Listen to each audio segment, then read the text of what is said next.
In the morning when I'm driving, I really come alive when I listen to my Ronnie, I listen to my Ronnie Q. They are rare and they are few who can compare with Ronnie Q. So grab a chair, she's coming through. She's on the air, it's time for Ronnie Q.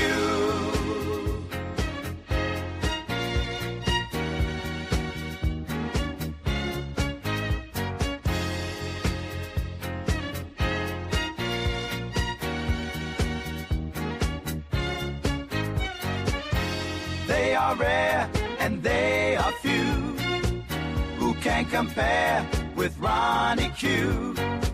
So grab a chair, she's coming through. She's on the air, it's time for Ronnie Q. Ronnie Q. It's time for Ronnie Q. Ronnie Q. It's time for Ronnie Q. In the morning while I'm driving, Ronnie Q. I really come alive when it's time for Ronnie Q. I listen to my Ronnie, Ronnie Q. I listen to my Ronnie. It's time for Ronnie Q.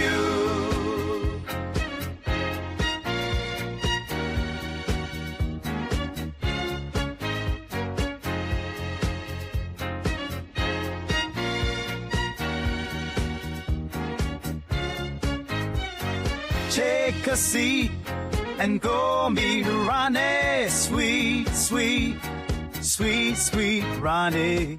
No day complete without my Ronnie. She can't be beat. Sweet, sweet Ronnie.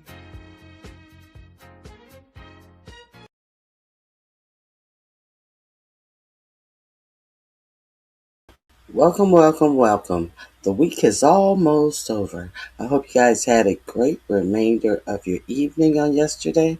If any of you are here who watched my video on yesterday, if you didn't watch it, you may want to go over there and watch it. However, I had a little problem at the end of the video. My whole computer system shut down on me. So I apologize for about how it ended. I don't think I'm going back over any of the stories. So avail yourself to the stories on yesterday.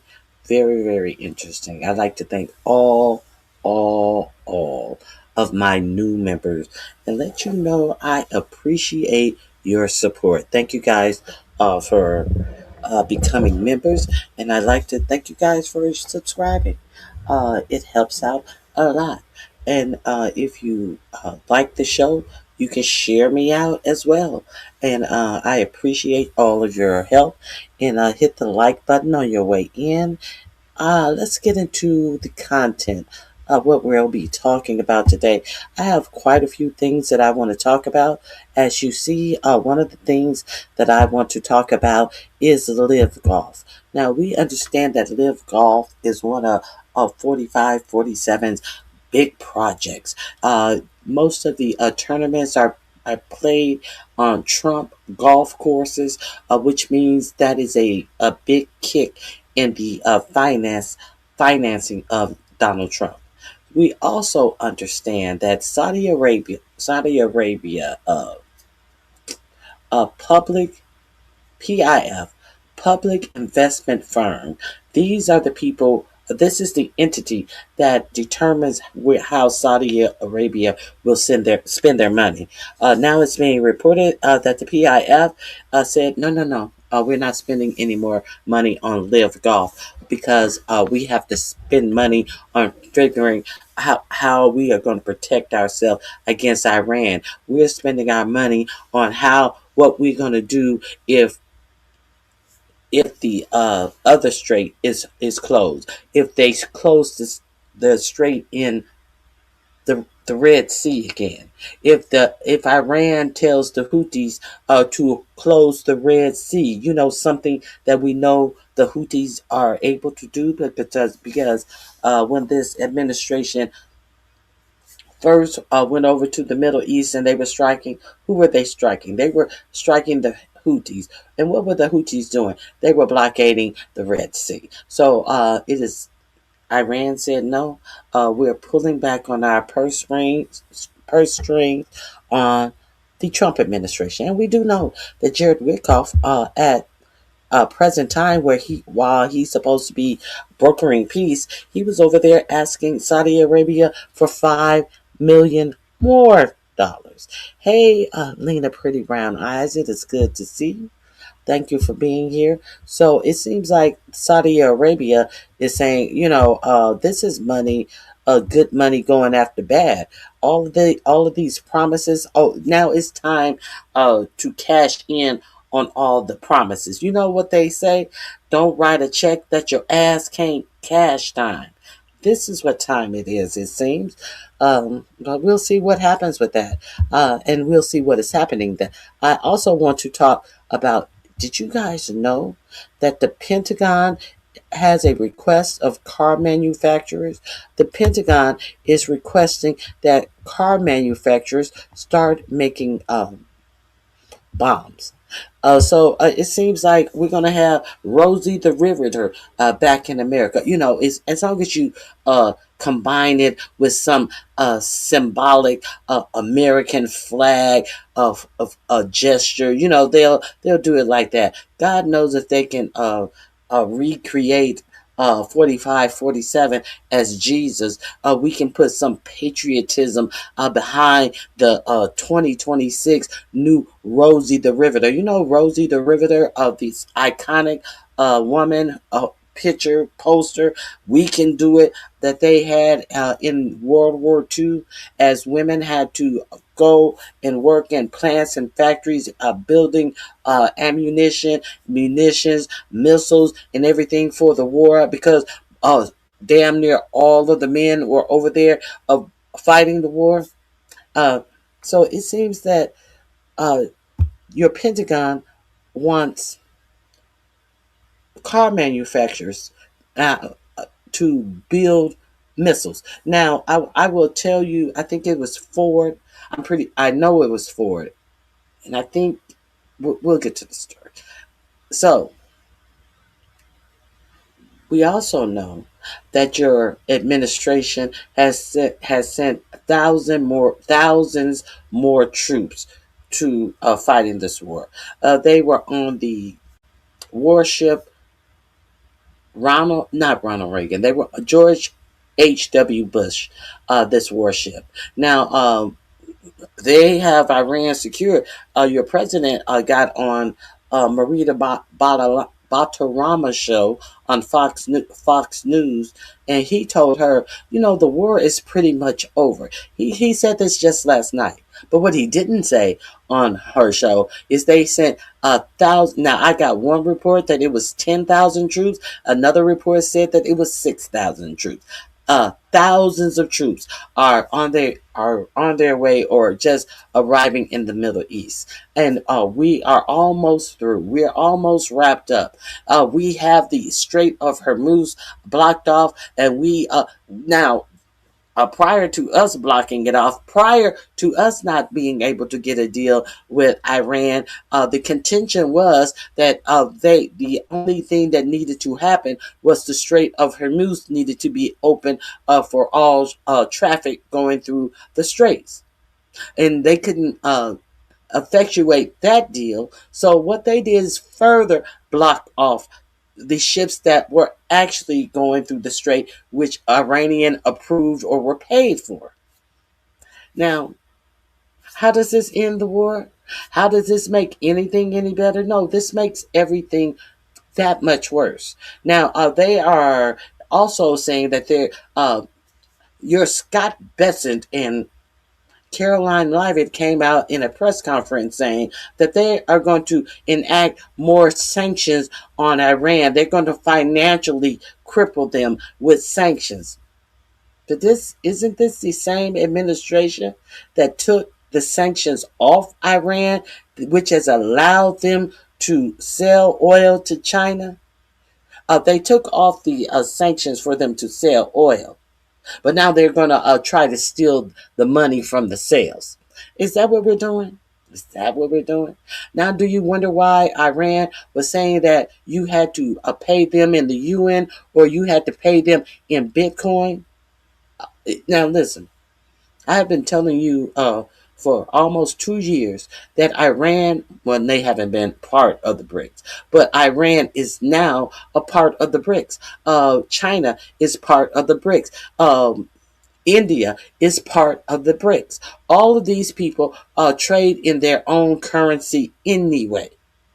So the simple fact that Scott Besson thinks that they are selling this oil like they used to have to sell it on the dollar standard. No, they're not selling a whole lot of shit on the dollar standard. They don't have to go through the World Bank. They do not have to slide their credit card in the American credit card system that transfer their money. They don't have to transfer their money via the old system because BRICS has their own system which they trade with each other and trade money and make payments to each other without having to use anything associated with the dollar.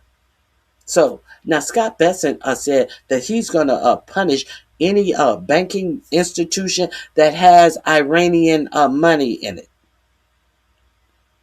So understand when they told you that Barack Obama gave Iran money, they gave them millions of dollars. Now, Scott Besson, what he didn't say, the thing that Scott Besson should have said, he should have explained if the Trump administration gave Iran their own money back that was being held since Trump erase the nuclear deal that they had and then start imposing more sanctions on Iran. And then they start withholding Iran's money again. Scott Besson didn't say if the demand to negotiate the first negotiation, did they pay them their money. Now, Iran said that they got their money. So now all of a sudden they have money to withhold again. And they're trying to get their hands on this money that they're making from selling oil during this war. But why are they able to sell oil during this war? Is because they lift the sanctions off of the people that they are at war with to allow them to sell oil. Am I clear? This is what they did.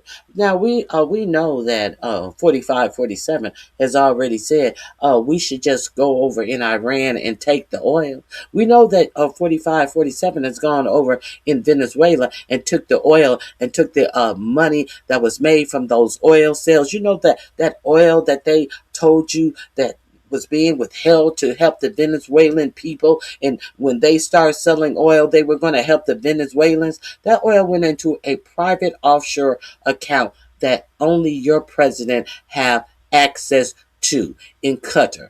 That's what happened to the oil sales money. So what now? What are they talking about?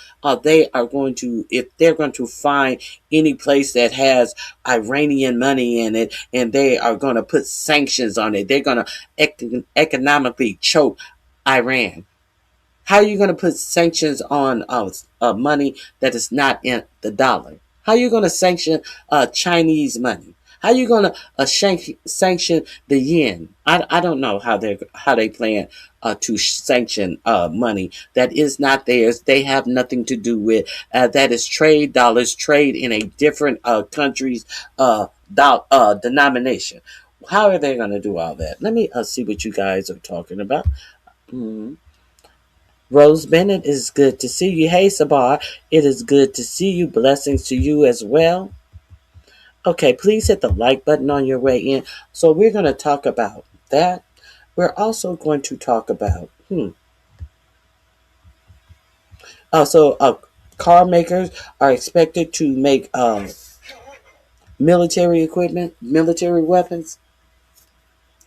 Okay, so if the war is almost over, why are we sending up to 10,000, between 6 and 10,000 more troops to the region?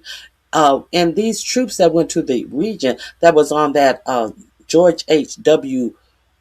Bush uh, ship to get to the region, if their region is so safe and the war is almost over, why did they not even, just travel through the Red Sea with the boat? We know that. How come they didn't just travel their normal route and go up to the Strait of Hormuz the normal way? If they wanted to, not be in the fray as soon as they got there, they could have went around in the Red Sea and gotten there. But this ship went all the way up. I think they said it added quite a few days to their travel. Went all the way around the Horn of Africa to get there, to avoid both straits. But I thought the war was almost over. Now we have the calling out for car companies to make weapons for this war. This war that they tell you that the Iranians, they are almost out of their ammunition, but they never said nothing about their own. They never said nothing about their own munitions that cost millions of dollars that they have used up to strike the rockets that Iran is using, to the point that they are asking automakers to make. Well, how come you're not asking Lockheed Martin to make it? How come you're not asking your sons, who you have given new defense contracts to? How come they're not making it? They're making money. But you want car companies to make the munitions because you're running out of munitions. But all of these people are in this $1 trillion defense contract that are overcharging for every fucking piece of ammunition that they create. Now you want the common man to come out here. Are the car companies going to be getting paid like Lockheed Martin? Are they going to receive checks like these defense contractors? Or are they going to just be working at the same price? Are the workers who you want to make the ammunition, who are against this war, are they going to be getting paid like the employees of defense contractors? Or are they just going to be undercut like American hirees like to do the American worker, for a war that the Americans don't support and was not explained to them? We're going to go a little bit. I think I may have gone far enough in that, but I'm gonna definitely get into that. What else do we have to talk about? Let me see. We have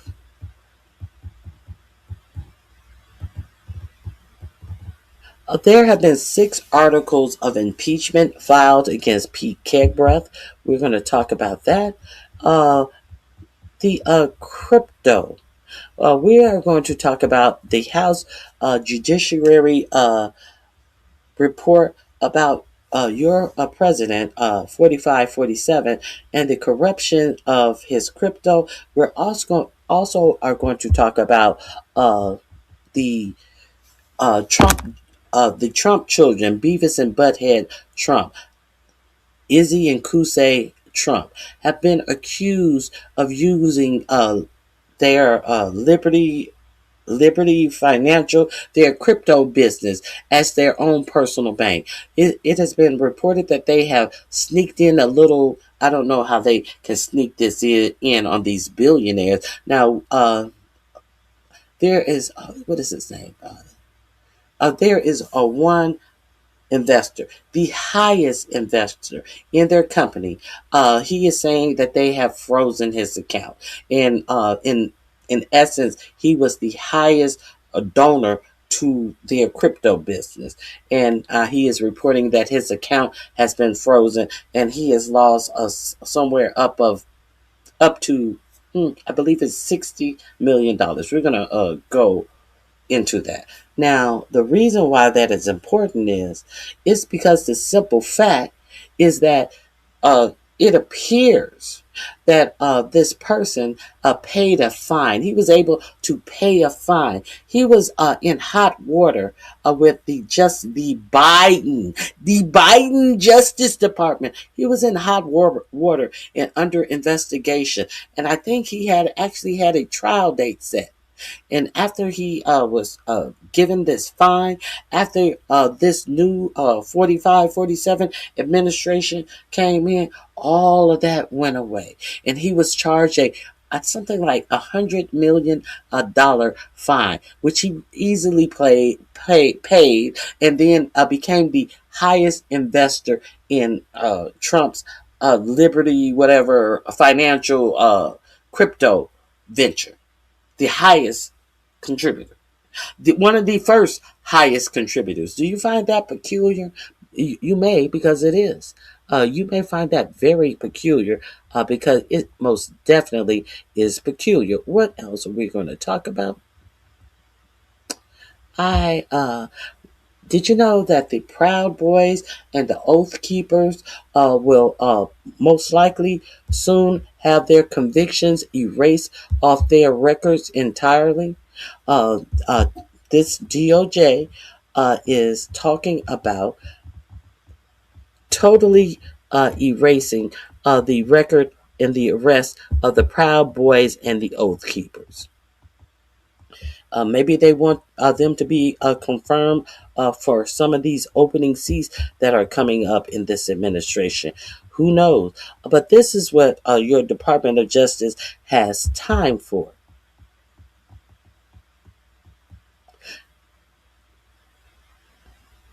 They're looking to throw out the convictions. Now, for what is it? I forget. I forget what the charges was. The charges were so egregious that two other members got over 20 years that your president commuted. He didn't pardon them. He commuted the sentences. But now the DOJ wants to totally erase these sentences off their record. So they will never show up again. They cannot be bothered with this. Also, did you know? Now, I thought that the military had a long storied tradition. I thought that the military had enough holdovers, enough high ranking people to actually train our new military people who are coming in to the service. Now it seems like another one of these Trump Nepo babies, as they say on I've Had It News. One of these Nepo babies, Don Jr., is trying to get a defense contract to train the troops. Now, we know that Don Jr. has not ever trained to be in the service himself. We know he has never been in the service himself, but he has a new business venture with MMA fighters. So he wants a contract with the Pentagon where these MMA fighters will go in and train our troops to do hand-to-hand combat. Now, we talk about our troops have the most sophisticated weapons around, but I do kind of see why they might need to know how to fight up front and personal, because these first batch of troops that they dropped down and left in Iran, stories have come out about how they were ill prepared. They had nothing to protect themselves with. It seems like your new army with all of this sophisticated machinery and equipment that they want to stand at podiums and tell you about are dropping troops off with nothing to protect themselves. So Don Jr. Sees a way in to profit off of our troops. Of course he does. He always does. So he is trying to get a military contract to couple with his MMA business to train our troops.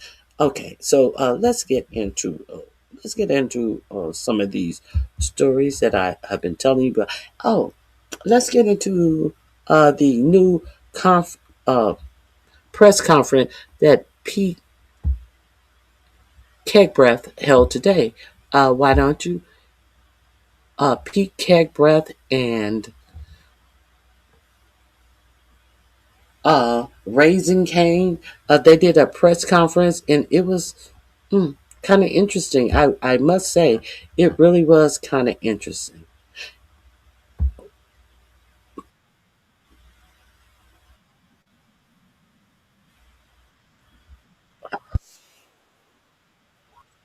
Hold on, let me find it. Oh, let me find all of my notes. Here they are right here.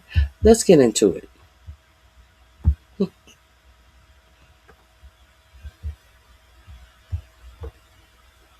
Here we go.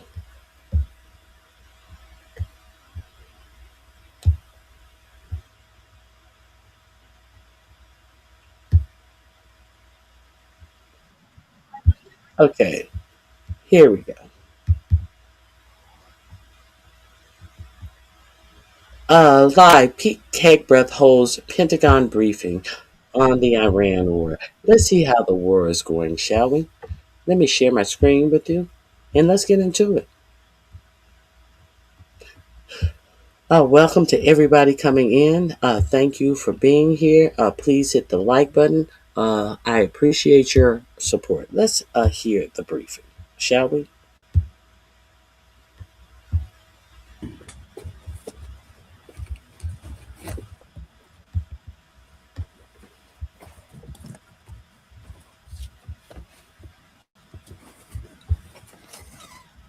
Well, good morning. And as you may have noticed, the chairman and I are joined today by the CENTCOM commander, Admiral Bradley Cooper. He just returned from the front lines to see the troops and meet with allies, and this morning briefed us, just before this briefing, on the latest on all aspects of Operation Epic Fury. So after the chairman concludes, we'll ask Admiral Cooper to share a quick update on the ground truth from his trip to the region as he continues to implement an ironclad blockade and ensures that our forces are maximally postured to restart combat operations should this new Iranian regime choose poorly and not agree to a deal. And that is what we urge this morning, that this new Iranian regime choose wisely, which is where we'll start with a message to Iran's military leadership, to the KH leadership and IRGC leadership. We're watching you. Our capabilities are not the same, our military and yours. Remember, this is not a fair fight. And we know what military assets you are moving and where you are. Okay, and yet we're still losing this fight. All of this is just a puffing up and nonsense talk. All of this is just bullshit that he's talking. Because if our military has all this stuff, but the thing that it doesn't have is competent leaders at the top that are making the final decisions. You know, like yourself, Pete. Let's continue. Moving them to. While you are digging out, which is exactly what you're doing, digging out of bombed out and devastated facilities, we are only getting stronger. You are digging out your remaining launchers and missiles. And the reason why you're getting stronger is because you have to beckon in more people. You feel that more bodies in the region is the thing that is giving you strength, as your military capabilities are so depleted that you have to ask auto companies to make you more missiles. So are the bodies that you drop on the ground unprotected, or is that what makes you stronger? The things that you disrespect the most by dropping them on the ground unprotected, because you're running out of munitions, because you were sent on a fool's errand by fools. Let's continue. With no ability to replace them. You have no defense industry, no ability to replenish your offensive or defensive capabilities. You only have what you have. You know that, and we know. They have no way to replenish their weapons. But the thing is, it is reported that they have thousands of weapons. And you are the one who are asking car builders to replenish your weapons that you are out of. So the fact that you would bring up the replenishment of weapons, the Americans are the ones that need their weapons replenished. I mean, the point I'm making is, talk about something substance of substance. Keep people's mind off of are absolute failures. Quit being sitting up here blustering like we are so bad and tough, and you're talking about everything that you are insecure about, of the number of bombs, the number of drones, the number of missiles that they have that they cannot replenish. We know that they can make their stuff cheaply. We also know that this is one of the most educated populace in the world. We also know that they are full of scientists, they are full of physicists, and we also know that America is the dumbest country in the world. We know also know that America doesn't respect education. We know that your president doesn't respect education at all because he likes the uneducated voter. So who do you think is going to build a more sophisticated weapon the fastest first? Huh? Who now? Who y'all didn't know that they had what they had for your ass when you took your asses over there? That $1 million missiles were being shot down by drones that cost a couple of $1,000s, tens of thousands of dollars, not hundreds of thousands of dollars, tens of thousands of dollars. Shooting down $1 million missiles that it takes 3 to 6 months to make 7 or 8 of these missiles that are being struck down. And your supply chain is so poor that you want automakers to make the rest of our missiles. But you're talking about what they don't have the capacity to do. Isn't that ironic? See, this is bullshit. This is what you call propaganda at its finest. Standing in front of you, a unqualified fool standing in front of you. That you can move things around, but you can't actually rebuild. You can dig out for now, but you can't reconstitute. But we can. We are reloading with more power than ever before, and better intelligence, even more importantly, better intelligence than ever before, as you expose yourself with your movement to our watchful eye. We are locked and loaded on your critical dual-use infrastructure, on your remaining power generation, and on your energy industry. We'd rather not have to do it, but we're ready to go at the command of our president and at the push of a button. This blockade, which the chairman will detail this morning, is the polite way that this can go. Your energy is not moving and will not. Push a what button? You're ready to go and you can go at the push of what button? Was that a nuclear threat again? Was a nuclear threat that he said we can go at the push of a button? So if you have to make a push of a button a threat, that means that you're very insecure because you know that you're losing. And you come out here and talk about pushing a button. See, if you're talking about war is not pushing a button. War is about a whole lot of strategy, a whole lot of people doing different things, many buttons being pushed. But he said we are ready and we can do this at the push of a button. See, this is loser talk, blustering as somebody who is actually winning. That's how you know that this is loser talk. Move, and we can do this all day. But it's not destroyed yet. Your energy industry is not destroyed yet. You like to say publicly, Iran, that you control the Strait of Hormuz, but you don't have a navy or real domain awareness. You can't control anything. To be clear, threatening to shoot missiles and drones at ships, commercial ships that are lawfully transiting international waters, that is not control. That's piracy. That's terrorism. The United States Navy controls the traffic going in and out of the strait because we have real assets and real capabilities. And we're doing this blockade, performing it with less than 10% of America's naval power. The math is clear. We're using 10% of the world's most powerful navy, and you have 0% of your navy. That's real control. And we have a long track record of dealing with pirates and terrorists. But there is an alternative. As our negotiators have said, you, Iran, can choose a prosperous future, a golden bridge. And we hope that you do for the people of Iran.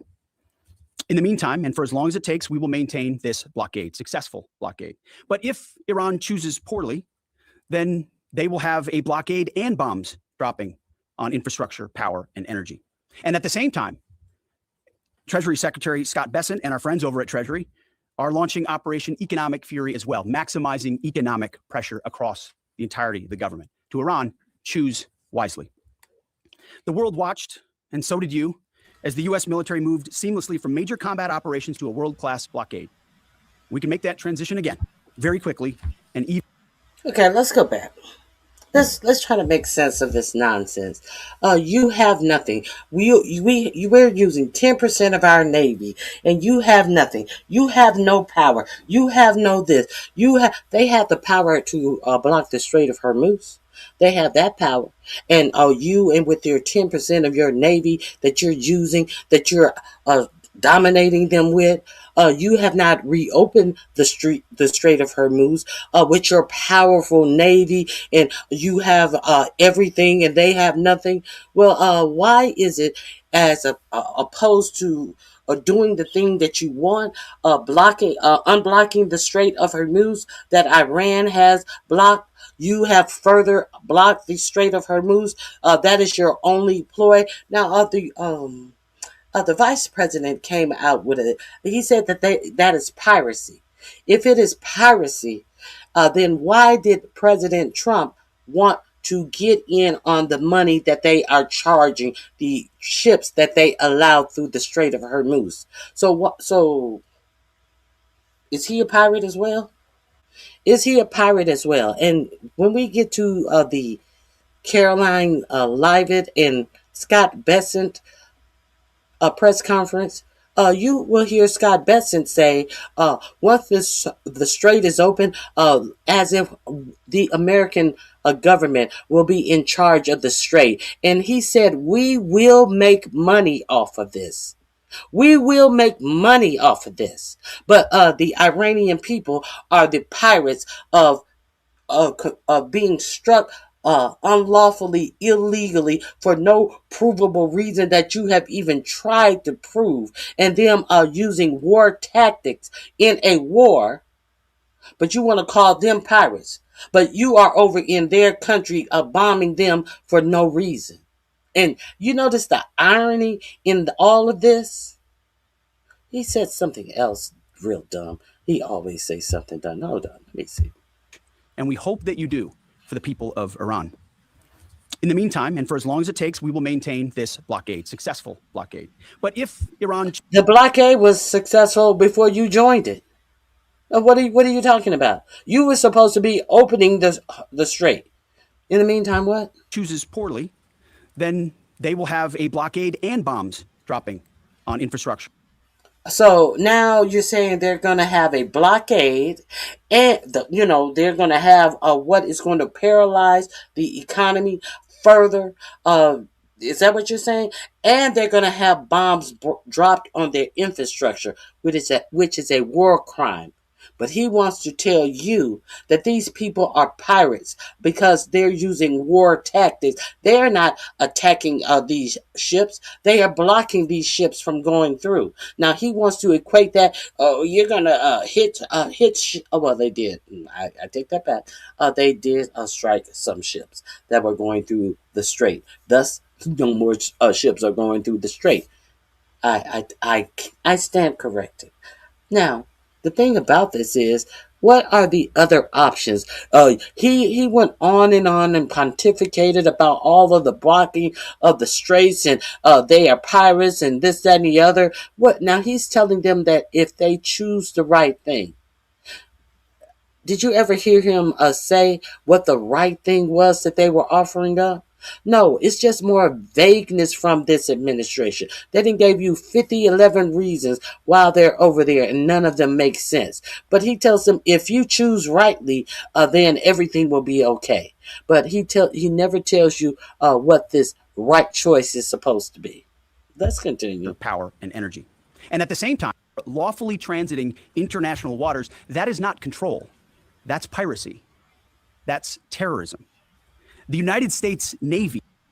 If that's piracy and if that's terrorism, you and the United States are using our military as terrorists as well. Because what is our military doing over there? They're blocking the strait. They're threatening people to turn around who have gone to Iranian ports. So is that terrorism as well? They are blocking people who go through the Iranian port that the Iranian people are giving passage. So therefore, if you are blocking those boats, that as well is piracy and terrorism. Let's be real clear. He controls the traffic going in and out of the strait because we have real assets and real capabilities. And we're doing this blockade, performing it with less than 10% of America's naval power. The math is clear. We're using 10% of the world's most powerful navy, and you have 0% of your navy. That's real control. They have 0% of their navy, and they have full control of the Strait of Hormuz. How curious. And we have a long track record of dealing with pirates and terrorists. But there is an alternative. As our negotiators have said, you, Iran, can choose a prosperous future, a golden bridge. And we hope that you do for the people of Iran. In the meantime, and for as long as it takes, we will make... Excuse me, sir. What golden bridge do you speak of? What golden bridge do you speak of, sir? Sir, can I have another bowl of porridge, please? What golden bridge, sir? Maintain this blockade, successful blockade. But if Iran chooses poorly, then they will have a blockade and bombs dropping on infrastructure, power, and energy. And at the same time, Treasury Secretary Scott Bessent and our friends over at Treasury are launching Operation Economic Fury as well, maximizing economic pressure across the entirety of the government. To Iran, choose wisely. The world watched, and so did you, as the U.S. military moved seamlessly from major combat operations to a world-class blockade. We can make that transition again, very quickly, and even more powerfully than ever. At the direction of President Trump, the War Department will ensure that Iran never has a nuclear weapon. Never. We'd prefer to do it the nice way, through a deal led by our great vice president and negotiating team, or we can do it the hard way. Through a deal. The same deal that they got in February, that they would not be proliferating any uranium anymore. That deal is. Do you want the same deal that you turned down in February that was given to you? And I'm going to play you something about that deal that they turned down, that they would not be proliferating any more nuclear material, or the deal that 47 tore up in his first term. Now, we understand that people like South Korea, they are having to really speed up the power that they use to power their country, because there is going to be a very serious shortage that they are trying to get ahead of. They are aware that there is going to be a large power shortage, and they are using they are ramping up what? They are ramping up their nuclear power that they use to power South Korea. So in the Barack Hussein Obama, Iran asked to just have nuclear power to do what? Power Iran. So when we Barack Hussein Obama agreed to give them nuclear power to power their country. You know, those nuclear power plants that you see scattered about the United States, what those nuclear power plants are there to do? To power New Jersey, to power parts of the country that they are in. But every time they say nuclear in regards with Iran, they want you to think about a bomb. You know, the warning that a bomb, that a nuclear bomb that Benjamin Netanyahu has been running around saying that they're going to get very soon, in the next year, in the next week, in the next month. Every time they say nuclear with Iran, it's about a bomb. So, if you want Iran to never have a nuclear weapon, show us where they were trying to get a nuclear weapon. That's the first thing. But what we do know that they have agreed to not proliferate uranium for military and weapons purposes. And 4547 tore up that contract and still is talking about that contract and what we know is that the UN and inspectors and funny that your own intelligence community has told Trump that while the inspectors were inspecting under that agreement that Iran had with Obama, there were no weapon grade uranium found. Your the 4547's own intelligence company told them that they were not trying to create a weapon. But what did 4547 do?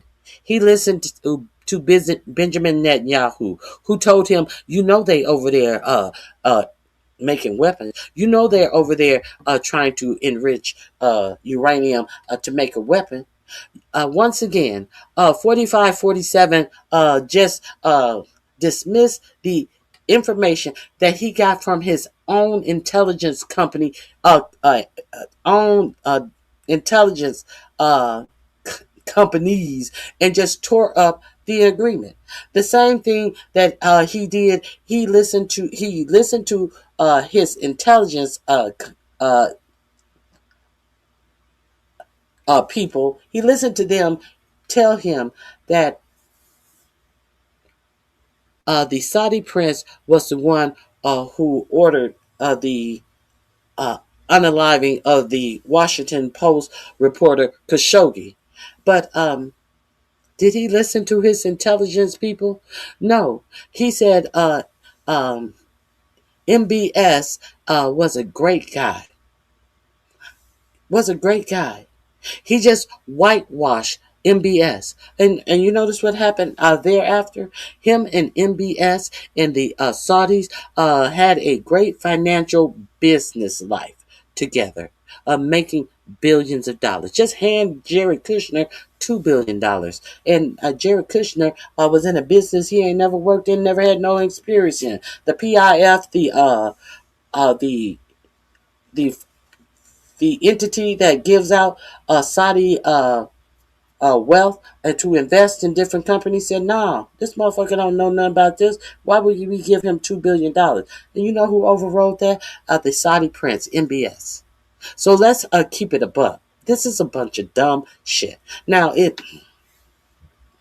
curiously enough, it is, there was a American military base over in Saudi Arabia that got hit so badly. All of the installations that America went over in the UAE, all of these Qatar, Bahrain, all of these places that had military bases that 4547 was snoozing. All of a sudden, they got struck. Now, is it like they didn't know that it was possible that since Iran couldn't strike America back, it would strike American bases on these closer regions? Yeah, that was common sense. If you had common sense, you know that was going to happen. But you thought that you were so in bed because you were getting billions from these companies to create golf resorts and all of these high-rise buildings and all of these buildings for the mega rich, that it wouldn't touch you. But hold on. That you were selling weapons. I remember they was sitting up in the White House the last time MBS came to the United States, and he's sitting up there. And what did your president do? True to nature, he pulled out poster boards with renderings on them. Oh yeah, they're buying some fighter planes. Which one? That you can buy this one. You probably can buy 5 or 6 of these. Yes, I'm rich. Yes, I'm rich. He's up here with renderings of fighter planes that they were selling to Saudi Arabia. He's worried about business deals with Saudi Arabia. But he's not worrying about their safety. Now, Saudi Arabia was like, well, wait a minute. hold on. I thought that we should be able to give some protection, and y'all done totally hauled ass out of the base. Who's supposed to protect us? Why the fuck we give you a base here and you ain't even here? You got your people booked up in hotels and shit because they done fucked this base up so badly. But we gave you this base to protect us. We didn't give you this base to make us a target. That's what you did. Now, Saudi Arabia is pulling out of Live Golf. They're not pumping no more money into Live Golf. It is a tournament. There's a tournament. Oh no, there was a tournament yesterday. It is expected that Live Golf will functionally not be alive today. It is expected to have shut down today. Now, there are people saying that that's not true. Just because the Saudis have taken their money out, it doesn't mean the folding of Live Golf, but we'll see. Now, Saudi Arabia, that was the next thing that they were pumping their money into was sports and sports arena.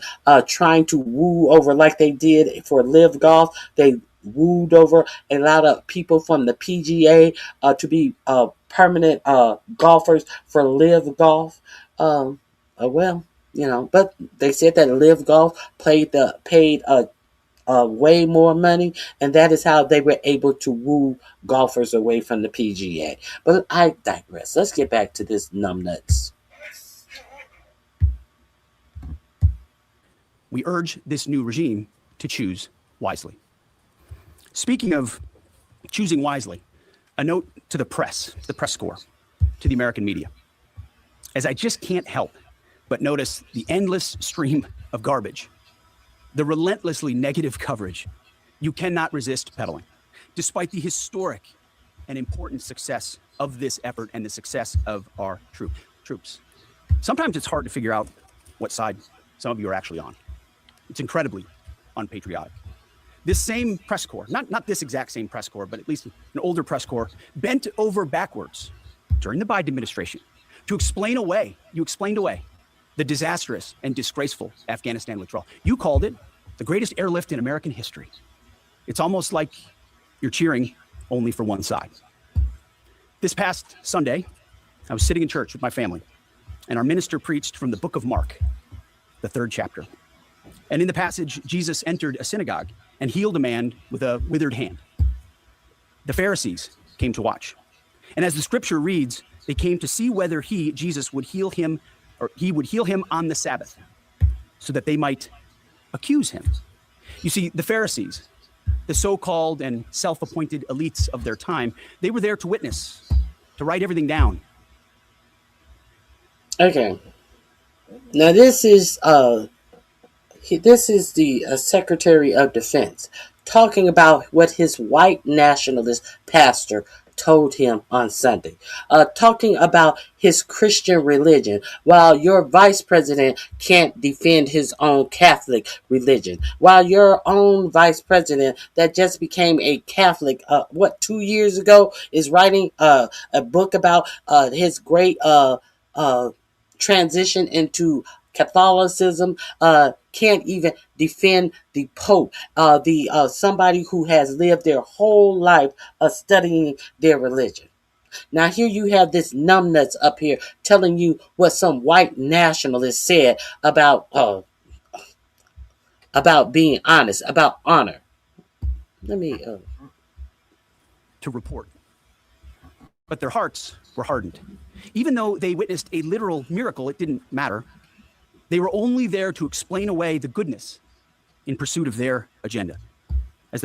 Now, how he mumbled up of this story, even I, who haven't been in church a lot since I grew up in church, I know that the Sadducees were not were the ones who were the elite.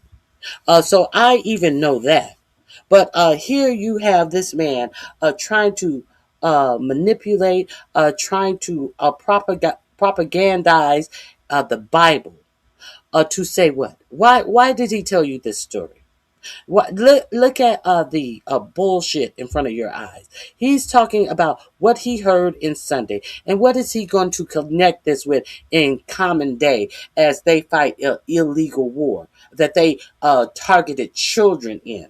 That their articles of impeachment are on him for targeting children.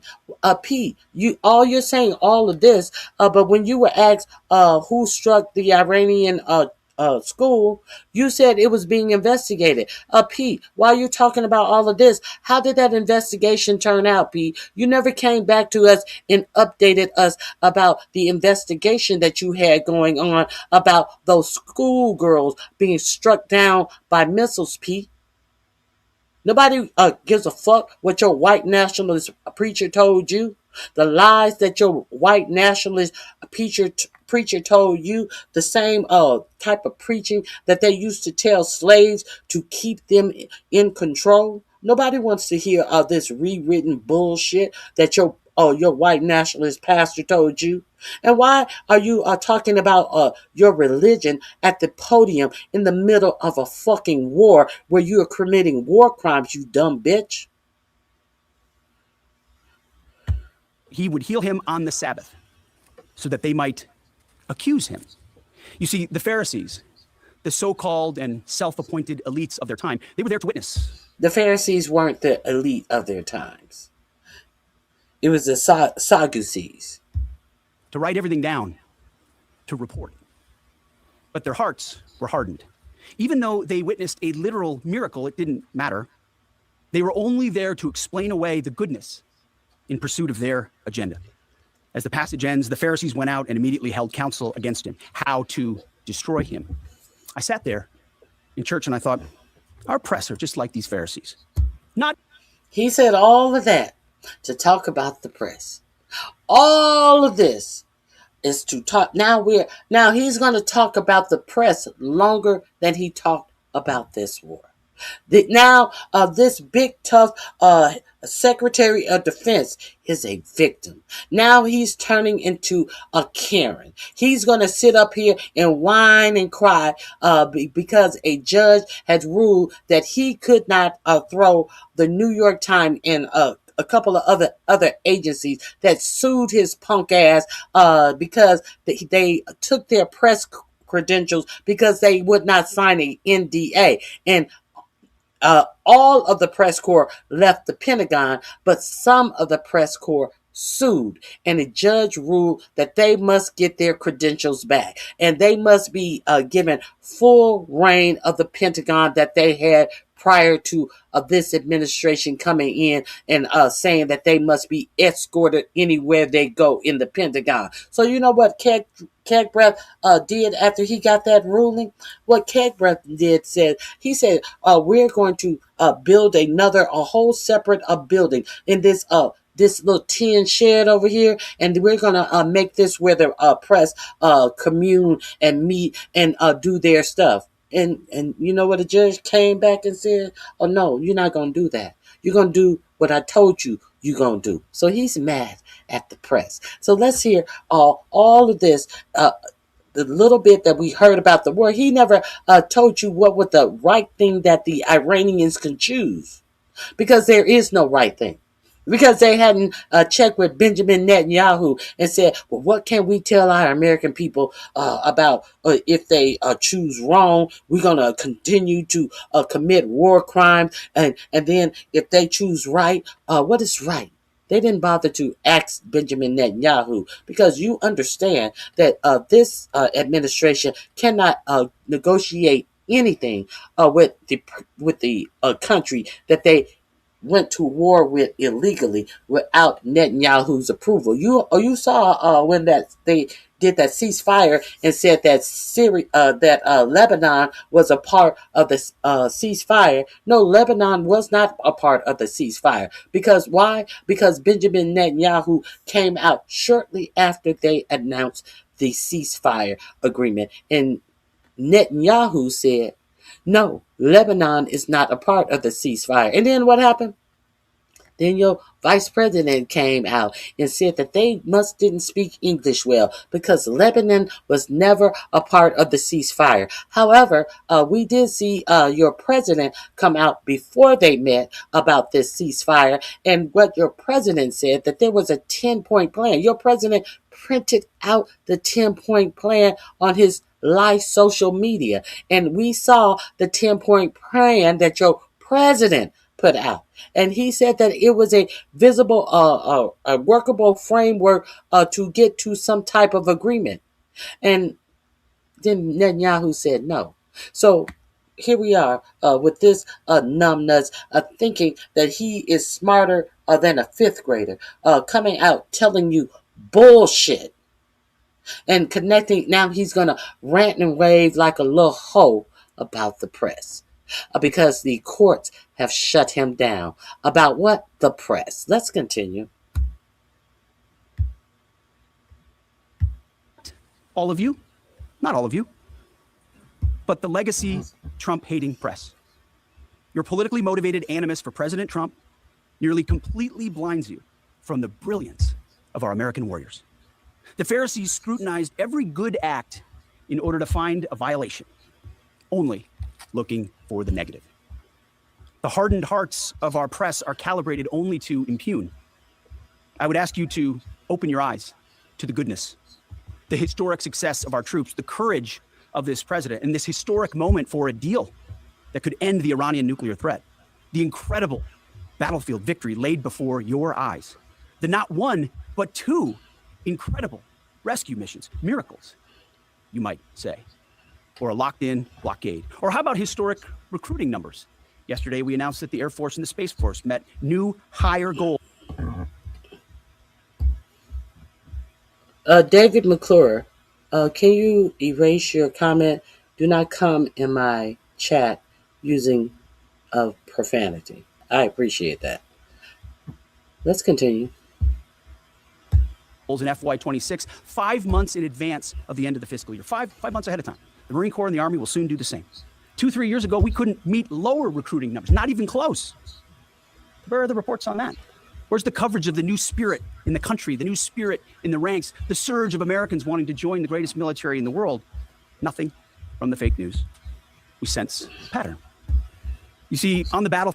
Nothing from the fake news, because no one has to join the forces anymore. 4547 has initiated a policy that will automatically assign anyone who becomes the age of 18 into the selected services. So what are you talking about all of these people signing up? You're going to see a surge in the number of people who are signed up to the selected services after December because that policy that was enacted last October is going to be put into effect this December. So now all of a sudden you want to pretend like there's a surge of people who are signing up for the Army or the military. Boy, bye. These are demonstrations of uniquely American capabilities, strength and resolve. It's all around you each and every day. But in the press, you only seek the negative, earning each and every day the fake news label. Earning every day the fake news label. What fake news? Be specific. He's bitching and moaning about the press. Look at this. This is so pathetic. This is so embarrassing.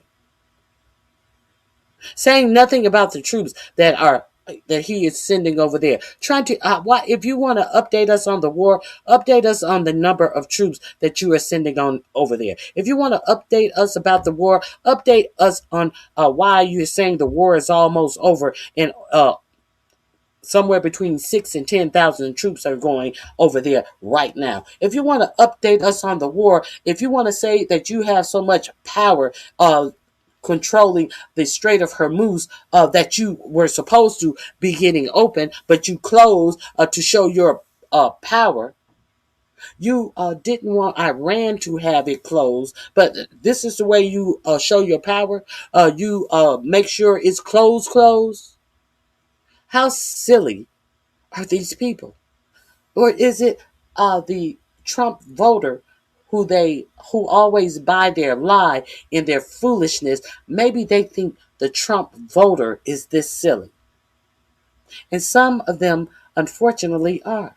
Some of them are in here talking about Trump 2028. Right? Okay. We're going to keep going with this foolishness. A fool. He's mad at the press. The American people, with goodness in their hearts, see past the Pharisees in our press.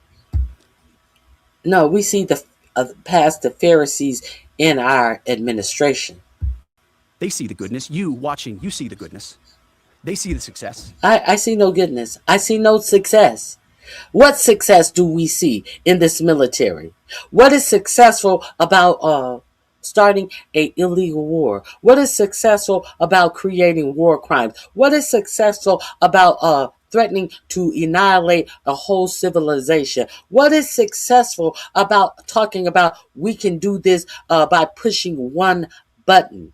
A further threat, in my opinion, of a nuclear strike against this nation, because you are so simple, because you have fired all the high-ranking generals who spent their lives practicing for war, studying war, doing tests on war, and you are a motherfucking drunken loser who was doing propaganda on Fox News Weekend with 3 other motherfuckers because you couldn't be trusted to do a show by yourself. You were a segment of a segment host on Fox News. You couldn't do a show. You probably could do a segment. You probably was shit-faced drunk by the end of the show, so they sure didn't give you a show by yourself. So let's keep it real. Firing all of the experienced generals, and we see the success. No, we see absolutely no success. If it was so successful, your president said it was going to take 4 weeks top. 4 weeks tops. If we saw success, your president wouldn't have been on the news talking about the gas prices will not reduce by the summer. If we saw success, your president wouldn't have came out and told us that, in fact, your gas prices may rise by the Where's the success in any of this? What was the mission? So how are we supposed to know if there is any success? Well, no, it's not about nuclear. We just got to make sure that Iran doesn't get a nuclear weapon. We already were sure of that. Your own intelligence department has told you that. Your own intelligence department in this administration, Tulsi Gabbard and the guy from Washington who was over counterintelligence, who came out, and Joe Kent. They already told you that Iran was not trying to proliferate uranium to create a weapon. So what success do you speak of, sir? Huh? What success do you want, sir? You want the success of being able to pull your tongue from the base of Trump's nut to the top of his back in licking ass. That's the success that you look for. But that's not the acceptable success for this nation. And you bankrupting and putting the future of this nation in debt for decades for a unadvised, illegal war for no reason. They see the reality. And they don't demand perfection. And perfection is not possible on any battlefield. But they see the incredible feats that our troops accomplish every single day. So to those troops, stay focused, block out the noise, stay aggressive. You are showing the world what it means to be an American warrior. You are making this building and the American people proud. We pray for you every day, and we have your back in every way. And to Iran, choose wisely. I pray you choose a deal which is within your grasp for the betterment of your people and for the betterment of the world. In the meantime, the War Department is locked and loaded. Mr. Chairman, over to you. Thank you, Mr. Secretary, and good morning, ladies and gentlemen. Thank you for being here today. Last week, the President of the United States directed a ceasefire that temporarily paused major combat operations in Iran. The unprecedented effort by America's joint force during Operation Epic Fury set the conditions for this ceasefire. And as the Secretary said, I'd like to emphasize during this pause that the United States joint force remains postured and ready to resume major combat operations at literally a moment's notice. This morning, I'd like to give you an update on the ongoing blockade in the CENTCOM AOR area of responsibility. On Monday, 13 April at 10 a.m. Eastern Standard Time, at the direction of the President, America's joint force began implementing a blockade against Iran under the leadership of Admiral Cooper and the team at CENTCOM. Let me be clear, this blockade applies to all ships, regardless of nationality, heading into or from Iranian ports. The U.S. action is a blockade of Iran's ports and coastline, not a blockade of the Strait of Hormuz. Enforcement will occur inside Iran's territorial seas and in international waters. In addition to this blockade, the joint force, through operations and activities in other areas of responsibility, like the Pacific area of responsibility under the command of Admiral Paparo, will actively pursue any Iranian-flagged vessel or any vessel attempting to provide material support to Iran. This includes dark fleet vessels carrying Iranian oil. As most of you know, dark fleet vessels are those illicit or illegal ships evading international regulations, sanctions, or insurance requirements. More than 10,000 sailors, Marines, and airmen, over a dozen ships and dozens of aircraft are executing this mission. And let me walk you through this operation a little bit. Please go to the first slide.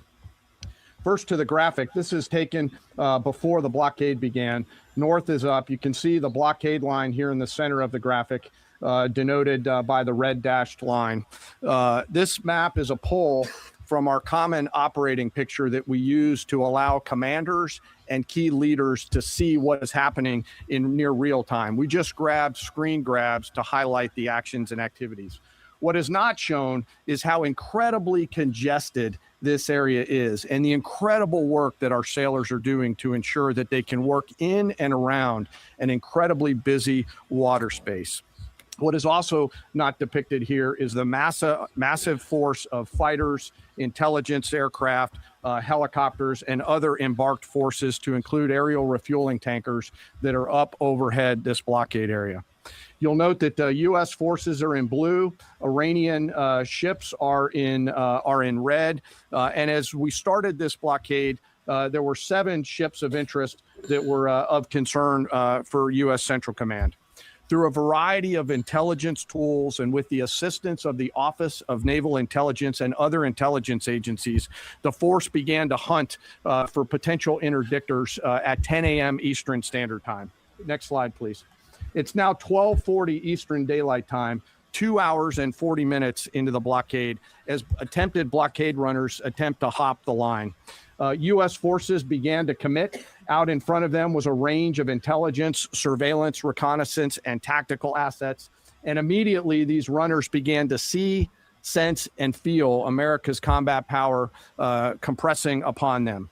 The lead ship, normally a destroyer, as depicted here, along with air power off of the USS Abraham Lincoln Strike Group, began to move towards those ships. At each point, the United States Navy will transmit a warning. A young sailor, normally on the bridge of one of those destroyers, a junior officer, picks up that mic and transmits, and I quote, "Do not attempt to breach the blockade. Vessels will be boarded for interdiction and seizure transiting to or from Iranian ports. Turn around or prepare to be boarded. If you do not comply with this block..." Prepare for what? Prepare to be boarded. Now, prepare to be boarded. Now, we are in the middle of a war. Now, your president said that if ships, nobody will pass through the Strait of Hormuz, friend or foe, which means the friendly ships that may have paid Iran, or Iran has given the permission to go through the strait. No, this is who the Americans are blocking. But what did he say that they would do if these ships continued on? Not fishing boats, ships.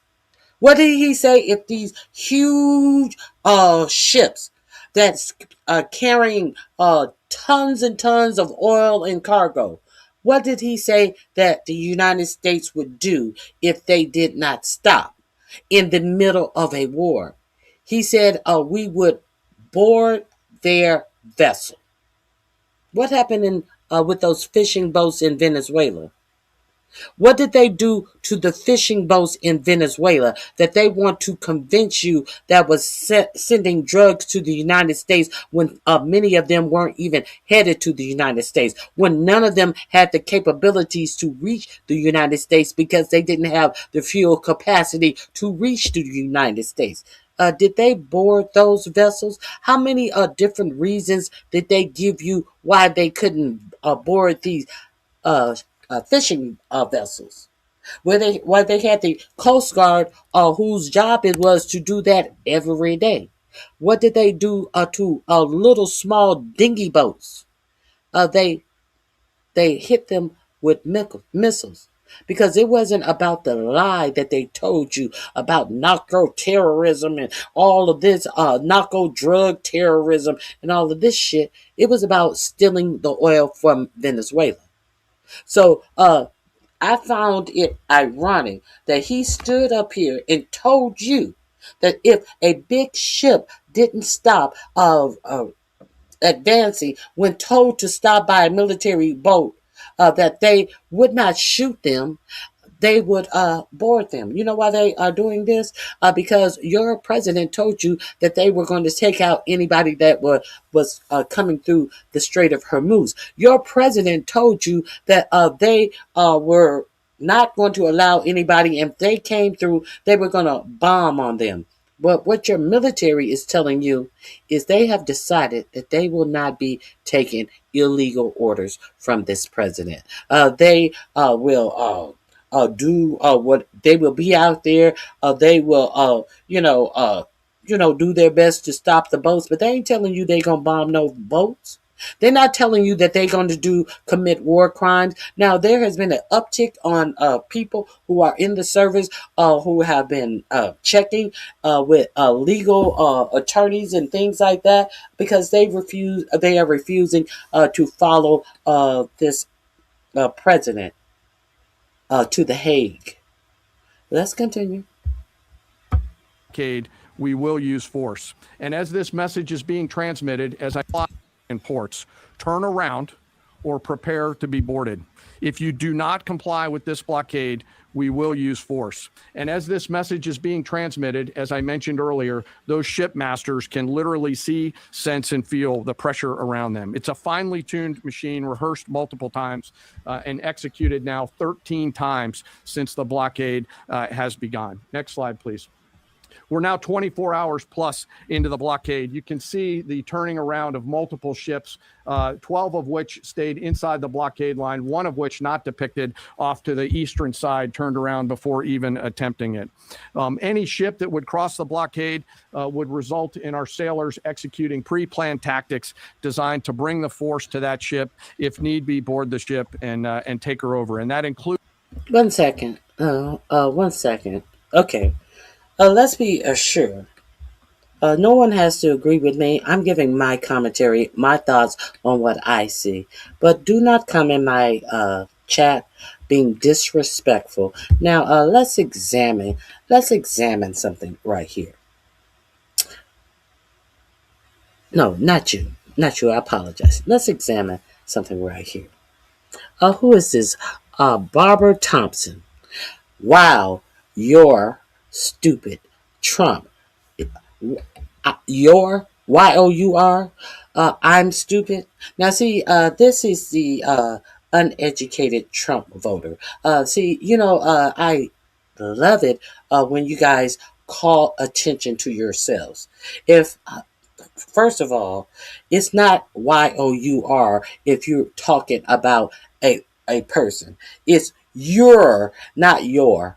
Not your, as in your coat, your bag, as in ownership of something. It's your, you are, Y-O-U apostrophe R-E, as in you are. It's not your, it's your. And so who's stupid, sweetheart? Baby, who's stupid? Who's stupid? You coming up in you're coming up in someone's chat as if you're saying something prophetic, and you're showing how stupid you really are.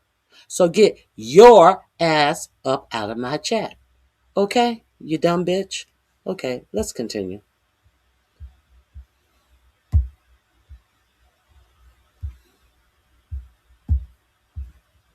Includes a series of escalated force options, which could include warning shots and others. Next slide.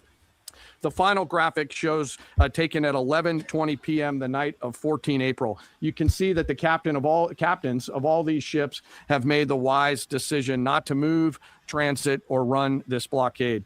As I mentioned, so far, 13 ships have made the wise choice of turning around. And as we continue to hold this blockade at the order of the Secretary and the President, any vessel that compares to comply with our instructions will be dealt with accordingly. As of this morning, U.S. Central Command has not been required to board any particular ships. And okay. So that's what he has to say on that. Everything that he's saying has been, of course, disputed by the other side. That's all I can say. It's two sides to every story, and then the third side is usually the truth. That's why I show the Department of Defense Secretary sits over there. I refuse to call it the Department of War because the name of the Department of Defense can only be changed by Congress. So Pete Kegbreath over there are talking about the media and what the media is getting wrong, and how would the media get anything right if the media is not embedded with our troops? So the point I'm making is he's telling you that the media is lying to you when they are doing investigations and getting tips outside of the fairy tale that your military is presenting to you, and they expect the media to fall in line like they expect the media to fall in line in authoritarian nations and just write what the supreme leader tells them to write, as they say that they are fighting Iran and the horrible things that Iran does to their people. They are trying to be an authoritarian state that controls the media like North Korea, and you only get what the media wants to put out to you. Thus, his billionaires buddies are buying up, and the FCC is allowing mergers of huge media companies, all of the social media, all of the your broadcast media, your local media, your cable media, your streaming media is being bought up by billionaires with an agenda, with a story that they want to put out. In stories that they don't want out, they are shutting them down. That's why there's no press embedded with your military to tell you their own story. So any story that the press put out that Pete Kegbreath doesn't like, he'll tell you that it's fake news. It's fake news. It's fake news. But he has no actual news reporter who is embedded that is telling the same story that he's telling. We're just supposed to accept these fairy tales that these people standing at these podiums are giving you. Let's be real clear about that. Now, let's talk about have the articles of impeachment been filed yet? Yes, the articles of impeachment have been filed. 6 articles of impeachment have been filed against Kegbreath. Let's continue.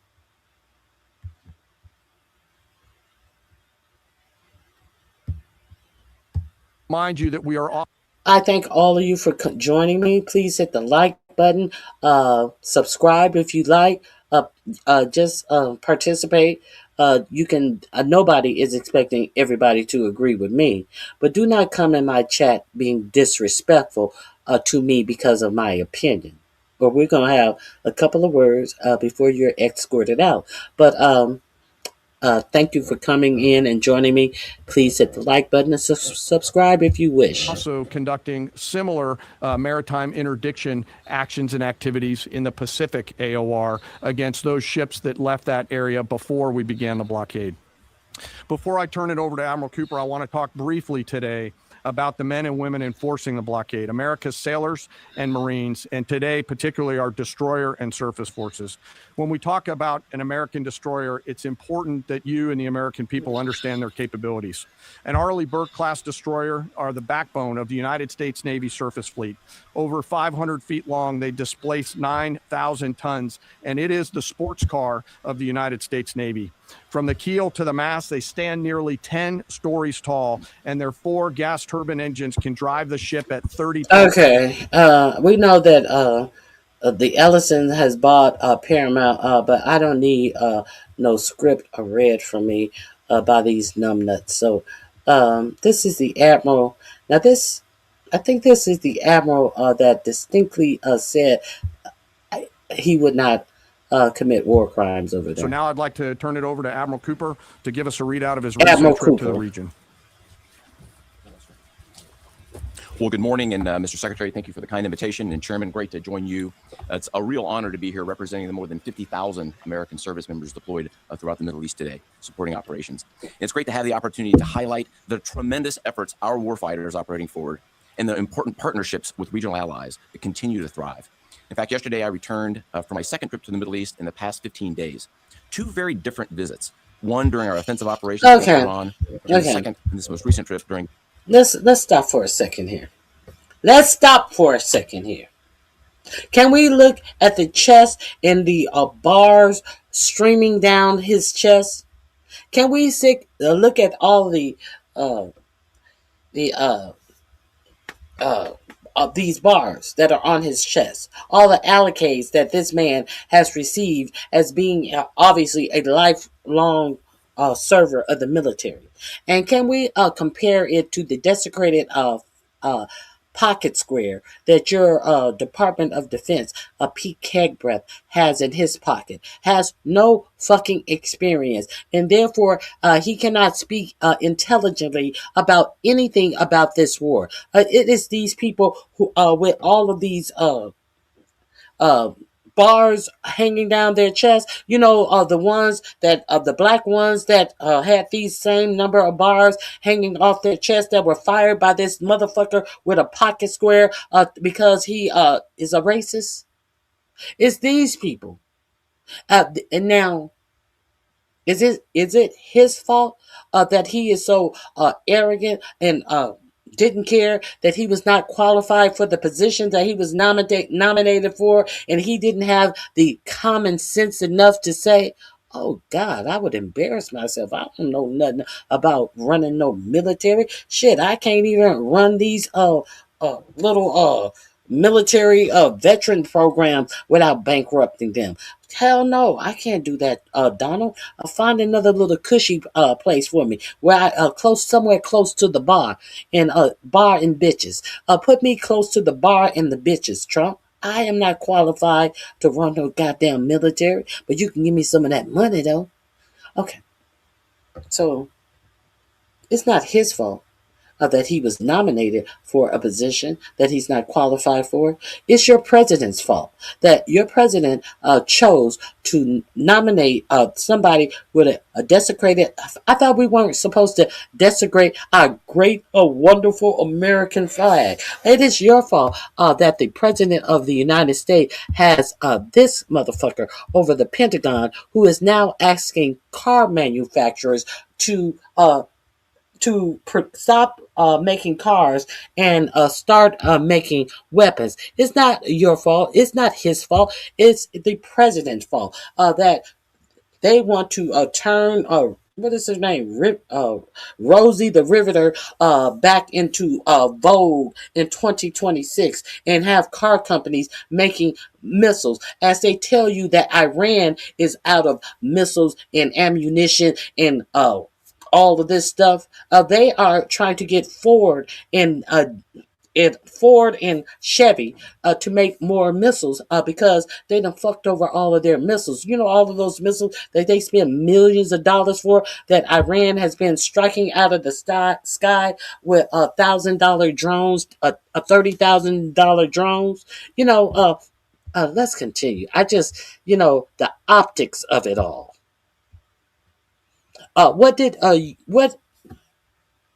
What type of intelligent information did you receive from Keg Breath? You heard nothing but a whole lot of bitching and moaning about the media because he has yet again lost a court case. And yesterday, those 6 articles of impeachment were filed on him. Let's continue. The ongoing ceasefire, very different. During both of my recent trips, I visited with our troops who were deployed across the region in more than 70 different locations, in a distance that largely spans between Florida and Arizona.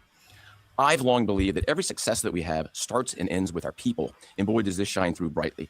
During these visits, I had the privilege of personally recognizing more than 100 servicemen and women for their extraordinary valor, their courage, and their initiative under fire and delivering fire. And every time I interact with these young men and women downrange, I am deeply inspired by their courage, their resilience, and their unwavering commitment. The story. Hold on. Hold on one second. Jack Wagner. Trump is losing the war. The U.S. is now in control of the strait. But that's not winning the war. Winning the war would have been opening the strait. How is the U.S. in control of the strait? If they are in control, if the U.S. is in control of the strait, is what you're telling me, and these ships are not getting out to America, there should be all of the ships. If they are in control of the straits, hundreds of ships should be coming out through the straits. If the U.S. is in control of the straits, and that it was terrorism if Iranians kept the strait closed. So you are telling me that now the United States are now the terrorists who are keeping the straits closed? Is that what you want me to believe, or is that what you're dumb enough to believe? And just got China to oblige. They just got China to oblige. To oblige what? What would, as long as we let their oil through, and who's talking in the background? What background? Now, that must be someone in your head talking in the background. If you think that China, we got China to oblige. Oblige what? China is doing what China has always been doing. But you want to say that America is in control of the Strait of Hormuz. But America said they weren't going to let any ships, nobody, even people who were friendly with Iran out, which would be China. But you think that America got China to do something as long as they let the Chinese ships out. The point that the Chinese ships were getting out has never been a factor with China, because their ships have always been getting out. Motherfucking blockade by Iran or not. Why? Because they are part of the BRICS that trade with Iran on a regular basis. Of course, Iran wasn't going to block China. They are fucking selling oil to China. But now you think that we are winning in the Strait of Hormuz, but we're still letting China ships out. I thought that your president said that if China was supporting and helping give weapons to Iran, that China would be in big trouble. But now, all of a sudden, you in here thinking that, oh, well, they got China to oblige as long as Chinese ships get to go through the straits. Chinese ships ain't never stopped going through the strait, you dumb motherfucker. Let's continue. These are remarkable. In many cases, you've seen this play out over TV. Fighter pilots who took out Iranian missile launchers in the moments prior to their launch against Americans and our partners, and who hit key military targets in and around Tehran on the attack more than 13,000 times. I met with some of the teams that helped to bring our F-15 airmen home safely from Iran and heard first-person accounts of the stories. Absolute heroes. I spent time with our troops who are employing cutting-edge tactics and technology for the first time in warfare. I won't be able to talk about what those are, but these young men and women are breaking new ground. It's incredibly inspiring. I met with teams who launched our own one-way attack drones into Iran. These were originally Iranian-designed drones. We brought them back to America, took the guts out, put a made American stamp on them, and fired them right back to Iran. Very effective. I met with teams who were employing AI every single day to help us sift through vast amounts of information to help us make decisions faster.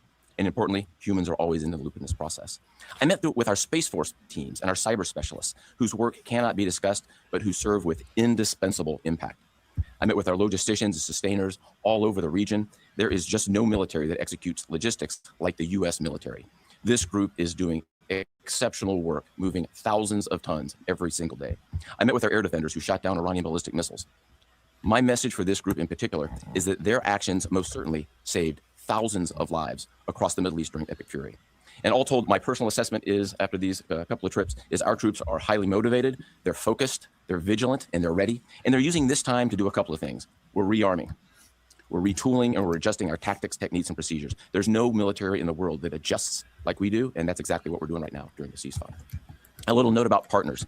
My discussion with regional allies and partners, both at the senior civilian level and the senior military level, reinforced our shared commitment to regional security. But beyond that, having now fought together side by side, I assess that our military partnerships are stronger than ever as we continue to maintain a very active defense posture across the region during this ceasefire. And that posture stretches across the entire Arabian Peninsula, and it runs from northern Iraq all the way down into the northern Arabian Gulf.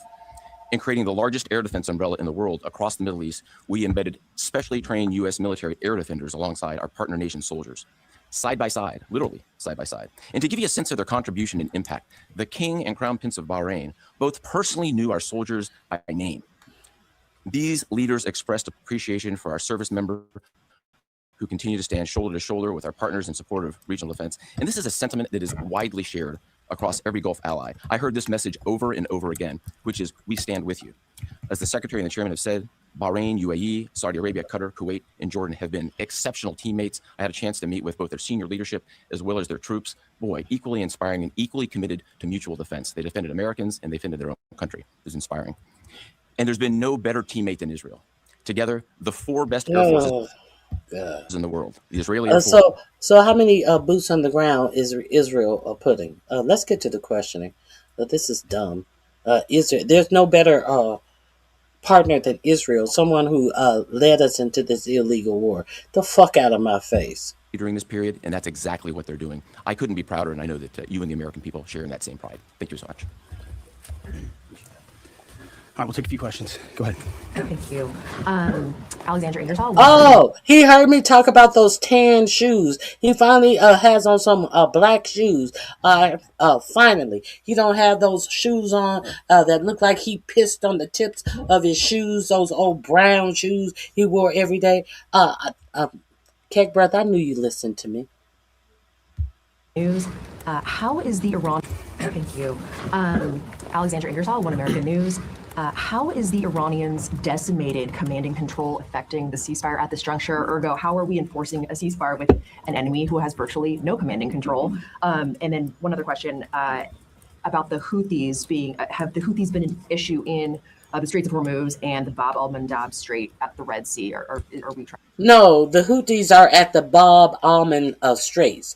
And now Iran has said that they will enact the Houthis at their giving time. Now we know, many of you may have forgotten that the United States tucked tail and ran out of the Bahman Straits in the Red Sea once before. You know, they hauled ass and turned around our warships so quickly that 2 military airplanes fell off the deck and into the water. We lost 2 military airplanes behind Pete Keg Breath over there talking about we're going to show lethality and we're not going to allow them to impede on the strait. What happened? They turned around, turned tail, and ran. And the Houthis continued to do what they were doing in the Red Sea.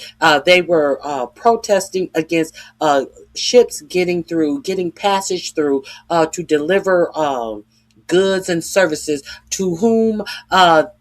Israel. Why? Because of the genocide that Israel was impacting upon Palestine. So America decided that they were going to go over there and they were going to open that strait. Did they open that strait? No, they didn't open that strait. Did you forget about the signal chat fiasco under Keg Breath, who was telling you exactly what time that they were sending our pilots out to strike the Houthis who had anti-aircraft missiles and machinery that could have struck down our pilots, and they're talking about this on a unsecure app when they had government applications. Not only was Keg Breath on the call, Susie Wow, your president's chief of staff was on the call. Your vice president was on the call. Tulsi Gabbard was on the call. All of these fools are on an unsecured app, putting the life of one of our American fighters in danger, giving the exact time when they were expected to make a future, not the time that they had already did a strike. No, letting you know what time you're going to be doing a future strike. Y'all don't remember that? See, who do you think that there's another strait, that other strait that even the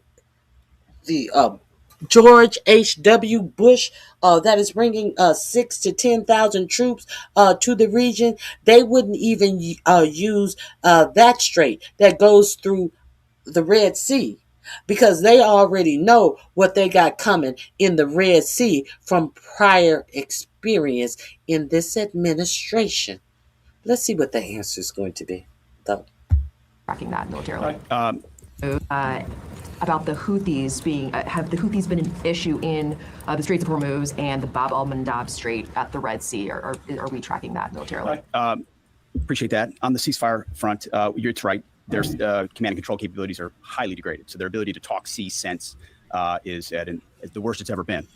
But their motivation to want to stay in the ceasefire is very high because they understand that a violation of that ceasefire means a commencement, once again, of Admiral Cooper's forces. Once again, if all of their everything that they have is at the lowest rate, how would they even break the ceasefire? You want us to believe that they can't fire on us at all because you guys have beat them up so badly. But however, if they break this ceasefire, it can't be both. It cannot be both. Let's continue. Which went very poorly for them. So they have a high incentive to maintain that ceasefire, even though they can't talk and organize as well as they'd like to. And as far as the Houthis, thus far, they have stayed out of it, which, of course, we think is a good decision by them. And I think is a reflection of the fact that over a year ago in Operation Rough Rider, we had an ongoing and intense campaign that demonstrated American. What can you say about Operation Rough Rider or whatever the fuck you want to say? You got rode rough and hung up and put away wet. That's the Rough Rider that happened in Yemen. You got rode hard and put away wet and soapy. Wet and soapy. That's what happened in Operation Rough Rider. Your president came to you when the military fled the Red Sea, and your president said, well, the Houthis said that they had enough, so, we're done. No ceasefire agreement, no anything. Y'all ran out of the Red Sea. And lost y'all didn't even get planes shot down that time. Y'all actually threw planes off the deck of aircraft carriers because you was hauling ass so quickly, making a U-turn so quickly to get the fuck out of the way before you got fucked up over there. That's what happened. That's why you what happened, Pete? Let's hear that again. What happened? What had happened? Your president said that they were done fighting, so we're going to take them at their word. Is that how things end, usually? And now look who's back. Guess who's back? Back again. Houthis back. Gonna kick ass. Now, guess who's back? That's why you don't just tuck tail and run out of situation, because a couple of months down the road you may be in the same situation again. Let's continue. Let's hear him stutter about that question again real quick. I apologize. A violation of that ceasefire means a commencement, once again, of Admiral Cooper's forces, which went very poorly for them. So they have a high incentive to maintain that ceasefire, even though they can't talk and organize as well as they'd like to. And as far as the Houthis, thus far, they have stayed out of it, which, of course, we think is a good decision by them. And I think is a reflection of the fact that over a year ago in Operation Rough Rider, we had an ongoing and intense campaign that demonstrated American capabilities, which has them hesitating to want to do something on that strait, which I think would be a poor choice. Right here. Good morning, Mr. Secretary, gentlemen. Or is it they have not gotten the orders from Iran yet? You decide. You decide. What made sense and what he just said? Absolutely nothing. I think it's good that they have decided to stay out of it. You who brag about taking the life of one of their leaders when they went to their girlfriend's house. We just saw him. He has just entered his girlfriend's house, knowing that you were not striking a military installation. You knew that you were striking a resident that had a civilian in the house. That's who you struck. That's who you struck. You have been committing war crimes since you have been in this fucking position. And that's why we're going to read those six issues that are in the article of impeachment for Kegbreath. And this Yemen stuff is also included in those articles of impeachment, if memory serves me correctly. Let's continue. David Zia, Real America's Voice. As commercial shipping ramps up, there was 130 ships a day going through that. As that happens, ships have to anchor up, right, and wait to pass through the narrow strait. Is there any progress with an international force to phase out U.S. military-led escorts or other? Is anyone stepping up to do that? It's a great. No, Kegbreath, Scott Besson said that the United States is going to make money on this. How else would the United States make money on this if they don't become a permanent fixture in the straits? I'm just very curious. They're expecting to make money on this. So they want you to believe that the Iranians are the pirates when actually the United States has gone into their region and they plan to figure out a way to make money on the ships. We never thought of that. That's a good idea. Let's get that money. If we don't steal the oil, we're gonna charge everybody to come out of the straits in an area that we have nothing to do with. Question. Long term. They should be. There's a lot of talk, and what we've U.S. military-led escorts or other? Is anyone stepping up to do that? It's a great question. Long term. They should be. There's a lot of talk, and what we've seen in this conflict from allies, and there's a lot of talk, except for the ones that were mentioned by Admiral Cooper in the region, who've been phenomenal. Other allies have talked a lot and haven't done anything. And as the president has pointed out, this is a waterway that the American commerce doesn't use all that much. We don't rely on the energy coming out of the Strait of Hormuz, but Asia does, and Europe does, and large parts of the rest of the world do. And so their ability to muster a collective defense or a clearing of the straits would be a wonderful thing. And we hear and see the talk about it. But when shots were fired and those countries were needed the most, they weren't there. They weren't in the strait. They weren't alongside us. Their leaders weren't rallying what they have of their navies. If they decide after CENTCOM does the heavy lifting, which again, they should be able to do. We should live in a world where other countries can defend waterways, not just the United States Navy. Should that conclude, which we believe it will, then we would welcome other countries coming in after the fact. But you can't live in a world in perpetuity, and this is a message to the rest of the world and our allies, where you just rely on America to continually do the heavy lifting. Oh, Iran might get a nuclear bomb. Who's going to do something about it? America. And America only. Other allies need to invest in their capabilities so they can project power and do basic tasks like clearing a strait. So we're not counting on it, but it would be wonderful to see it if it ever materialized. Yes. Thank you, Mr. Secretary. Thank you all for your time. I have a couple questions. I know you said a few weeks ago that Iran's supreme leader was wounded and disfigured. Do you have an update on whether he's even alive at this point? And then another question for you. Iranian embassy accounts are sharing an AI video of Jesus Christ kind of bloodily killing President Donald Trump. Does the Pentagon have a response to this, including the fact that this AI Jesus is casting Trump into hell?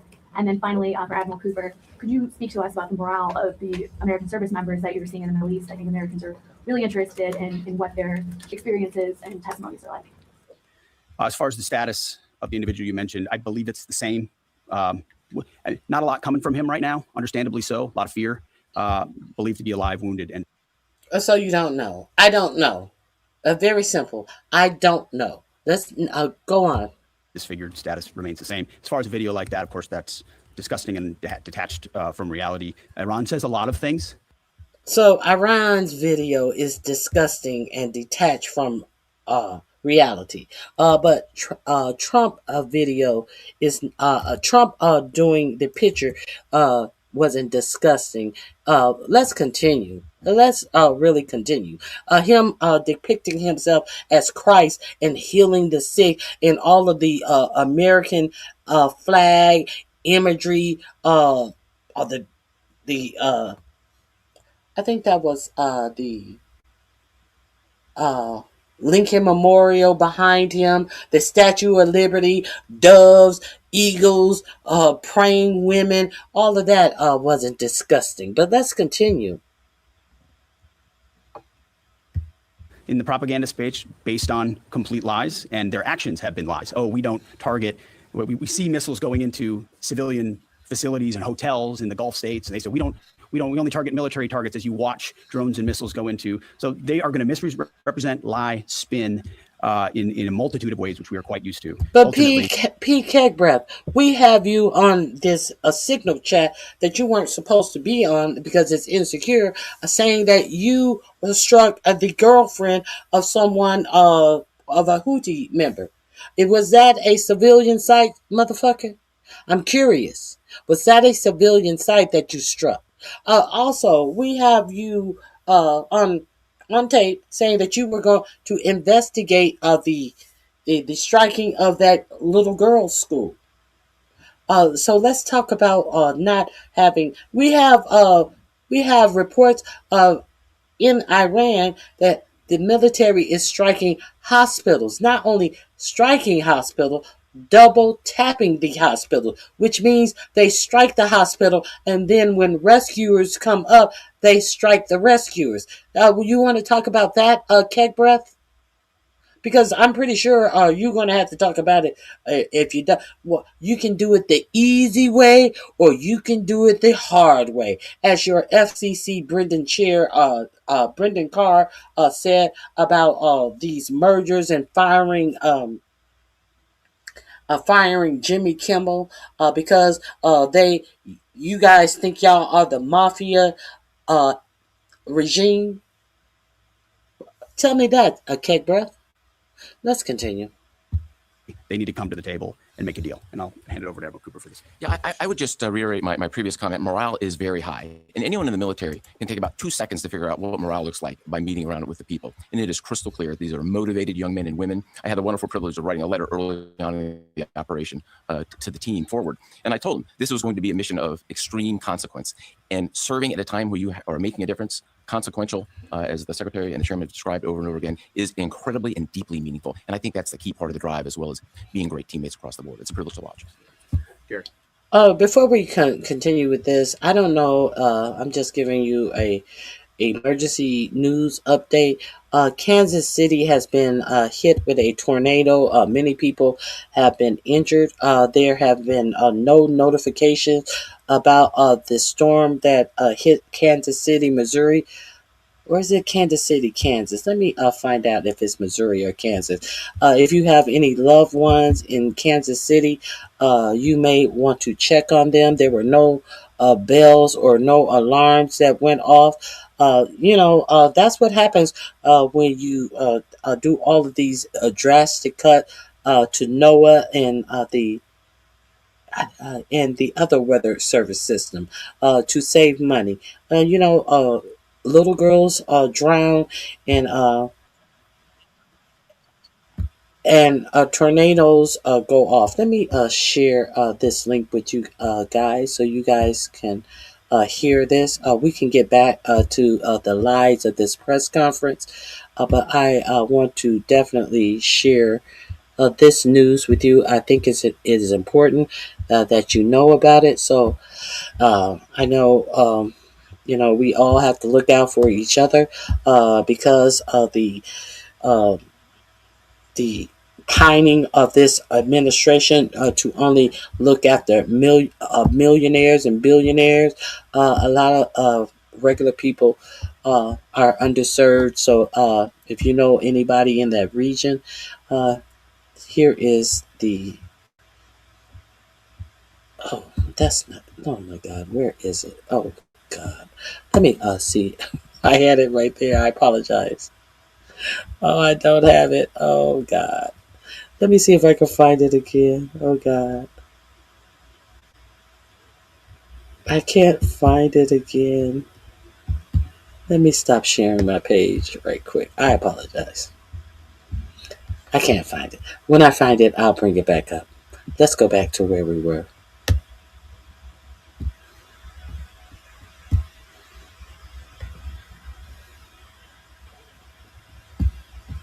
Here we go.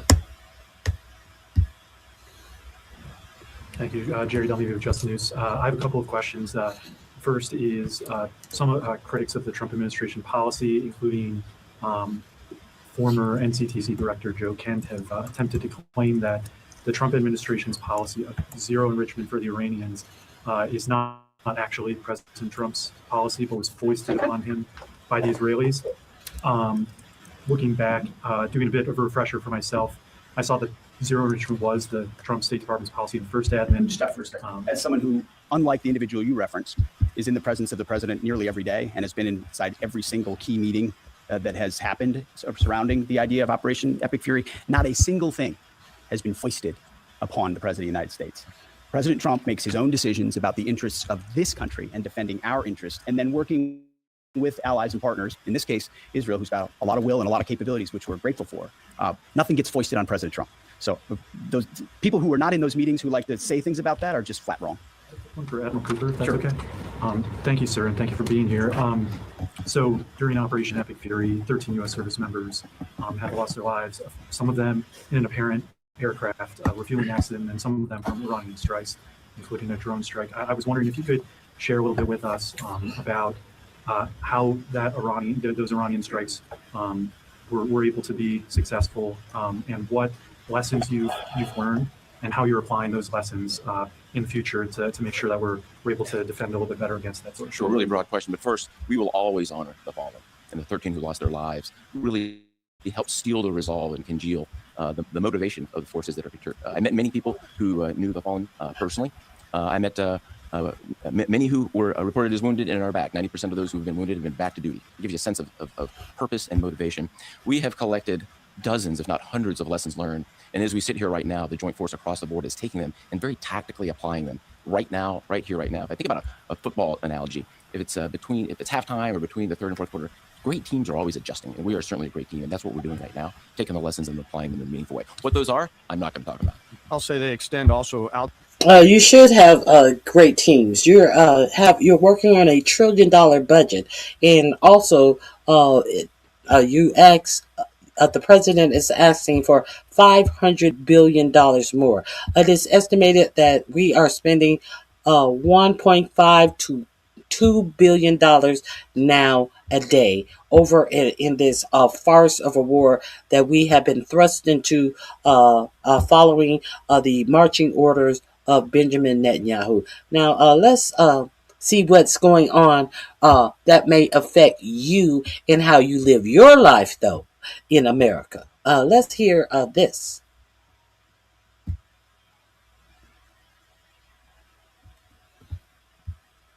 Hold on. Let me get the volume. Here we go. The National Weather Service, because on Monday, Kansas City was hit with 5 tornadoes. Oh, it was on Monday. I thought it was on today. It's not breaking news, but it's important news about how you live your life and the concern and the money that they say they don't have for you, and how you live your life to protect you as an American citizen. Let's continue. Only problem, the National Weather Service did not expect any tornadoes, and several people were injured as a result of the tornadic activity. According to NBC News, there are alarm bells right now going off, questions, concerns over the fact that the Trump administration has made significant cuts to staffing at the National Weather Service, cuts to weather balloon launches, and more. And it led, likely, to a situation on Monday where Kansas City was not expected to have tornadoes. There was no forecasting of tornadoes. And then 5 tornadoes hit, leaving several residents injured as a result of it. It could have been a lot worse. But many are saying, well, this could directly be due to the cuts from the National Weather Service, and the real world impacts are already beginning. Spread the word. Subscribe to my Substack, link in bio to support. Follow along for all the news you need to know about. Okay, I'm gonna put this link in the chat. Go over there and check out Aaron Paranis. He does great updates all throughout the day. What's going on in the world and in the news. So here's the link to that post. Now let's get into the Caroline Leavitt interview with line guy Scott Bessent. Shall we? Let's get into that interview. Let's move on. Where is Caroline Leavitt? And someone asked about the Lego little shorts that are put together. Someone in the chat asked about this. They have located one of the main people who does the Lego videos, and they interviewed him. I have a portion of that interview. If you guys are interested in seeing that, I can play that for you. Let me get Caroline Leavitt's.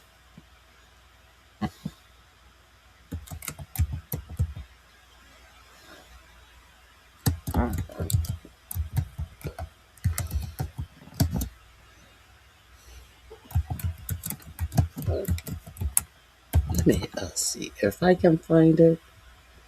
Here it is. Okay, here we go. Let's play this. A little portion of this. We're just going to skim through this press conference. I think basically we're going to get to the Q&A. That's where all the specific lies are told about the questions asked. Shall we? This would be in my description box under a press conference. All of my links that I share with you, I either drop them in the chat or I drop them in the description box. Let's see what Carolina Leavitt has to say. And Bumbling Bessent. Here we go. With the American people, with American families.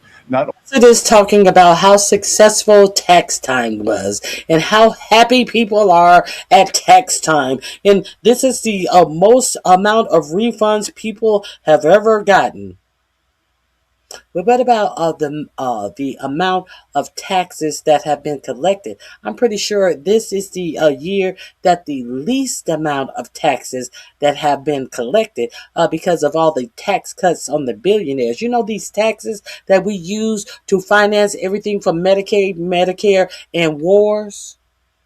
How much was collected since this tax season was so successful, Scott Bessent, as you are spending to 1.5 to 2 billion, not million, dollars a day in this ill-fought war, this illegal war? How much tax dollars have been collected? Have you met records there since the person with the largest net worth is living in the United States, who is worth over $800 and some billion? How much has the United States collected in taxes from this constituent of people who have grown in the billions and billions of dollars? The number of new billionaires that have grown their billions under this administration. How much did we collect? Because we are in a very bad situation in the United States. The United States is indebted to death. And this big bloated bill added $37 billion to an already bloated debt that the America had. Now, this illegal war is going to add how many $billion that your children, your grandchildren, and your grandchildren's are going to have to pay back? So, Scott Besson, I want you to believe that, a lot of people have received $3,000 and something dollars. This is the most output that we have spent out and given refunds. How much have you taken in? Because it don't matter what you're putting out. It matters how much you're taking in. Because we got a lot of shit to pay for, Scott Besson. Scott Besson is not going to talk about that.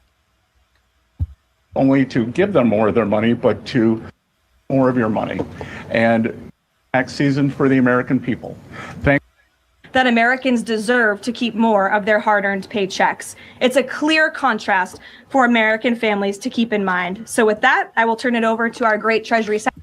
Wait a minute. Again, that they are the affordability frauds who believe the government should keep more of the American people's hard-earned money. This president and Republicans in Congress fundamentally believe that Americans deserve to keep more of their hard-earned paychecks. It's a clear contrast for American families to keep in mind. So with that, I will turn it over. But you only believe that about rich people. But let's continue. The Epstein class. You only believe that for the Epstein class of people. This lady to her left, who was over the small business administration, billionaire, and she's going to come up here and talk about the pennies and that they are giving a small business in a era where small businesses are going under because of this 45-47 economy is failing small businesses and large businesses. Kelly Lefford, I don't know why she is up here, this loser of the Congressional Senate race against Raphael Warnock. I don't know why Kelly Lefford, this billionaire, is not somewhere sitting on her ass, but she wants to be a politician. She wants to be counted. Go count your husband's billions and go sit the fuck down somewhere. Over to our great Treasury Secretary, Scott Bessent, and then he will turn it over to Kelly. Thank you. Good. Thank you, Caroline. I'm here to tell you that it has been a fantastic tax season. It has gone smoothly. It has gone efficiently from the point of view of the IRS, but most importantly, it's been a great tax season for the American people. Thanks to promises made, promises kept, through the working families tax cuts, the president has delivered the record refunds to the American people. More than 45% of the filers of the returns that we have seen have had at least one of the four president's signature policies: no tax and tips, no tax and overtime, the deductions for our great seniors, and Now, I know Caroline Levitt talked about all of the deductions that were used. She called it no tax on tip, no tax on overtime, no tax on Social Security. I am glad that Scott Besson decided to not tell the lie that there was no tax on Social Security. He said that the deductions were made for our great seniors. That is the thing that they tell you is no tax on Social Security, where there is a tax on it. What they have given is some deductions for seniors who are on Social Security. So the next time you hear no tax on tips, no tax on overtime, no tax on Social Security, know that they don't give a fuck about you. They are just blowing smoke up your ass to take up time so someone cannot ask them a question that is hard. Let's continue. deductibility of interest on auto loans, president's signature policies: no tax and tips, no tax and overtime, the deductions for our great seniors, and the deductibility of interest on auto loans for American-made cars. And I will tell you that one of those that Americans have taken is no tax and overtime. And it's the American way. If you want to work longer hours, you get to keep more of your money.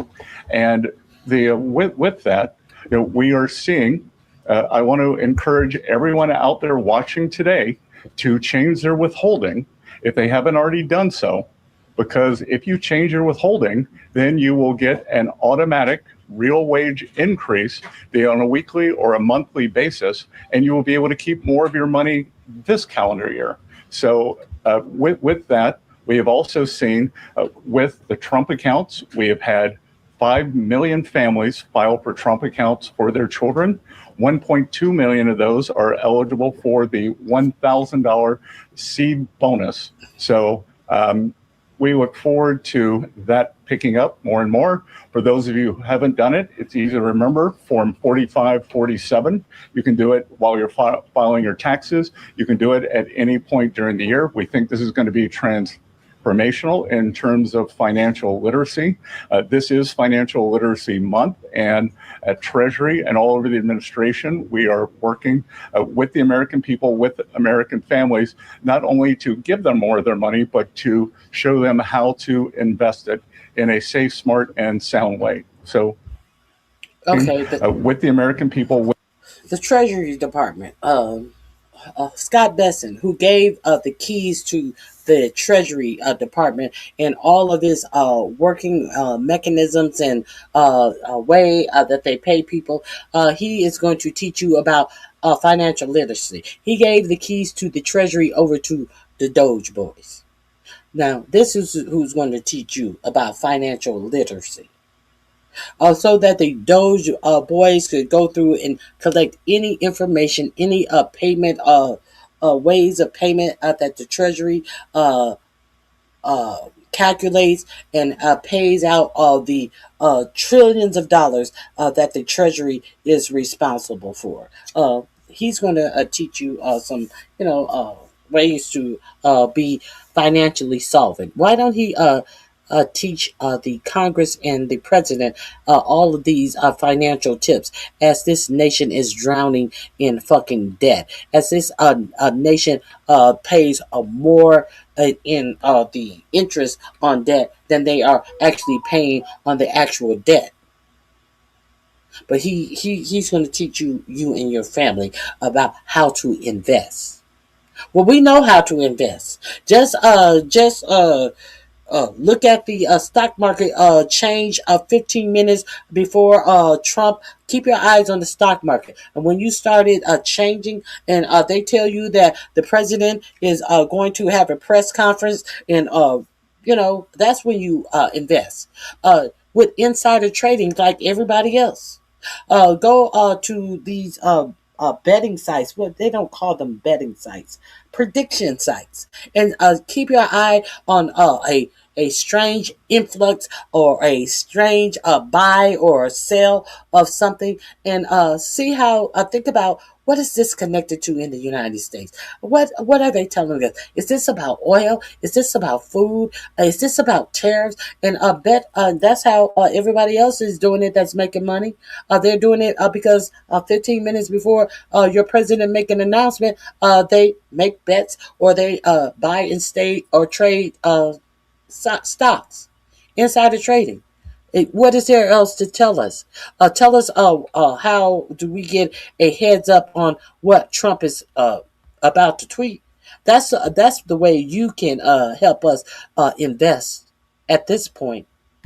With American families, not only to give them more of their money, but to show them how to invest it in a safe, smart, and sound way. So with that, I will turn it over to Kelly. Great. No. I will drop this link. I don't want to hear her at all. Help them build it. Made in America is back. And that's why the America worker is winning too. No tax on tips. And What is the American worker winning? Job losses? Is that what the American worker is winning?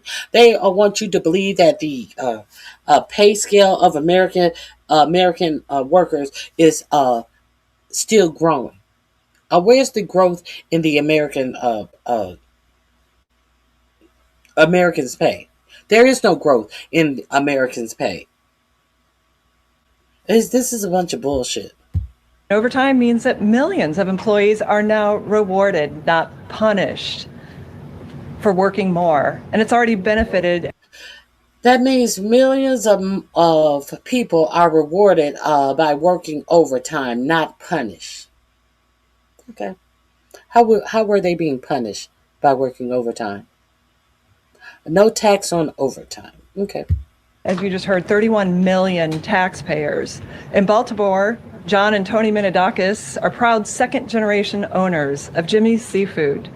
Now, with no tax on tips and overtime, their 200 employees know that coming into work means going home with more pay. And Wade, a CNC machinist that I met at Lehigh Valley Plastics, actually, they go home with the same amount of pay in their pockets, but come tax time the next year, like the woman that you guys put in front of us, they go home with the same amount of money in their pockets every day. Every day. Understand that most service workers do not even make federal minimum wage. They are paid below minimum wage prices because they try to say that, well, you're going to get tips. So that helps.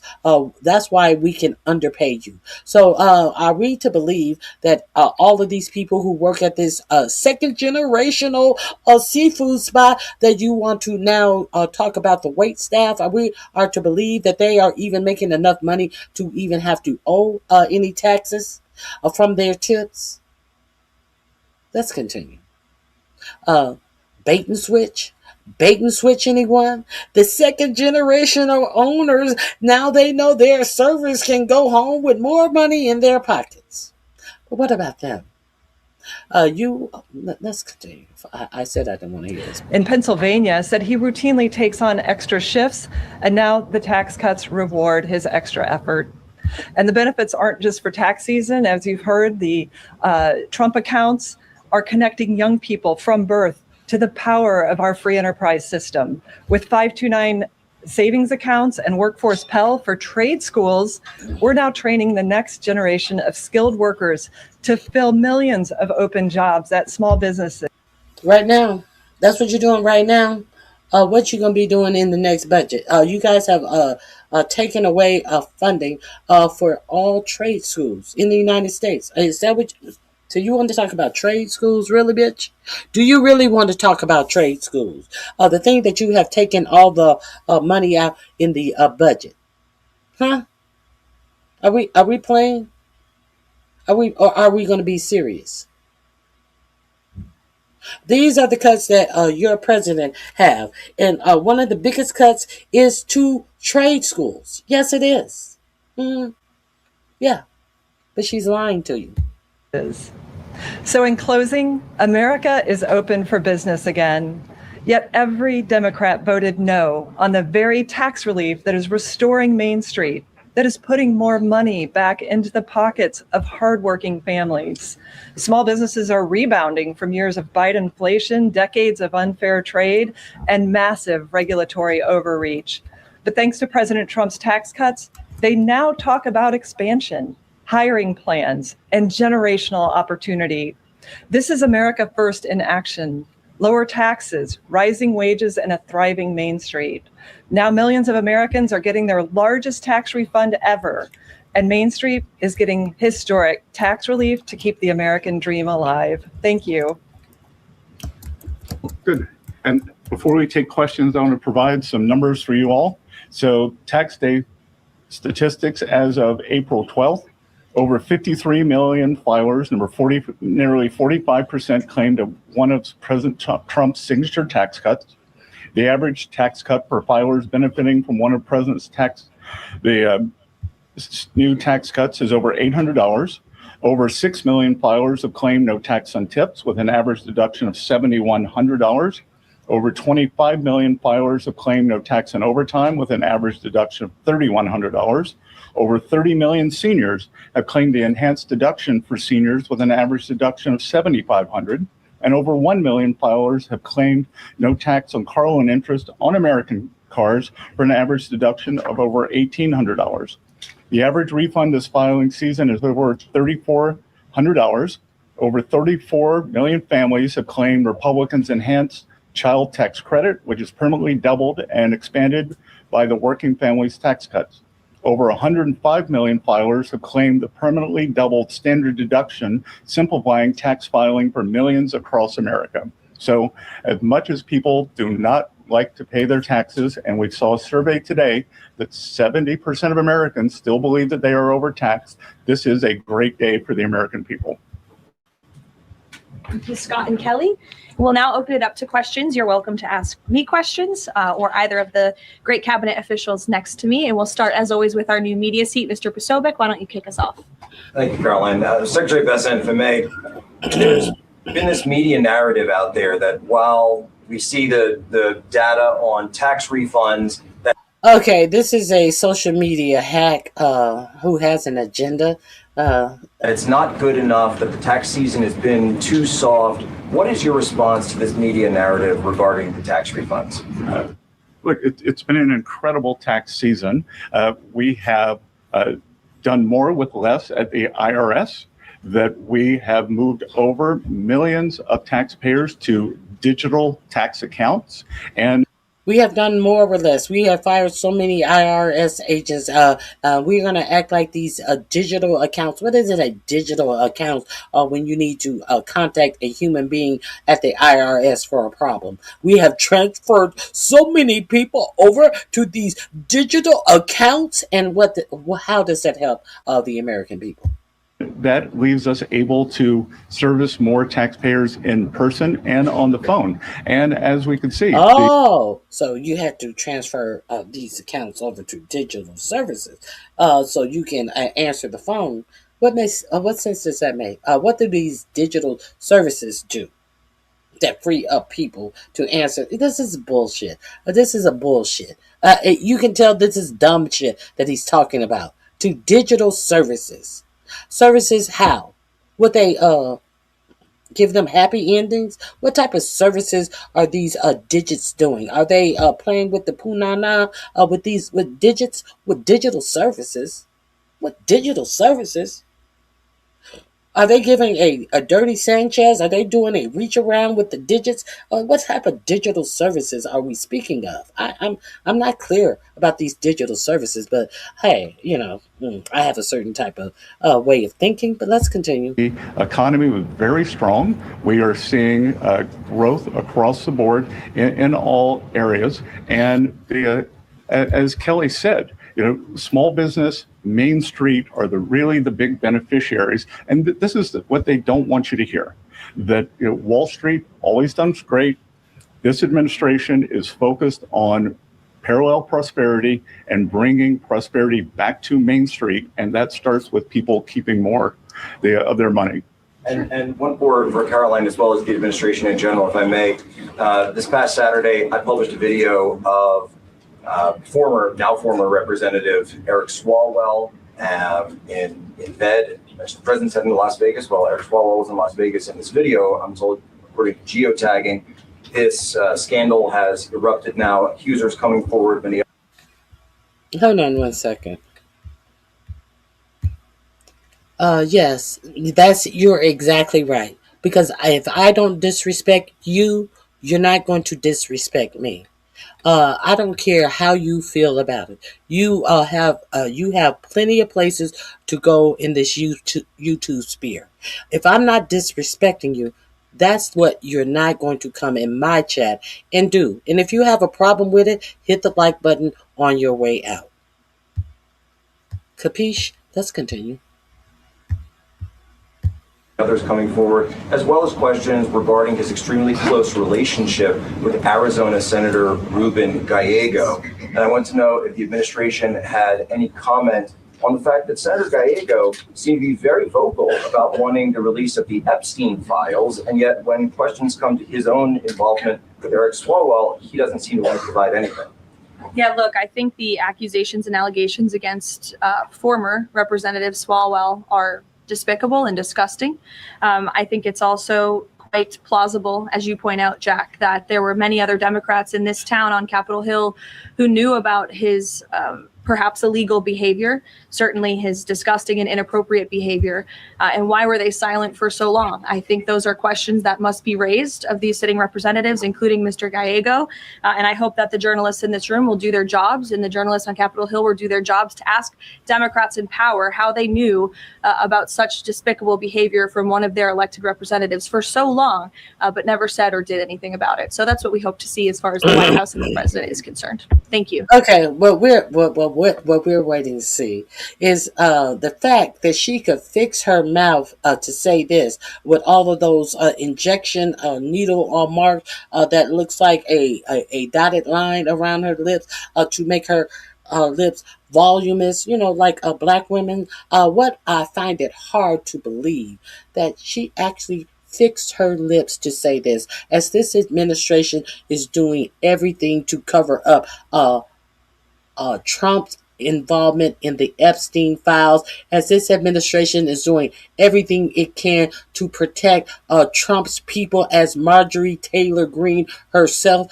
said when he begged her to take her name off of the petition to make it a law that they must release the Epstein files. You're gonna hurt a lot of my good friends, himself and a lot of his good friends. But she has the audacity to talk about Democrats not saying anything about something that was not broadly known by the public. Now, Eric Swalwell, he gets what's coming to him. He gets whatever is coming to him. Now, when the Democrats say that, suddenly they don't hear that. They just hear that they hadn't said anything before. Well, maybe they didn't know anything before. Maybe they had not heard these accusations. I know I hadn't. But you want to charge people about something they haven't said about prior to these people losing support by the Democrats who were backing him and supporting him for his governor run. The actual politicians who were backing him, as all of these MAGA politicians continue to support 45-47. But you don't see how stupid you sound.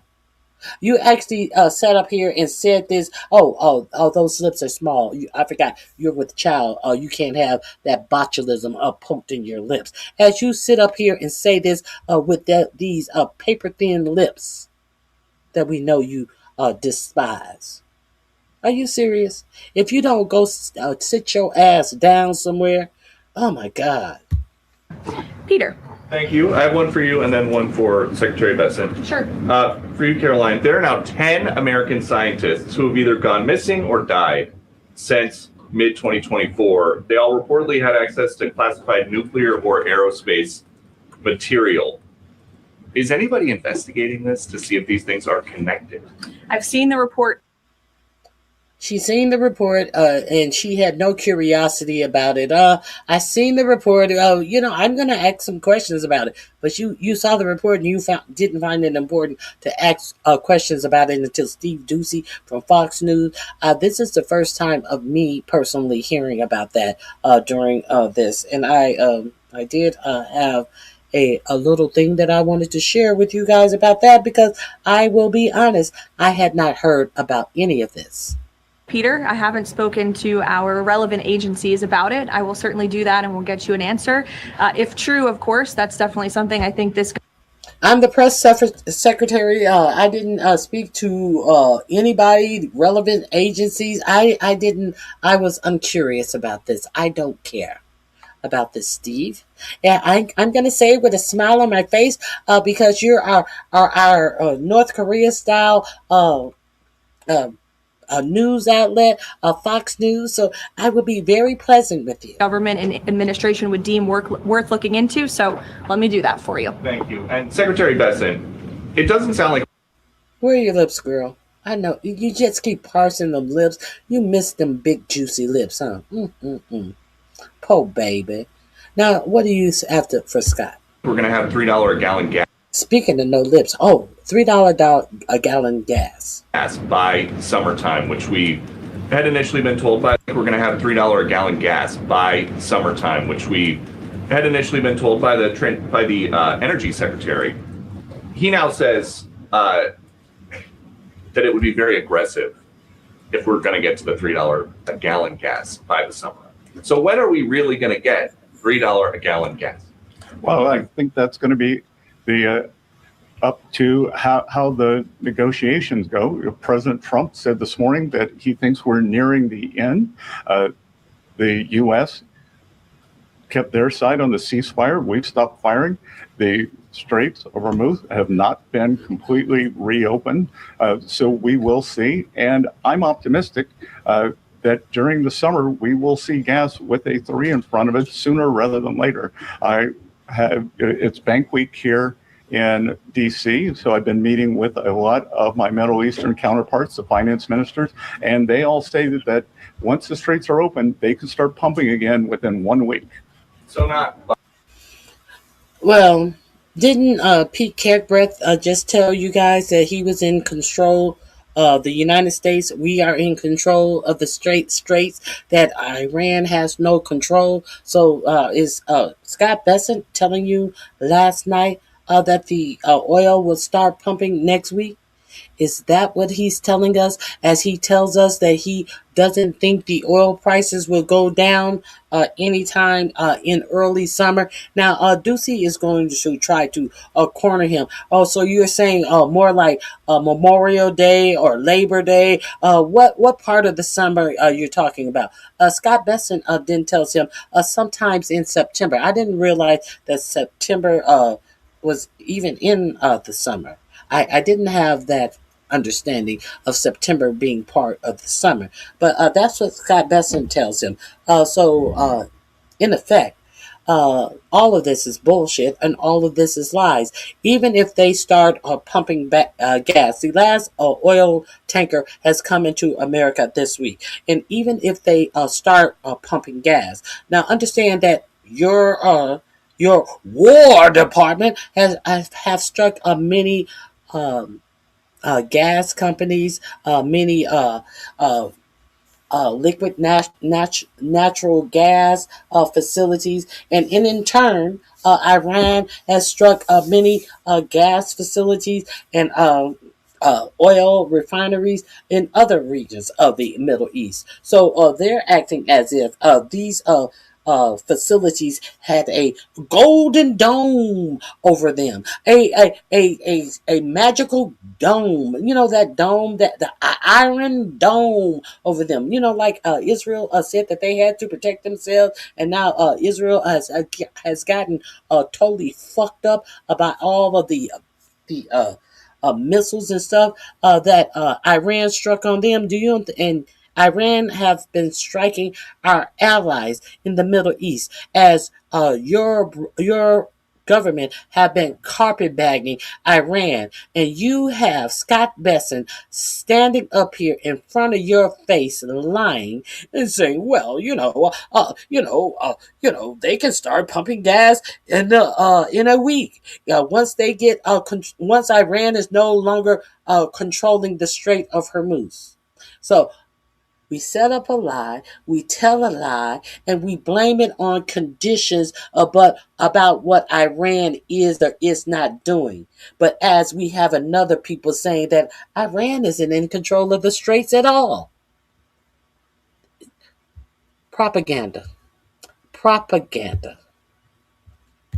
Have not been completely reopened, so we will see. And this morning that he thinks we're nearing the end. The U.S. kept their side on the ceasefire. We've stopped firing. The Straits of Hormuz have not been completely reopened, so we will see. And I'm optimistic that during the summer we will see gas with a 3 in front of it sooner rather than later. It's Bank Week here in DC, so I've been meeting with a lot of my Middle Eastern counterparts, the finance ministers, and they all say that once the straits are open, they can start pumping again within 1 week. So not by summer like Memorial Day, but maybe by Labor Day? Again, I'm optimistic that sometime between June 20th and September 20th that we can have $3 gas again. And as I said this morning too, we are going to be watching the gas stations, because they raised prices very quickly when the when the crude oil prices went up. We hope they'll bring them down just as quickly as crude oil prices have come down, which they've come down substantially just in the past 10 days. Great. Sure. Thank you so much, Caroline. Can you give us an update on the president's thinking on the next Did you hear Besson lie and said that crude oil prices have come down substantially in the last 10 days? Now, we understand very well that that is a lie. There hasn't been 10 days since the fake agreement to sit down for a ceasefire. The ceasefire blew up. The oil prices skyrocketed. Now, what did the 45-47 say about Iran? It seems like they don't want to make a deal. So why are they over in Iran now trying to restructure these actual talks for a permanent ceasefire? So this is just market manipulation that is going on right here. Oh, there's no way we're gonna make a deal. Well, it seems we're gonna make a deal. It's getting close to the weekend. So he needs to signal to the stock market about what to do for the money. As the money drop, and then as he make an announcement on Sunday evening, Sunday night, early Sunday morning, and then the stock market is going to explode again. It's Monday, Monday, Monday, Monday, Lion Stock Day, Lion Money. This is just bullshit. All of this is just bullshit, in my opinion. But let's continue. Attorney General. A lot of names have been going around, like Ron DeSantis, Rudy Giuliani, Ed Martin. They're being floated. Rudy Giuliani, Ed Martin, Ron DeSantis is being touted as people who are possibly going to take Pam Bimbo's place at the Department of Justice. Let's not forget Jeanine Pirro, who wants to scrub all of the convictions off of the records of the January 6th conspirators. What is it? Sadistic conspiracy that these people have been charged with. And Jeanine Pirro, in her bid to be the new Pam Bimbo, wants to scrub all of this off of the records of the Proud Boys and the Oathkeepers, or these white nationalist groups. Jeanine Pirro. Okay? Let that sink in. Speaking of people who are vying to be over the Department of Justice. As contenders, what qualities is the president looking for in a new AG? Steve Martin, the same Steve Martin that could not get confirmed for the seat that they wanted him to get. The Republicans said absolutely not. We are not going to confirm him. Who, even though he couldn't get confirmed, they kept him in the Justice Department under some fake title that they gave him. Why? Because he's a Trump loyalist. And what is it? I think his name is Steve Martin, not Steve Martin. Ed Martin. So Ed Martin continues to keep employment and continue to get your tax dollars in a check from the government for work he does. What work did he do? Ed Martin was the one who I highlighted many times on here, who took his ass to New York City and stood in front of Letitia James' home and was taking pictures of Letitia James' home. And when the question, he said, sometimes you have to be at the site of where it all happens at. What he was doing, he was stalking and trying to intimidate a black professional woman who had successfully done her job. And her job happened to have been to try and convict a 34-time felon who was Donald Trump. And now you had Ed Martin standing outside of her house as they put fake charges on her about some mortgage fraud or something that was thrown out of court. But understand that Ed Martin took his ass to New York City to stand in front of her apartment and take photo ops. And talking about he had to be at the place where the crimes had happened. And he wanted to open up all of her books and look through all of her book at the Southern District of New York. That's who Ed Martin is. If you don't know who Ed Martin is. Now, these are the people who these people have been tossed around as being over the DOJ. Is America great again yet? I'm just asking. And will there be accountability? Can you give us an update on the president's thinking on the next attorney general? A lot of names have been going around, like Ron DeSantis, Rudy Giuliani, Ed Martin. They're being floated as contenders. What qualities is the president looking for in a new AG? And will there be accountability for what many have described as weaponization within Biden's office when he was the president? Sure. Well, certainly ensuring that there's accountability for the weaponization of justice that took place under the Biden administration is a top priority for this. As your interim DOJ Attorney General, Todd Blanche, a former defense attorney to Donald Trump, who was his attorney when he lost those 34 felony counts to Letitia James, is the interim chair of the Department of Justice, who said that it is his duty to do whatever the presidents want. So we're talking about weaponization of the DOJ when we saw all of the bullshit that Pam Bondi did to keep the Epstein files hidden, and Todd Blanche acknowledging that there are 3 million more Epstein files, but he will not release them. Because it is what his job to do what the president wants. But you asking her about weaponization of the Justice Department, exactly why, as if you don't know that this Justice Department has been weaponized under 45, 47. Who is this asking this foolish question is what I want to know. Let me continue. President, with respect to names that are floated, there are always names floated in the press. Sometimes I have a chuckle when I read some of the reports about certain people floated for certain jobs. As far as the president is concerned right now, Todd Blanche remains the acting attorney general. The president feels he's doing a good job, and that's where it remains right now. I don't have any personnel updates for you today. Annie.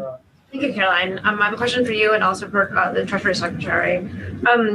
First of all, there was an interview that Dr. Mehmet Oz did recently where he described the president's views on his own diet. He said that he argued that diet soda is good for him because it kills grass. And if you pour it onto the grass, the grass is killed and it therefore must kill cancer cells. I'm wondering if you can, was this sort of an accurate description of how the president's views? Oh, that's funny. Oh, that's funny. He must believe that as he stripped all of the money from cancer research, cancer treatments, and you find that's funny. As he has stripped money from child cancer research and treatment. I wonder if he told get around Betty, who got time to get around and tell her sad story about her husband having cancer, as she trolloped all over the United States doing rigged up photo shoots that these Republican elected official have her broke ass going around talking about she make $22,000 a year, yet I thought she was taking care of her sick husband. How you taking care of your sick husband when you are doing stunts and shit for the president of the United States, acting as if your hillbilly Arkansas living ass is delivering him DoorDash? Who taking care of your husband that you want us to have our strings all pulled behind your husband? But what I really want to know is when she told the president that she was delivering all his favorites. Well, it is reported that Diet Coke is one of his favorite. Did he at least have the decency to tell her, "Oh no, that's okay. Go ahead and take it home and pour it over your husband to help with his cancer"? Child, that's what he should have poured it over that bitch. Let me Look, as we all know in this room, I think you know the president has a very good sense of humor. It's one of his most underreported characteristics, I would say. I have heard him tell this joke before. I think the Wall Street Journal should get a better sense of humor. And then another one for you. Everything's about a sense of humor. J.D. Vance said when he depicted himself as Jesus, he was just being funny. Now, everybody knows that the president has a great sense of humor.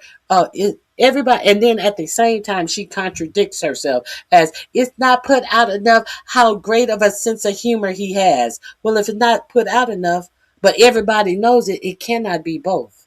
It's bullshit. It's lies. These are the beliefs of this demented mind. These are the thoughts and actual beliefs of this person. And then, when it comes out, president, he was just making a joke about being Jesus. And the president said, no, yes, I put it out. I thought it was me being a Red Cross worker. So it can't be both.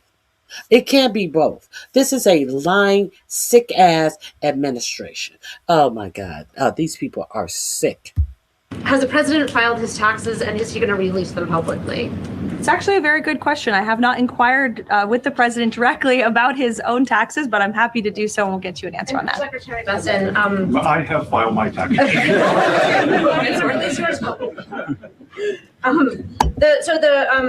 president has publicly said that you are the reason that he has not fired Chairman. I'm sure you have, Scott Besson. You a billionaire. You ain't got shit to pay. You probably got a motherfucking refund. Ain't nobody surprised that a billionaire filed his taxes. And when they get the biggest tax break out of everybody in the whole fucking United States.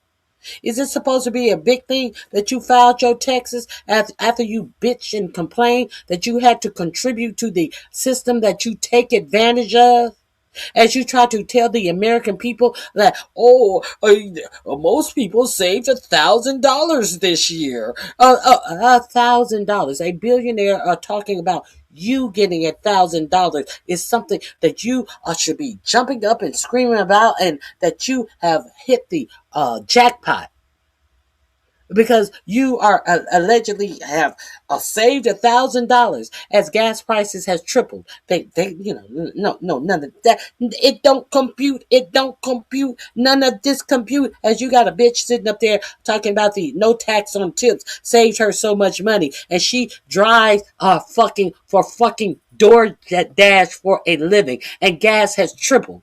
And you got her up here talking about how much money she saved while ignoring that she has to fill that car up with gas that is triple the price.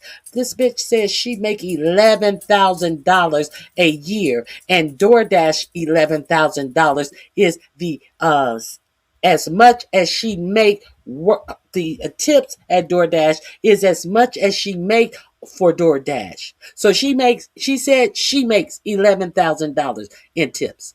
And if that is as much as she make at DoorDash, that means DoorDash pays her $11,000. What are we rejoicing over? What exactly are we rejoicing over? That she doesn't have to pay taxes on $11,000, but she does have to pay these high-ass gas prices to drive around to deliver meals, and she is only making $11,000 to do that, and she finds it necessary for her to have to do that because she allegedly had a husband who she was paying for cancer treatments for, because she is not receiving enough health care in the richest country in the world, that she had to go through all of her savings, and now she has to work for DoorDash and pay triple the price of oil per gallon because your president decided to go on a fucking excursion, as he said.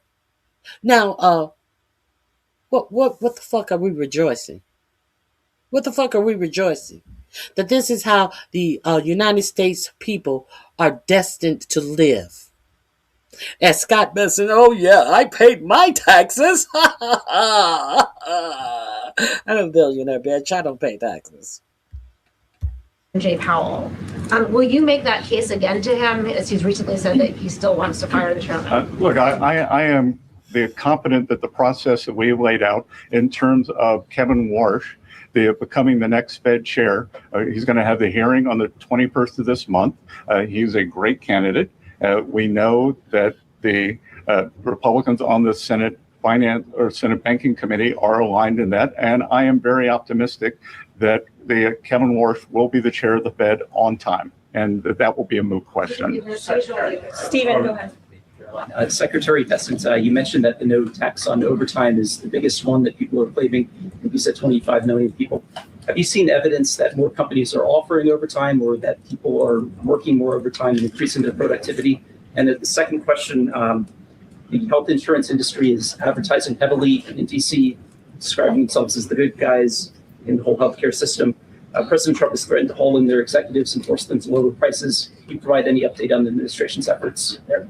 Okay, so I'll take the second one last because Yeah, answer the first one.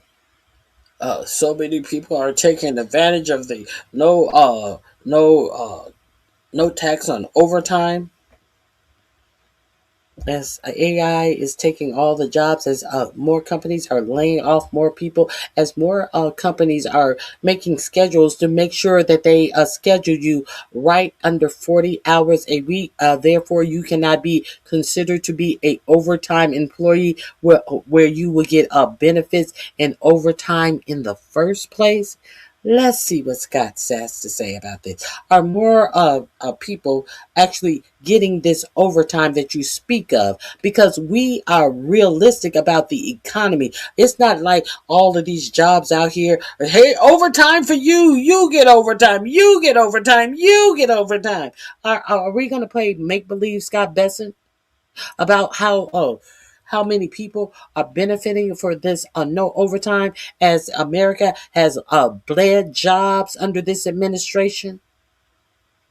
What you got to say about that, Scott? that's not my area. I don't wear a lot of hats here, but I am sure that the president makes his views known with corporate executives, and if that is true, then they will be hauled before him, and with overtime as.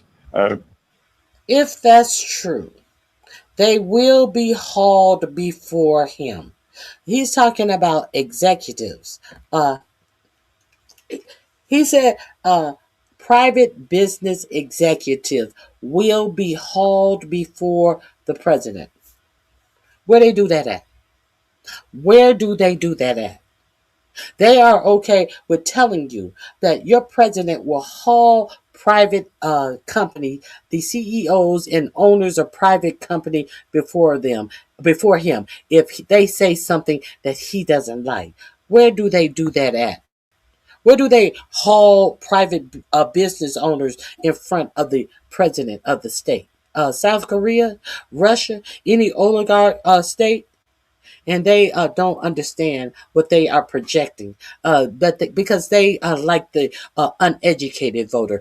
They like the stupid voters. They like the voters that continue to vote against their own interests. And they know that you are too stupid to hear what he just said right here about, Lord have mercy, about private companies. Kelly and I go out and talk to employers and workers around the country. They all want more overtime. And there was this narrative that I think over 2 million illegal aliens have either voluntarily deported or been deported, and that there would be a worker shortage. Well, what better way to fill that gap than with overtime for hardworking Americans and for them to keep more of it? Yeah, I'll just. Okay, so we got the answer. The illegals, they have freed up so many jobs, but we're not going to hire Americans to take those jobs. We're going to pretend like, what better chance than to give overtime? Isn't that penalizing the owner instead of hiring a new person to take the jobs where you more than likely were underpaying a undocumented immigrant? Wouldn't it make sense to hire an American as opposed to paying time and a half to have someone who's already working? So Scott Besson, who is over your Treasury Department, said, what better chance is there to get overtime than to fill all of the millions of dollars that have been lost through the immigration crackdown than to fill their jobs with overtime? He's a dumb motherfucker. We've been to jobs all across the country, and what's better time to fill jobs with overtime? Don't fill the position at straight pay. Paid time and a half. I declare, I'm a billionaire. I tell you. Oh, I forgot. Are we gonna forget? That's probably why Scott Bessent reportedly decided to open his own hedge fund, a private equity company, and quickly lost up to 90% of the money that he was in charge of. And your president decided to put him over the Treasury Department. Let's tell the whole story. Let's make it all make sense. Now, does it make sense to you? It should. Let's continue. These are old stories that I gave. These are old stories. Look, who is that guy who they love to talk about on the Democrat side? Who is the big donor on the Democrat side? I'm having a blank. My dog is doing something. I'm having what is his name? Oh God. They always want to act like he's financing everything from the No Kings rallies to everything. Soros, George Soros. Look up Scott Bessent. Did you know that Scott Bessent worked for George Soros? Did you know Scott Bessent learned everything he knew about investment by working with George Soros? Did you know that Scott Bessent decided that he was going to open up his own company after working for George Soros, and he was left to his own devices? And see what happened to Scott Bessent and his business after leaving George Soros. Let's continue. Add that a great example are the factories that we see coming back thanks to 100% made in America expensing. Coosa Steel is a great example in Rome, Georgia, where the owner was down to running one shift 1 day a week. He's up to 2 or 3 shifts, 5 or 6 days a week. So thanks to reindustrializing this nation through our small manufacturing base, which most manufacturers in America meet the small business definition, 98% of them, we're seeing more shifts taking place, more opportunities for overtime, and then more willingness of workers to take on overtime shifts, because in the past they were penalized by the tax system for taking on overtime. So you mean to tell me the people weren't taking overtime because, no, I don't want this overtime. I gotta pay too much taxes on this overtime. Oh, you want to work overtime today? No. You gonna fuck me up. I don't need no more money in my pocket. It's gonna fuck me up with my taxes. Who you ever heard say that? Who have you ever heard say that? Or who wanted to make more money? Have you ever heard anybody who wanted to make more money, needed to make more money, say that? No, I'd rather be broke and then pay that extra taxes. Those taxes going to have me upside down. Have you ever heard anyone say this shit that this woman who is married to a billionaire just told you? See, these people believe this bullshit. And they believe that it is easy to get you to believe it because they are used to talking to the uneducated voter. The motherfucker who wants to talk about black people and brown people are the reason they are in a certain condition because they don't get off of their ad and put the meth pipe down and find a job or get educated. Those people who want to be victims to everybody else but their own behavior. Those people.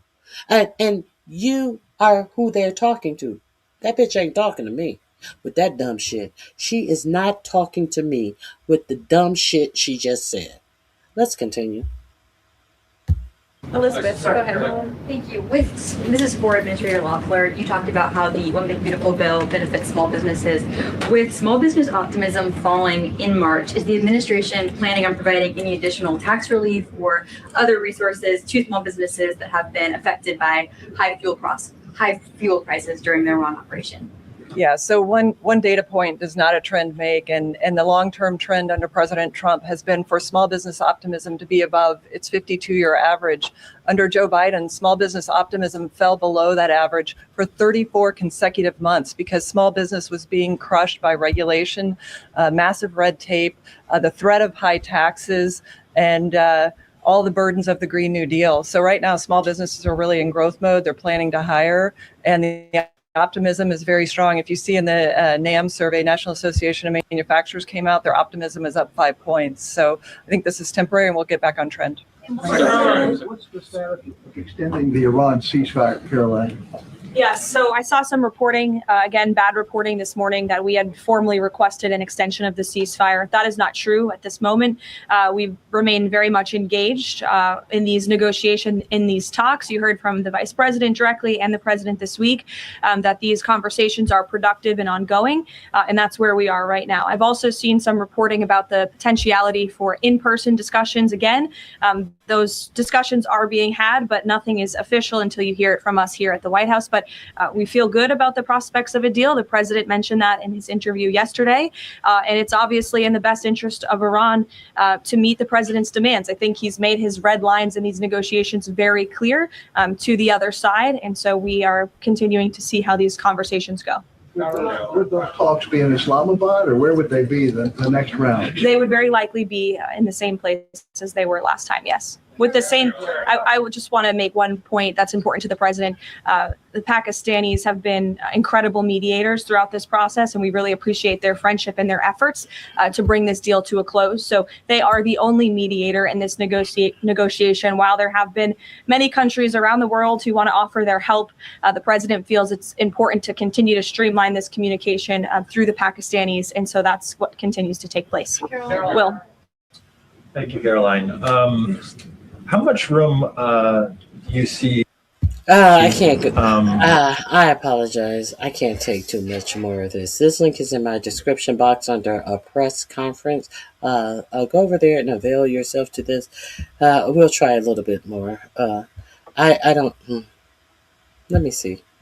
But they're asking. One of the what may prove to be fatal mistakes that the Iranians made was bombing their GCC neighbors, and who are now willing to be much more transparent in terms of the funds or do a deeper dive, much bomb of state. Answer that question.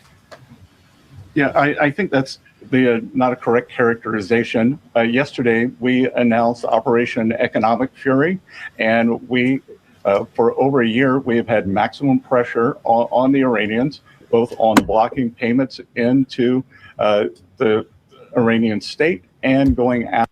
He's lying. He's lying. They just lift sanctions for Iranian to sell oil, and you cannot sanction the way they were making their payments. That they were making their payments through the Brits in Chinese yuan or cryptocurrency. So this is bullshit what you're saying right now. But let's continue.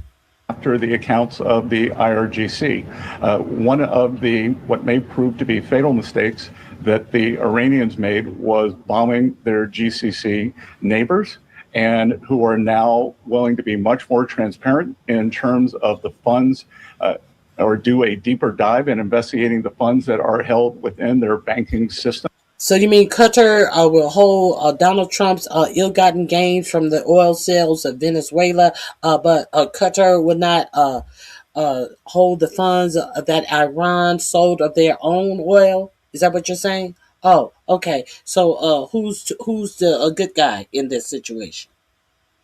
At least the money that they are trying to bank is their own money. Not money from stolen oil like Trump has sitting in a bank that only he can access sitting in Qatar. Let's continue. So we have pushed out to them the request that we want to freeze more funds of the leadership of the IRGC and any members of Iranian leadership. The other thing that we have done is. Oh, so you're going to freeze the funds of independent people, individuals, not the nation's funds. You are planning to freeze the funds of individuals. Okay, Scott, I understand what you're saying now. Oh, okay. Is that legal? I don't believe that should be legal. It don't even sound legal. Let's continue. We have told countries that if you Now, if you don't understand why the Brazil, Russia, India, China, and South Africa got together and created the BRICS. This is the reason why the BRICS were created. Because at any time, with having their money in the World Bank in the United States of America, they can decide to pull a lever for whatever reason and freeze your money. What do the individuals that were struck, the individuals that are in government, that you decided to strike in an illegal war, and they decided to fight back? But when you're losing, you decide that you're gonna tie up all of their finances. They didn't strike America. You struck them. And you all want to project that you're winning, and the only solution that you can do is to freeze the individual accounts of people who are in government. And who thinks you're winning when you do that? That is why there's so many nations who have joined with the BRICS, because they trade in their own money. You may want to go back and try to find videos where I've talked about the BRICS. You may want to go find information about the BRICS that other people are talking about. Because this United States is just hurting ourselves. No one is going to want to do business with the United States at the risk of something, a disagreement or some type of conflict, and the United States is freezing your money and acting as if there is nothing wrong with this. This is why so many people, this is why the United States is failing. This is why the United States dollar is failing. It's because we have idiots like this sitting up here unashamed to say the dumbest shit in the world as they confiscate and steal money. But they don't have nothing to say. They have nothing to say about compensation of stealing lives. They have nothing to say about the lives that they've stolen at all. They can't even come out and say, "Oh, I'm sorry. We did strike that school, but it was a mistake." They don't say nothing about the lives they steal. These people are disgusting. Oh my God. are buying Iranian oil, that if Iranian money is sitting in your banks, we are now willing to apply secondary sanctions, which is a very stern measure. And the Iranians should know that this is going to be the financial equivalent of what we saw in the kinetic activities. Is this an example of expanding the war economically as opposed to militarily? Is this another phase? Exactly. Secretary, what was the coordination? Any update on the insurance program, the U.S. reinsurance program for ships and tankers sailing through the Strait of Hormuz? Any update on that, sir? Well, it's now up to $40 billion. It's run through the DFC, and we are waiting for the ships to be able to get some semblance of normality, and then they can come to the DFC and our private sector partners and request the insurance. What do you tell private shipping companies out there right now nervous about this whole thing, saying, wondering if they should even get near the strait? What's that? What do you tell to encourage shipping companies to do business through the strait? Well, I think we're going to have to wait and see when they are permanently open, because this is a mechanism. When we declare that it is safe, they also have to have insurance. Lloyd's of London had skyrocketing insurance during the time. The rates are still very high. So we want to provide, the US government will make a profit on this, but we want to provide a more normalized level and an economically sound basis for ships to move in and out of the Gulf as they did before the start of the conflict. Caroline, I appreciate it. Thanks, Caroline. Yeah, thanks, Caroline. I appreciate it. So I want to cover two topics, if I could: the tax day, but also the confirmation. So the confirmation hearing set for next week for Kevin Warsh, but Senator Tom Tillis is still a no, and he's holding firm on that. How are you going to win over Senator Tillis to get this confirmation out of committee? Well, I'm sure Senator Tillis wants to do the best thing for the Federal Reserve, for the American people. He has publicly said that. Tillis, for once, is right. I think it's more than just Tillis, because Tillis is the head of the conference. He said that there will be no person that will pass and be confirmed who is an election denier. That's what they're talking about. Tom Tillis said no election denier will be confirmed as the new Fed chair. Period. Full stop. That's what they're talking about right here. Kevin Warsh. But Senator Tom Tillis is still a no, and he's holding firm on that. How are you going to win over Senator Tillis to get this confirmation out of committee? Well, I'm sure Senator Tillis wants to do the best thing for the Federal Reserve, for the American people. He has publicly said that Kevin Warsh is a great candidate for the chair. So let's get to the hearings and see where we are then. I want to ask you about tax day, if I could. So the tax gains that you've talked about through the One Big Beautiful Bill, is that going to offset the consternation from Americans, for lack of a better term, over the $4 gallon of gas? Well, again, as I said. Hold on 1 second. Hold on 1 second. 1 second. Brian, you know what is so funny to me? It is so funny to me that you think that somebody has you change in this room. If I hear something I don't want to see, I don't want to listen to, I leave. I don't have to call anyone ignorant who doesn't have the same agreement with me. I know I'm educated, so I don't have any excuse to go where I don't want to be. Bye. Hit the like button on your way out, Brian. No one's holding you here. You didn't know that?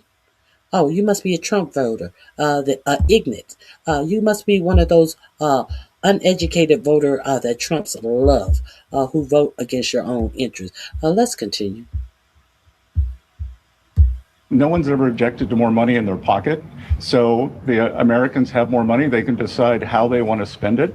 And I did want to come back to the overtime question, because I was up in Westchester County last Friday, and I met with several of the first responders and police unions. And those, whether it's our great policemen, our firemen, our ambulance drivers, they all now want more overtime. And how they all want more overtime. I talked to the firefighters, I talked to all the first responders, and they all want overtime. As we don't believe that firefighters, police officers, and people who work ambulance, they are struggling for overtime. Cops are struggling for overtime. Firefighters are struggling for overtime. First responders who all the time has to be there. They struggling for overtime. Scott Besson, if you don't go sit your silly ass down somewhere, I spoke with them. They're all. You spoke with the common man. These are probably the only job descriptions that blue collar job descriptions that he can point out to let you feel that he has spoken with the common man that is making over $120,000 a year. In some instances, these police officers, these firefighters, probably make more than that. Unfortunately, due to the contracting out of these paramedic jobs, some of them are barely getting by.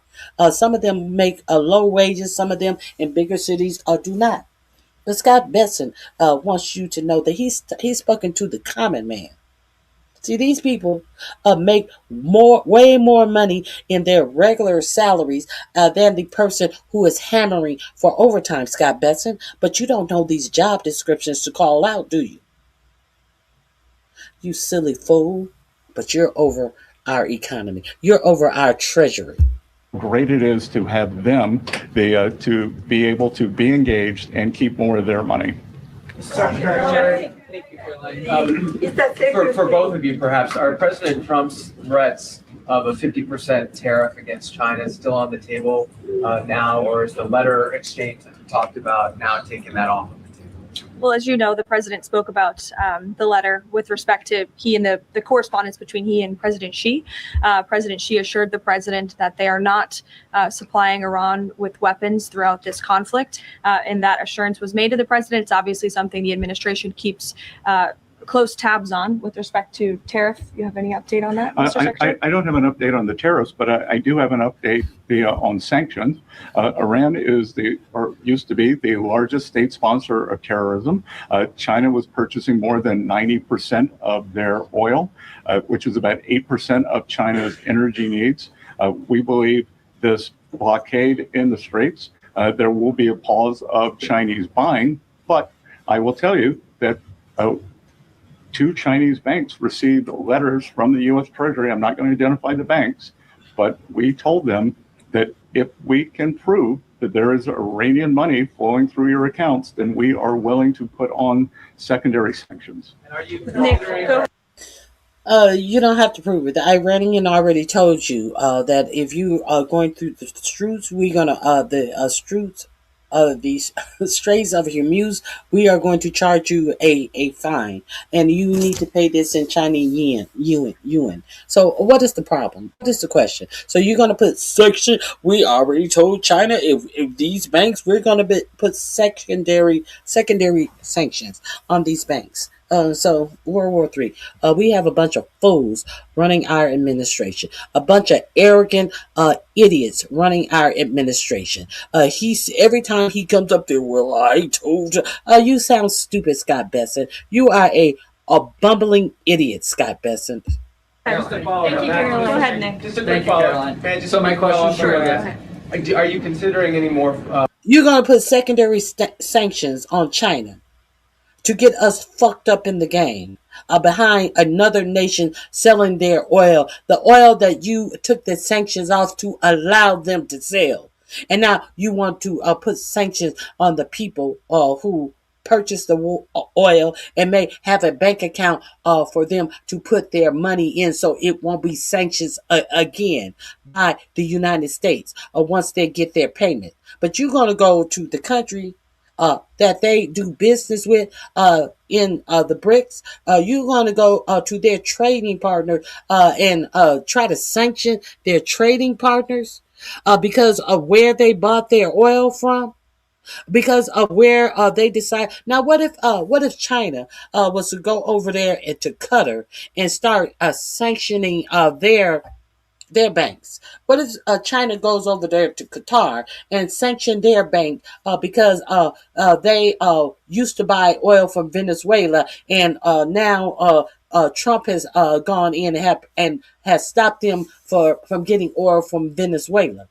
What if that happened and they start, if they can prove that there's any money that is sitting in the bank from oil sales from Venezuela, they're going to sanction those banks. What would Trump do then? See, because for every action there is a reaction. While y'all sitting up, while you billionaires are sitting up like the whole world don't know, you guys have money stashed over here, over there, everywhere, hiding money. What if people start putting sanctions on y'all? The fuck out of here. Sanctions relief, Mr. Secretary, for countries that are suffering right now in order to get more oil to your allies? We will not be renewing the general license on Russian oil, and we will not be renewing the general license on Iranian oil. Because again, that was oil that was on the water prior to March 11th. Right. So all that has been used. Thank you. Nick, go ahead. Treasury Secretary, as you both noted, 53 million Americans have used one of these new taxes. That was oil already on the ocean. That was so you're gonna put the sanctions back on Iran and Russia again? Okay, okay. Because that was different oil that we took the sanctions off of. That was oil. It was out there ready to go, and it's no reason for them to continue to pump oil because they're not going to be able to sell it. Is that what Scott's telling you? Yeah, that's what Scott's telling you. Do you believe it? You should. Exemptions the president enacted. Can you speak to not only the relief that's bringing specifically working class Americans like waiters, bartenders, overtime workers, but also the impact this is going to have on the economy? Well, a couple of things there is I can tell you, I think Kelly's very popular, but I think with service workers, I may be the most popular cabinet secretary in DC because when I show up, a doorman, the not so much bartenders, but waiters, waitresses, they all say, thank you for no tax and tips. Again, I was in a diner up in Westchester County, and this is a. Why would they thank you? Why would they thank Scott Besson? Did Scott Besson had a vote in Congress or the Senate to pass the bill? No, but they thank him. But it's all about Scott. Let's continue. Home run. In terms of what's happening with these folks, and what we can't tell you yet, and we will be able to provide data at a later date. That 52 million is how many have used at least one of those. So we expect that there are probably multiple filers who have used at least more than one of those 4 signature things. And look, again, this is. So that would cut down on the effectiveness of you saying 52 million. So if you say 4 people have used, if you say 3 people have used 3 of those, and I am one of 3 people, and I have used all 3 of those. Well, then that the effectiveness of saying 3 people have used 3 of those is a non-fact. Because if I have used more than one, and if I, one or 3 people have used, am the only one who have used all 3 of those, well, not 3 people have used 3 of those. Only one person have used those. So let's be real clear on the word salad, the misrepresentation of how many people who are even bothering to use these things. And let's understand that the no tax on tips only goes up to $25,000. If you earn more than $25,000 in tips, you will have to start paying taxes on anything above $25,000 in tips. And let's also understand that all of these no tax that they're up here promoting and prompting, these are temporary holes on not paying taxes. These are only in effect for 2 years. Unlike the billionaire taxes, these are permanent taxes for the billionaires. But they trying to act like they are doing the most. They are acting like they are stunting. I'm done with this. I have had my fill with this. I hope you guys have as well. We're going to move on. The link is in my description box because I just can't. I just can't. I apologize. I just can't. There are some more things that I definitely want to talk to you about. Let's get into the other things that I want to share with you. How about that? Because I can't take too much more of that BS. Okay, I want to talk to you about. Shall we talk about the DOJ seeks to throw out the convictions against the Oathkeepers? Let's talk about that right now. If you are unaware of that, Janine Piero, she is the one who is vying for Pam Bimbo's old job. So she thought that this would be a foothold into getting that position. So let me share this link with you right now. If you are unaware about that, let's get up on the actual news. This link will be in my description box under DOJ. Let me share this story with you right quick. Here we go.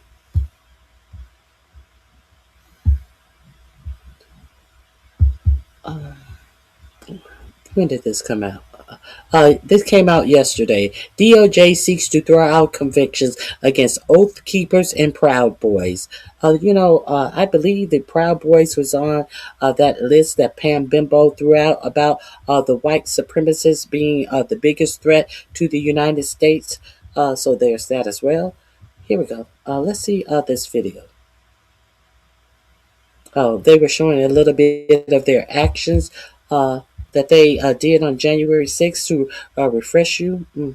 I can't skip the ad. Let me see if I can skip the ad. These are some of the people in question. This one from the Oathkeepers has lost his eye already.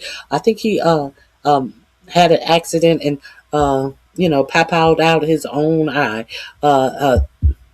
Just in my opinion, deplorable group of people. The Justice Department asked a federal appeals court on April 14th to throw out a seditious conspiracy conviction, giving leaders of the Proud Boys and Oathkeepers for their involvement in the Capitol riot on January 6, 2021. Although President 4547 already commuted the prison sentences of some of the leaders of the Proud Boys and Oathkeepers back in January 2025, the new filing would go a step further. Prosecutors, in a filing signed by U.S. Attorney Jeanine Pirro, asked the U.S. Court of Appeals for the District of Columbia Circuit to vacate the convictions to allow the government to permanently dismiss the indictments against the leaders. Understand that some of these people have been convicted of more crimes. The most recent person has been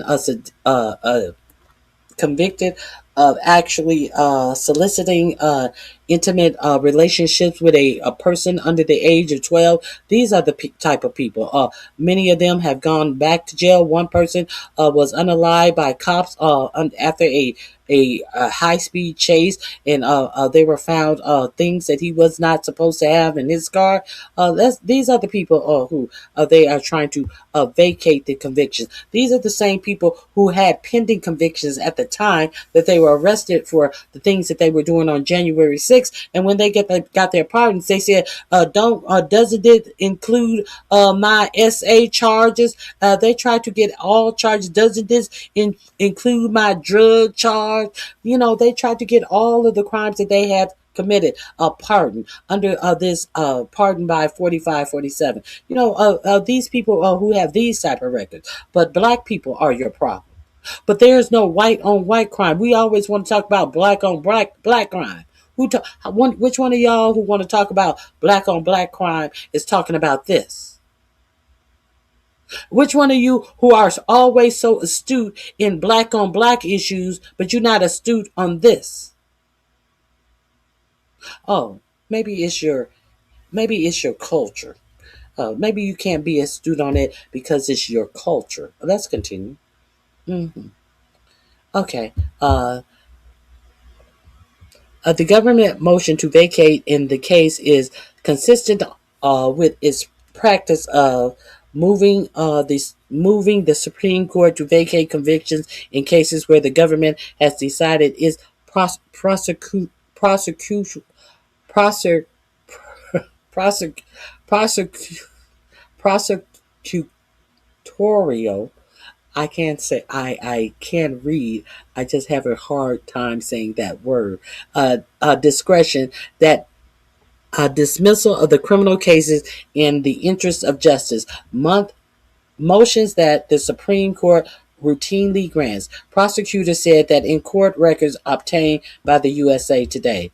According to the filings, prosecutors asked to erase the convictions of Oathkeeper member Stephen Rose, Kelly Meggs, Keith Harrelson, and Jessica Watkins, as well as the Proud Boys member Ethan Nordadan, Joseph Briggs, Zachary Ryle, and Dominic Pizzola.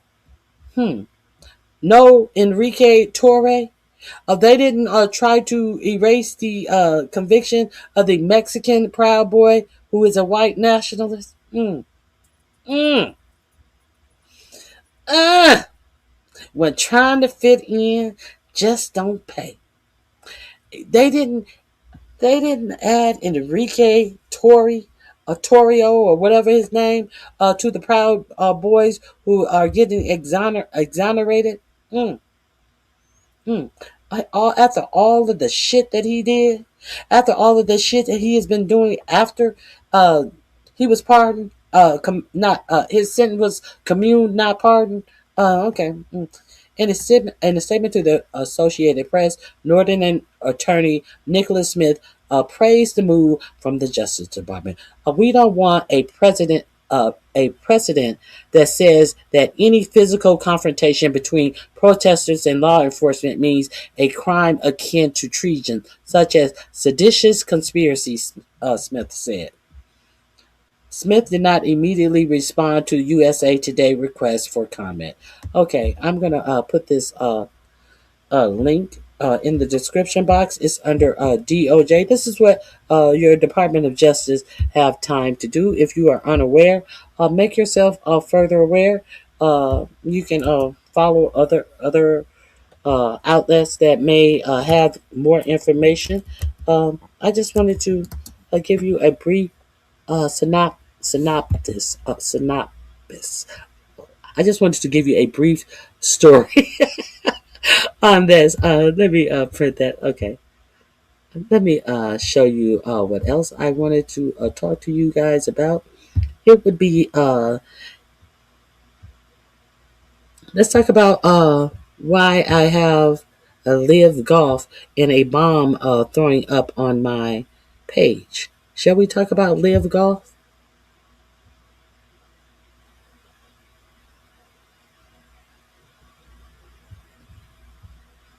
And they are already getting backlash because they are cutting off live golf. They are concerned about, well, what about the employees? We have over 400 employees or something. So people are trying to say, oh, no. They'll be back. They're not totally cutting off live voice. Okay. Live golf. Let me share this with you as well. Now, there are reports that Saudi Arabia is not pleased with the attacks that had happened on their soil. They had expected what was told to them that their country would be protected by these grifters that came in and took billions of dollars and basically sold them useless weapons. I'm paraphrasing. These are some of the complaints that have been out here about why the Saudis said, you know what, we're not putting no more money in this bullshit. We done. We're not putting, get it how you live, Saudi told them. They live by grifting off of people like you, Saudi Arabia. I don't know why you didn't know. They get it by setting up these golf tournaments to only be played at 45, 47's golf clubs. Live Golf in may be imminent after reports signals Saudi Arabia is preparing to cut off funding. This will be in my description box under Live Golf, LIV, Live Golf. So let's see what they're saying about this in this report, shall we? If you are unaware, the Saudi Arabia Public Investment Fund, PIF, the sole funding source of the breakaway golf circuit, announced a new 5-year investment strategy Wednesday with a focus on prioritizing spending, and spending hundreds of millions more dollars on live golf doesn't seem to be a part of the plan. The Financial Times has reported that the PIF is on the verge of cutting its support for live golf. An announcement regarding Saudi involvement or lack thereof with live could come as soon as Thursday, according to the report. That would be today. Okay.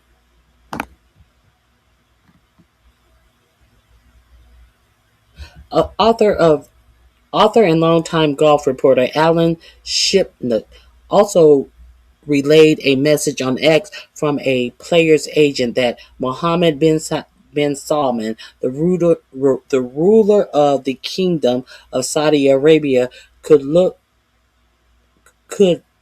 to use the ongoing war in Iran as a force majeure to cut off Liv's funding. Liv Goth's immediate future would be up in the air if the Saudi PIF were to cut off funding. How or if the league would continue to operate and in what capacity is the great unknown, as is the future of its many players may look like. The potentially sports shifting news comes after many months of speculation that operationally both the front facing and behind the scene things have reached a tipping point in terms of spending. Big name players leaving the circuit and overall interest in live golf hitting a standstill. So nobody's interested. In late February, it was reported that Live Golf's net spending per month averaged $100 million in 2024 and 2025. For the 2026 season, Liv's fifth Saudi PIF Governor Yasser Al-Rahman reportedly approved a fresh $266.6 million capital injection into the circuit, bringing the Saudis PIF a cumulative investment into Live Golf to $5.3 billion since 2021. You understand that they have only been a actual thing since 2021. That was the beginning of Live Golf. Okay, the Saudi PIF reportedly injected north of $1 billion into Live Golf in 2021, 22, 24, and 25. The $266 million injection to begin in 2026, an increase in prize funds for the season, and the net spend of $100 million per month. The Saudi PRF cumulative investment was set to blow past $6 billion by the end of 2026. While minor details compared to the billions in spending, Liv shifted it from the original tournament format of playing 54 holes events to 72 holes events beginning in 2026, resulting in the leagues being recognized by the official World Golf Ranking OWRG system for the first time since its inception. Players receiving OWRG points made their path into golf majors championships more accessible, which means that they can play on different tours. They had to leave the PGA, many of the golfers, to play on with Live, and they were not able to join in any other different tournaments that the PGA had. So therefore, with them changing it to 72 hole events, they have been able to make their way, if they get enough points, to play in some more tournaments. So that was the reason why some people left the PGA, and that is the reason why Liv offered them more money to come and play with them, because they were at a disadvantage of being able to play in more tournaments throughout the year if they were not a Liv sponsored event. So I'm going to put this link in my description box, and if you didn't know that, now you know. Now, where did you get that IF's report about the war? I think I got it from, I think I know exactly where I got it from. This is under Live Golf. Now, I had to look up the story because obviously I'm not a big sports fan.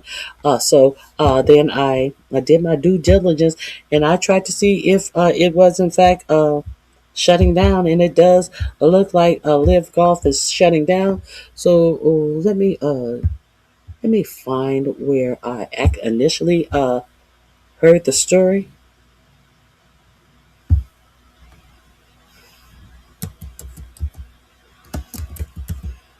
And I think I know who the culprit is.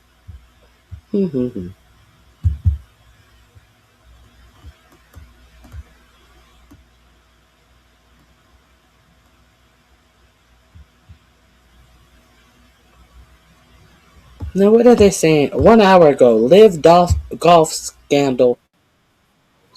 I don't remember being a scandal.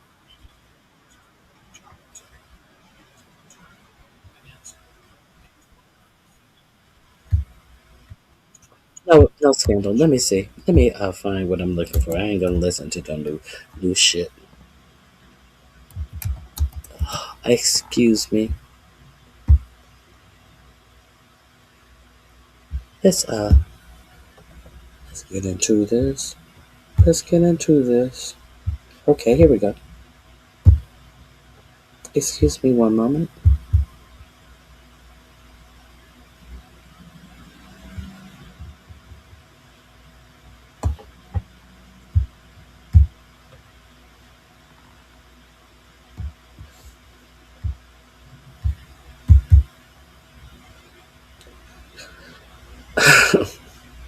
Did y'all hear about RFK Jr. saying that he pulled over to on the side of the road and cut the most intimate objects off of a raccoon?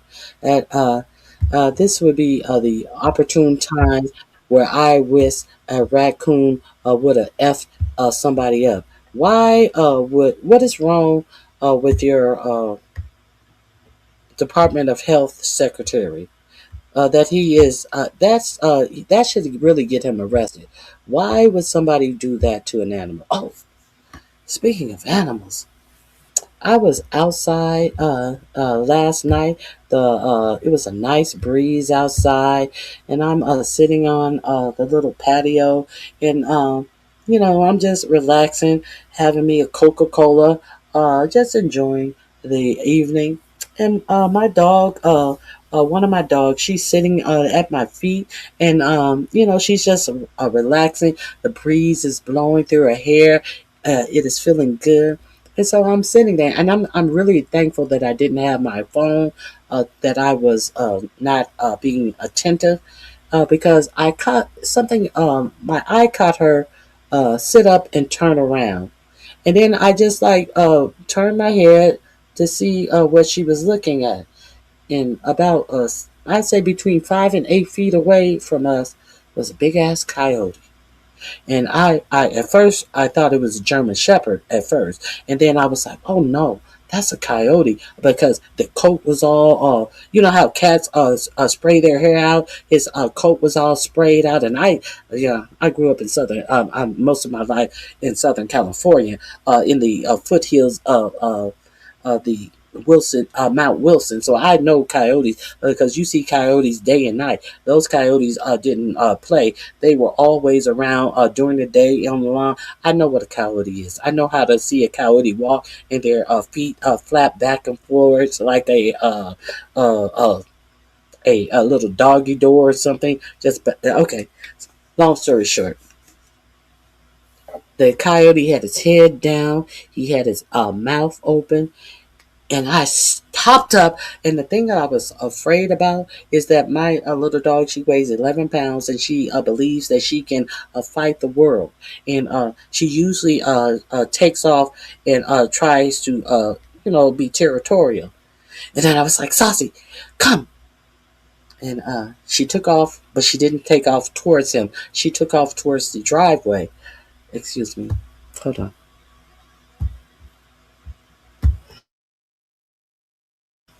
She took off towards the driveway, and she ran about 3 or 4 steps, and then she made a U-turn in the yard to come back up to the patio to go in the house. And I was so glad that she didn't make a U-turn and turn around to come back in the direction of the coyote. No, she went the other way, opposite of where the coyote was. And then I looked back over, and the coyote was gone. I had a incident where a coyote was trying to sneak up on one of my dogs. He was crawling. He wasn't crawling. He was hunched down real low, and he was actually moving toward my dog. And I looked over and I saw it, and I said, "Hey!" And then he just disappeared. So what I do know from my past experience with coyotes, they disappear real quick. But the thing that I found peculiar about this, I had no idea that coyote had snuck up on us that closely. I also had no idea that the coyotes would be that bold to try to sneak up. I mean, that sucker was huge. It wasn't like the coyotes I'm accustomed to seeing with little hair. That coyote had a lot of hair, and it looked really, really huge. So there's that. Let me share. I was so petrified last night.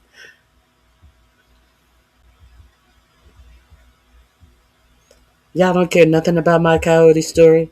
Y'all don't care nothing about my little dog. Look at y'all. Y'all not even paying my coyote story about my little dog any attention. I don't blame you. Let me get back to that was my news. Yes, that was my news. Uh, Look, yeah, the coyote almost got my little dog, the little white dog here. And y'all don't even care. Y'all not giving me any condolences. Y'all don't care. Y'all not saying anything. Okay, it is what it is. They almost got your dog. The little white dog almost got my dog. Didn't almost get Rascal, because Rascal said, I'm staying inside. I don't want to go outside. So Rascal was safe. It didn't almost get this dog. This is Rascal. Rascal like shit. It's too dangerous out there. Y'all go on out there if you want to. I'm not going. So Rascal was safe. And Rascal right here is safe. But Saucy. Saucy is the one who was almost a coyote meat. So let's go on with our story about Live Golf. Okay. Whoops. Let me add Kyle to the stage. Okay, here we go. Let's hear this story about Live Golf. The other side that is being reported. Saudi Arabia says, fuck you. To Trump and shuts down Live Golf League. This is where I first heard the story. A massive fuck you to Donald Trump on behalf is because this is is going under. Now that's the Saudi League, and the reason. Okay, hold on. What's up, guys? Got some big breaking news that I wanted to share with you real quick. So apparently, Live Golf is going under. Now that's the Saudi League, and the reason why this is a huge deal is because this is a massive fuck you to Donald Trump on behalf of the Saudis. And they are pissed off. And the reason they're pissed off is because of the war. I know there's been some reporting that, no, indeed, they want the war and they've lobbied behind the scenes to continue the war. I had a hunch that might be bullshit. And this now tells me, without any doubt whatsoever, it's bullshit. The Saudis are absolutely furious over this war against Iran because if you think about it, it's absolutely destroyed their economy. Like every single Gulf Arab state, their economies are now cooked. Because think about it, what were they known for? Well, of course, they're known for their oil, right? Well, the Strait of Hormuz is blocked. So they're screwed on that front. Their biggest industry, screwed overnight, right? But then you also have, there were like a 1% getaway, like a luxury Epstein class getaway. Well, guess what? Now, no Western rich people want to go there anymore because there's a massive fucking war going on. And they know that at any moment, shit can be bombed. It is no longer viewed as a stable place. So, given that scenario, basically what Saudi Arabia is doing here is they're trying to send a message to Trump that we will fucking decouple with the West. We will decouple with you, and we will personally hurt your bottom line. Because let's remember, a lot of these Live Golf events, they happened at Trump courses. And so to say we're wrapping this thing up is directly affecting his bottom line. It's the Saudis who gave Jared Kushner $2 billion for his financial firm, right? Like they're in deep. Qatar is in deep. Saudi Arabia is in deep. Donald Trump has probably made tens of millions, if not hundreds of millions of dollars from the Live Golf League. They poached a lot of the... And let's not forget, up until recently, maybe even right now, Jared Kushner was trying to get $5 billion more dollars out of places in the Middle East. And if I'm not corrected, if I'm not mistaken, if I am corrected, then I'll be corrected. If I'm not mistaken, I do believe that Saudi Arabia was somehow signaling that they would give him 2.5 billion more dollars. In Qatar was signaling that they would give him right under $1 billion. But it has been reported that all of those plans are over. Let's continue. Great players from the PGA Tour and paid them a shitload of money. The league didn't start that long ago, and they were like, oh, we're committed to this thing for the long haul. Well, now all of those players are fucked. They're determining whether or not to stop after the tournament this week, which is in Mexico City, or go to the end of the year and then stop. But a lot of those players are now fucked because it's not guaranteed that they're going to be able to get back to the PGA Tour. They'd have to pay a big fine. There'd be a whole process. But this, make no mistake about it, this is directly because... Well, now it's clear. They said that the tour in Mexico on Tuesday, yesterday, would most likely be the final tour on yesterday, the day before yesterday, and that Thursday, this may be the day that they close down. So go over there over and watch a secular talk with Kyle Kalinske because he does great reporting. Let me show you this story. This is a redo of a story that I have already done about the Jared Kushner, and we're going to get into a little a double dipping type of news as well. Let me share with you this thing that he was talking about, Jared Kushner. Shall we? Okay. Let me share this with you. $2 billion to work in an industry that he never worked in. The PIF didn't want it, but the Crown Prince said, oh no, we're going to overrule you. And this is what they got for their money. Jared Kushner reportedly seeks $5 billion from Middle East governments for his firm while serving as envoy. Isn't that conflict of interest? This is March 16th, 2026. I've reported this to you. If you don't remember, if you weren't here, here we go. Jared Kushner's husband to Ivanka Trump is allegedly soliciting $5 billion in funding for his private equity firm that he has already gotten $2 billion from the Saudi Arabia. Okay. While serving as a diplomatic advisor for his father-in-law, President Donald Trump, Kushner has been participating in alleged peace negotiations worldwide with absolutely no experience. Now, I'm going to show you a video where somebody asked him, what expertise do you have in brokering peace? And Jared Kushner says, well, I look at it as, something like business. But we do know that Jared Kushner wasn't really too good in business. We know that Jared Kushner had to be saved by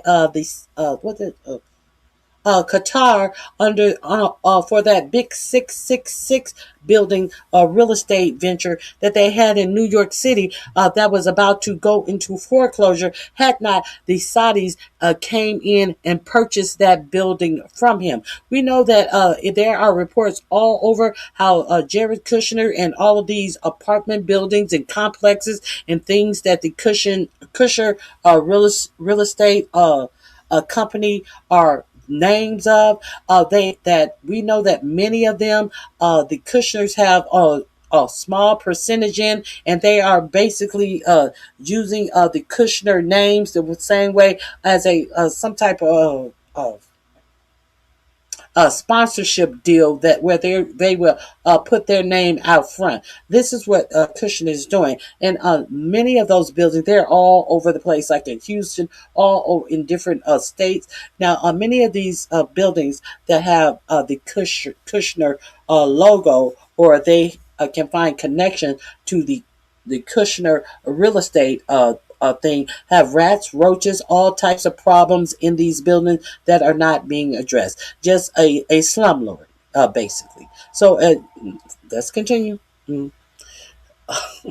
Kushner has been participating in peace negotiations worldwide, with Trump appointing Kushner to the unofficial position of the administration's special peace envoy on February of 2026, because he had to be placed in that position because he cannot pass a security background check. Okay.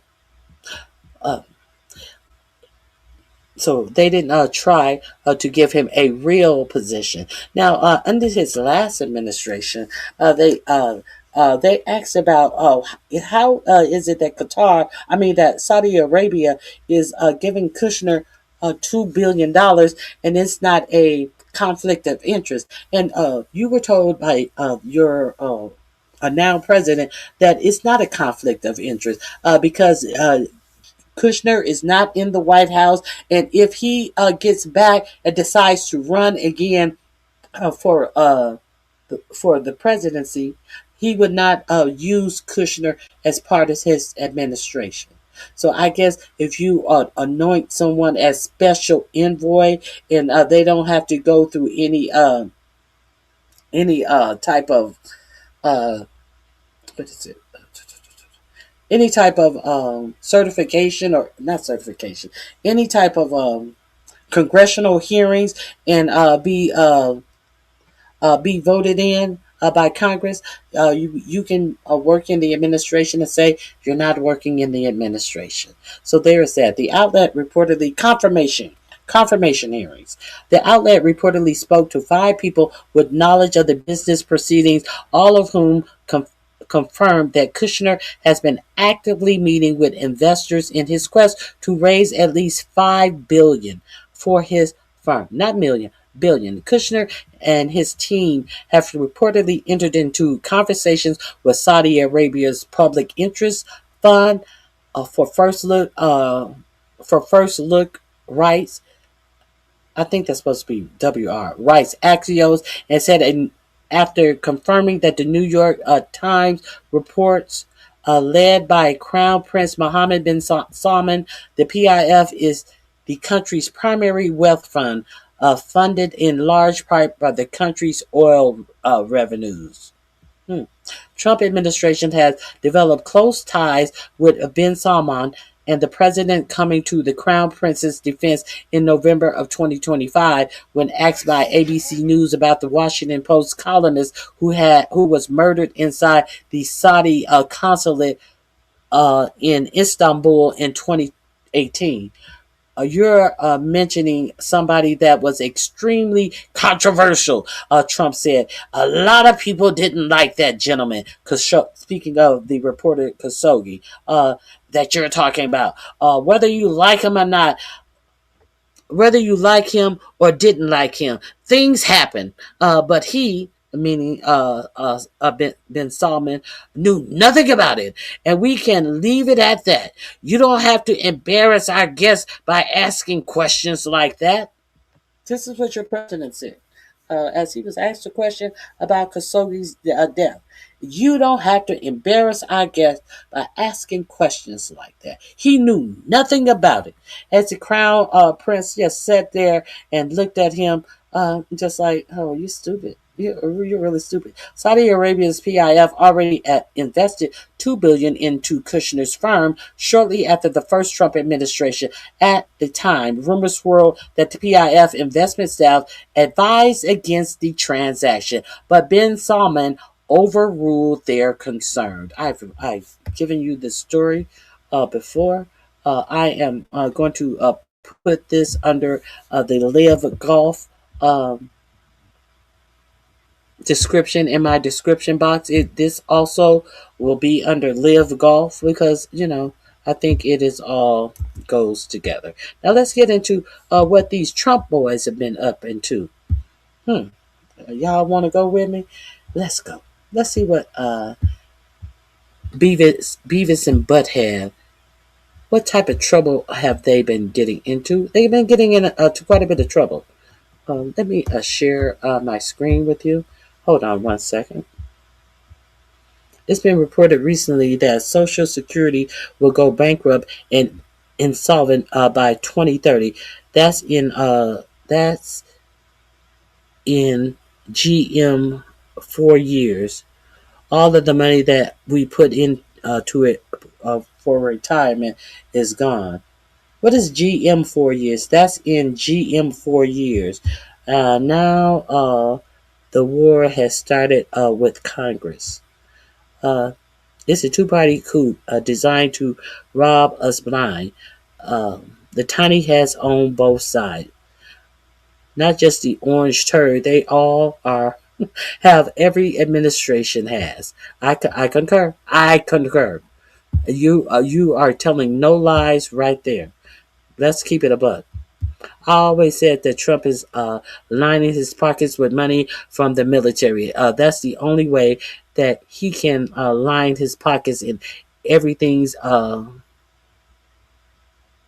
been about the military, imagination, and immigration.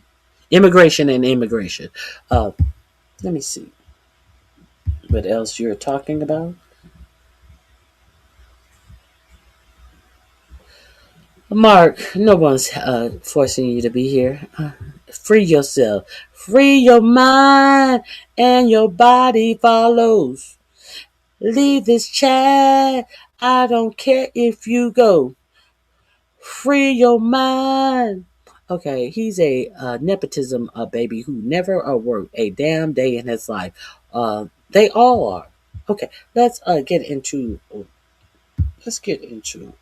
I did the live golf. I didn't do. Let's take another break. I didn't do this story though.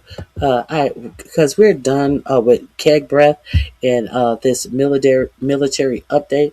But I would be remiss if I didn't share this with you.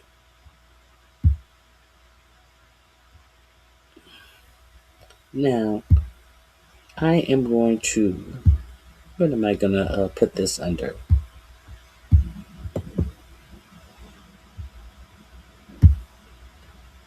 Let's share this. If you are not familiar with this, let's familiarize ourselves with this.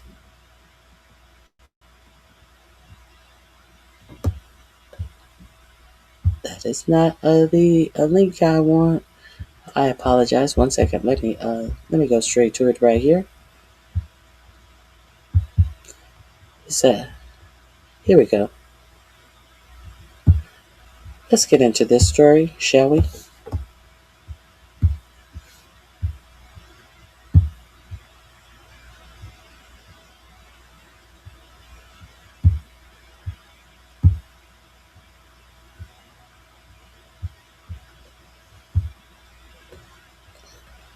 Pentagon approaches automaker manufacturers to boost weapons production, the Wall Street Journal reports. If you are unaware of this story, we are in such a bind with loss of our ability to be able to fight this war, as your press, as the Department of Defense Secretary sits up there and tells you how bad Iran has it, while ignoring how bad America has it as far as what we need to fight this war. Pentagon approaches automakers, manufacturers to boost weapons production, Wall Street Journal reports.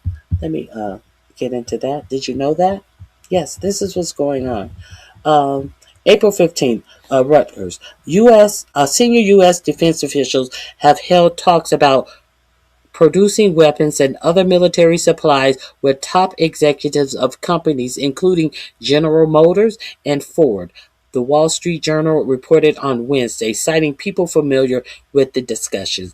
The preliminary and wide-ranging talks, which started before the war in Iran, came as the Trump administration wants automakers and other American manufacturers to play a larger role in weapons production, the journal said. Stay up to... That was an ad. A defense official told the newspaper that American manufacturers might be needed to backstop traditional defense contractors and asked whether the companies could rapidly shift to defense work. GE Aerospace, and vehicle machinery maker Oshkosh. It's not that I know they don't mean Oshkosh by gosh, not Oshkosh. Oshkosh by gosh. Are you telling me that they're going to be using baby overalls manufacturers to? I'm just kidding.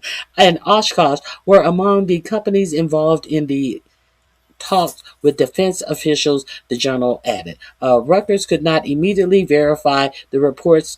General Motors and Ford, GE, and Aerospace Oshkosh did not immediately respond to Reuters' request for comment outside of regular business hours.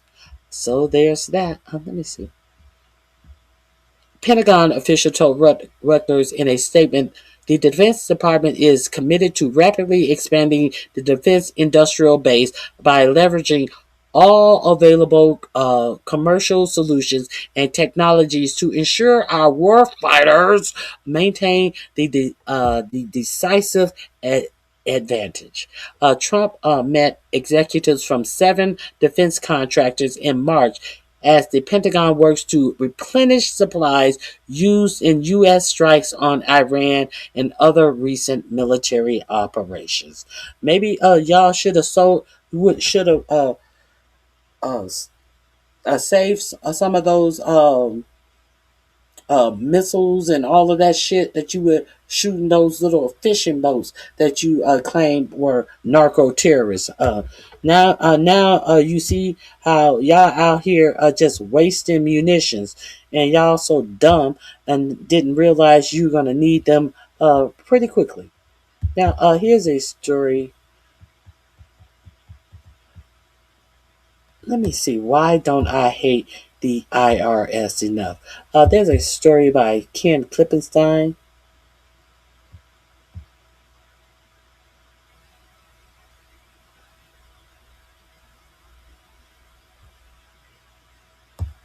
Here we go. We were talking about, Scott Besson was talking about what a great tax year it was.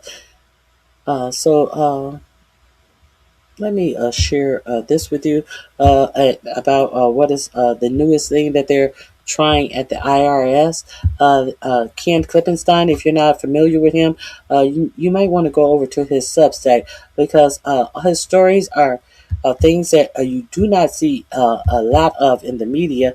And the thing about him is he always comes with receipts. You do not hate the IRS enough. Now, the Internal Revenue Service, everyone's favorite tax collector, is facing deep budget cuts. But don't get too excited. The agency has a bold plan to audit more of the little people while hiring as few of them as possible. The agency plans to replace its nearly 30,000 employees it lost to the Trump administration with a new army of auditors, one that doesn't sleep. I'm talking about AI, of course, which the IRS has identified as a top priority in its new budget request.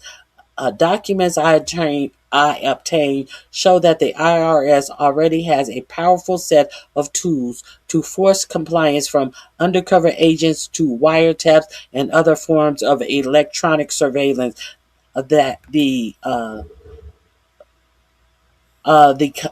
collaborators, they collaborate with ICE to monitor the travel of American citizens through. That don't make sense. They collaborate with ICE to monitor the travel of American citizens.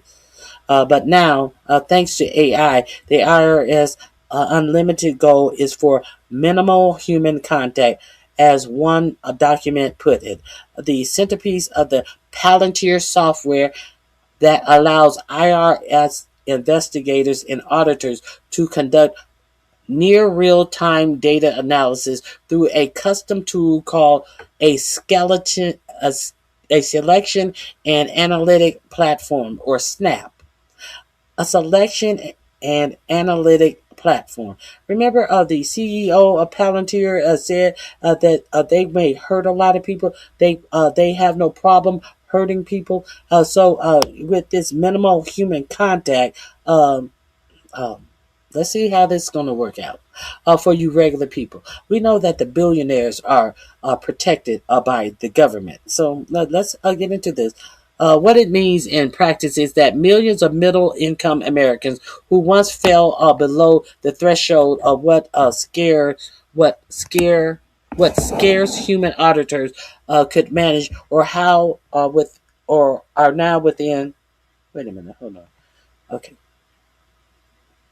What it means is, in practice, it is that millions of middle-income Americans who once fell below the threshold of what scarce American human auditors could manage are now within the reach. The little guy, it just became a lot easier to monitor at scale.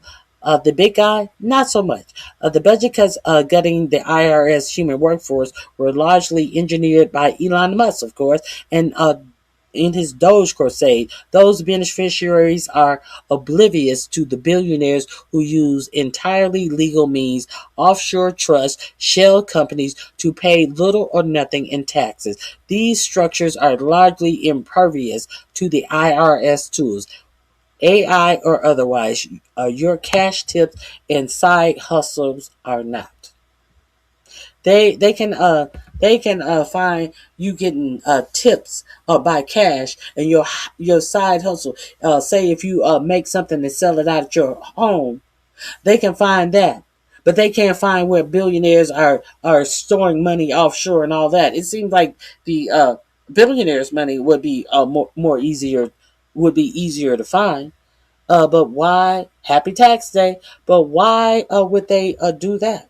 Why these billionaires are the one who made up of this scheme, by Todd. Let me drop. What was the first one? What was I talking about the last time? Let me drop these links in the chat. You can peruse them. Go over to Ken Klippenstein. He does great work. The first article, this article is going to be under IRS. Okay, so prevail yourself to that information. I'm pretty sure you may or may not be hearing more about it because they don't care what happens to the middleman. They don't want to tell you that AI is trying to scrape every penny under your nail and make sure you pay taxes on it. So there's that. And while they ignore billionaires hiding money, okay. And it's a Palantir, a Peter Thiel. Peter Thiel, who is the front man for JD Vance, who you have to thank for this. Now, I didn't even know that this story was up. He put that story up on yesterday. That wasn't even the story I was looking for that Ken Klippenstein did. He does so many great stories. I just really wanted to share a different story.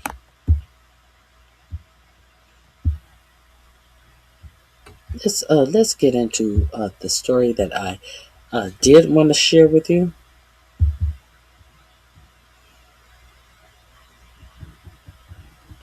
Pre-teen terrorists, the FBI's new target. If you didn't know, the FBI were targeting preteens, well, you should have known that. You really should have known that because Janine Pirro, the same Janine Pirro who is coming out and trying to erase any appearance of the arrest of the Oathkeeper and the Proud Boys. That same woman who wants to totally expunge any evidence of them being arrested about that January 6th stuff. The same Janine Pirro who came into Washington, D.C. and within her first week of getting the position she holds, she said that she wanted to try 14-year-olds as adults in Chocolate City. For some reason, she decided that it would be a good idea to try them as adults. But look at what she has chosen to do to the adults who are, trying to subvert our election process.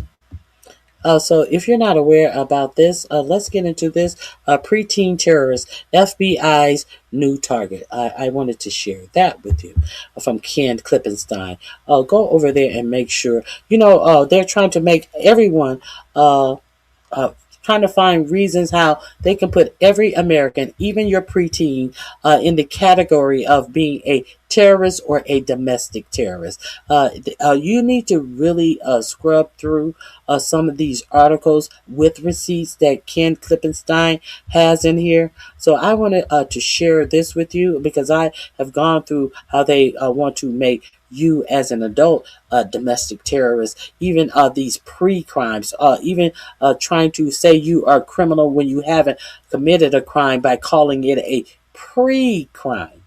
Let's be real clear. Hold on.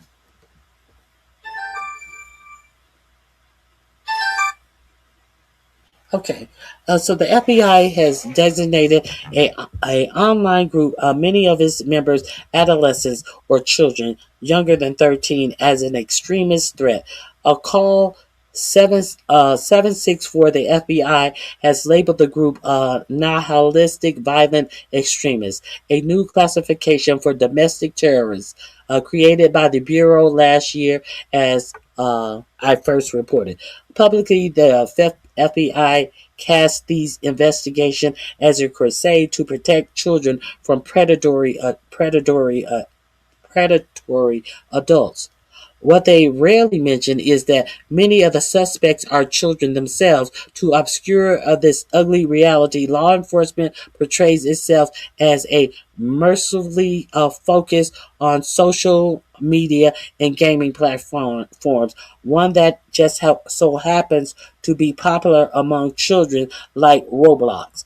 The focus on child gamers is so great that law enforcement are privately employing Gen Z slang like clout chasing and aura farming in its intelligence reporting. See below, intelligence bulletin. See, here's the receipt. Here is some of the things that they are trying to keep you into the know what terminology to use. Here's the receipts. Here you go. I'm going to put the link to this in my description box.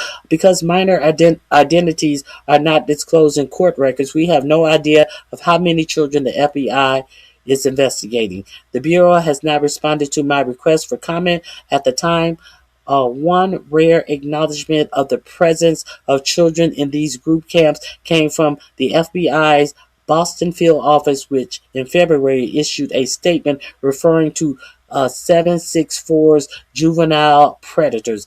Another FBI public service announcement described a similar group, the COM members, which as between and which members. Wait a minute. The COM members as between 11 and 25 years old. Public service announcement. The COM theft, extortion, violence are rising threat to youth online. So there's that. The Department of Swatting and hoax bomb threats to facilitate other illicit criminal activities is underlying the theme across subgroups with the COM. Members of the COM will engage in swatting when conducting cryptocurrency theft to distract from the ongoing crime.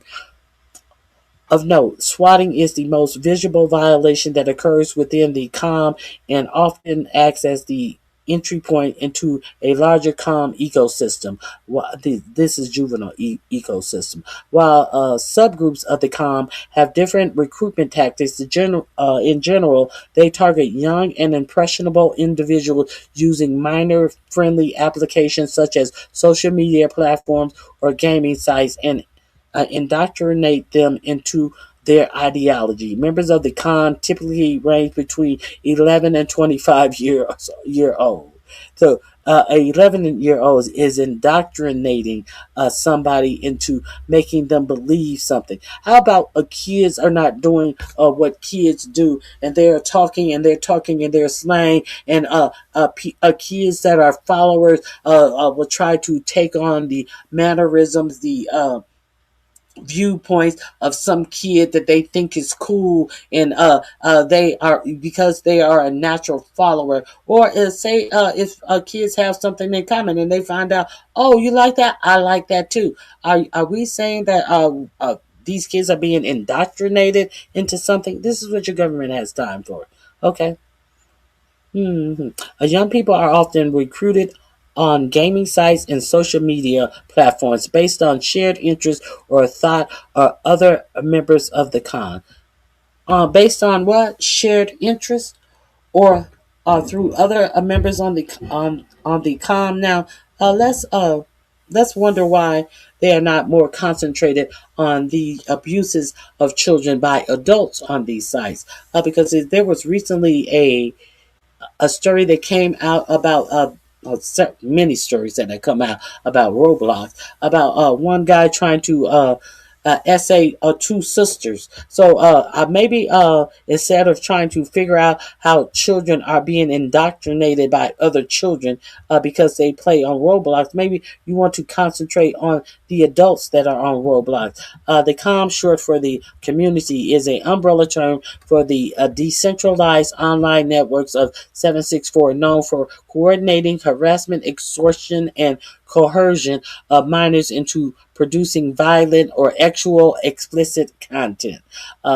Sick stuff, obviously, but with much of it carried out by minors themselves, some originally victimized by the group before joining them. Is this really a terrorism? No, it's not terrorism. It is not terrorism. It is sick. It is sad, but it is not terrorism. It is the shit. Your kids sitting up in front of these computers. These are the only friends they know or see. It's not terrorism. It's what the world has turned into today. But it's not terrorism.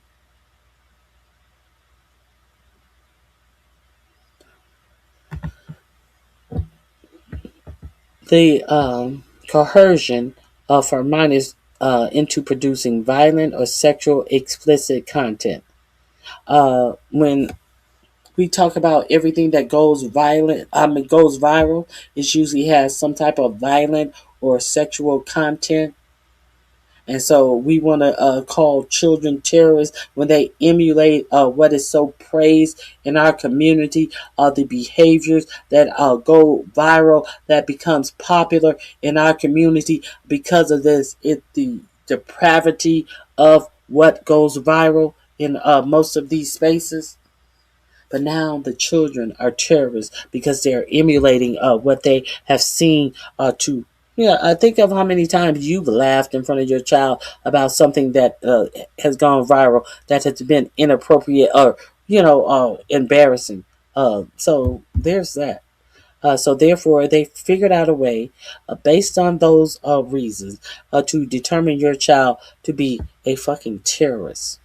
The Bureau defines nihilistic violent extremists, NVEs, as those impaired by the hatred of society at large and a desire to bring about its collapse by showing indiscriminate chaos, destruction, and social instability. This represents a departure from the not just the past FBI counterterrorist categories, but from the dictionary,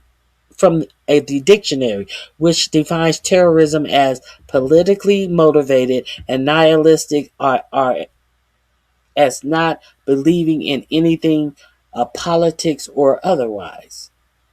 So how can they name this the nihilistic violent extremists? See, your government is just all over the place. Your government is all over the place, trying to create these vague terms to put people in categories. Why are all these vague terms used to put people in categories because they're going to need a place to put you in. But why is our government still building these concentration camps when we worried about concentration camps in other places, but everybody is ignoring all of these facilities that they are constantly still private prison, these places that the Department of Homeland Security is over and building. They're not building them for the immigrants. They said the immigrant problem is over. So why are they still building them? Because one day, some way, there is going to be something that you want to protest. Be sure of that. Now, let me move on to the Trump story. This link, I'm going to drop this link in the chat. You can be able to further read that. Let me drop this here.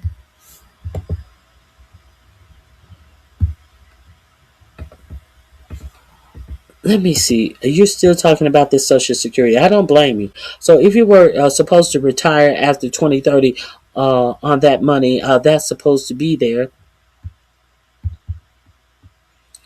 from the system you've been playing into. Good luck. It's gone. They robbed all of the taxpayers' coffers blind, and yet they still find billions of dollars a day to spend on war. I concur with you at 100%.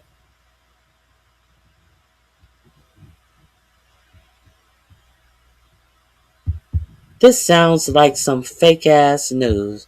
Okay, believe it if you want to. This would be the same person who reported on the NSPM-7. That may sound like some fake news to you. I don't care what it sounds like to you. I'm just giving you the information. Do with it as you choose.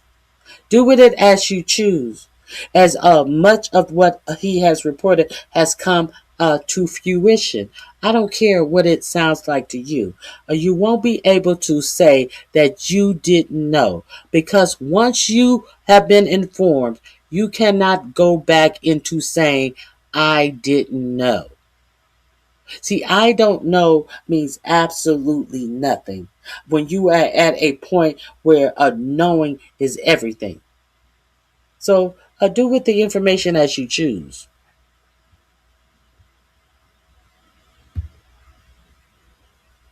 Okay, let me get back into the depravity of the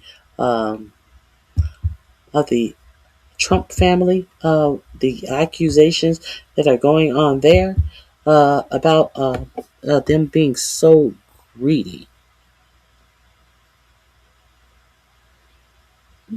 Let's get into this report, shall we?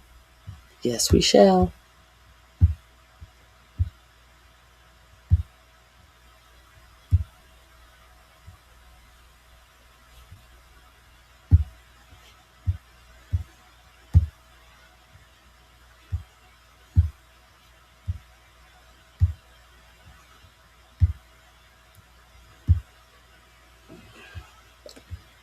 Here we go.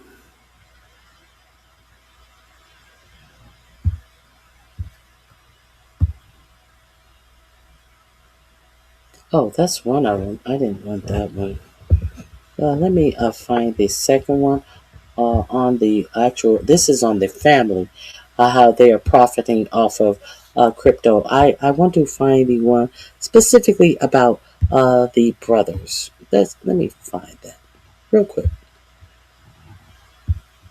Hold on 1 second.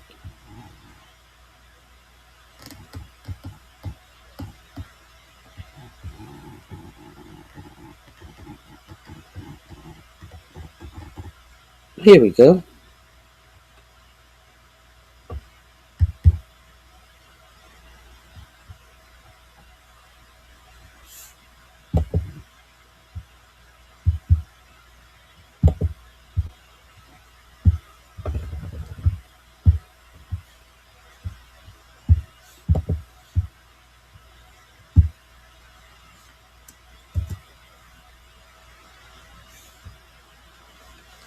Let Let me share my screen with you now. I finally got it. We're going to go back to this judiciary one after that. I want to share this with you first.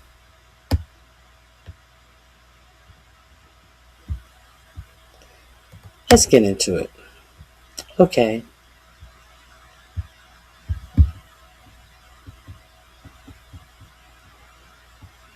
One of the most prominent investors in the Trump family's crypto company is now criticizing it. This was 2 days ago. If you are unaware, Jason Wong, I believe is his name. We will get that. Jason's son. Y'all remember Jason's son.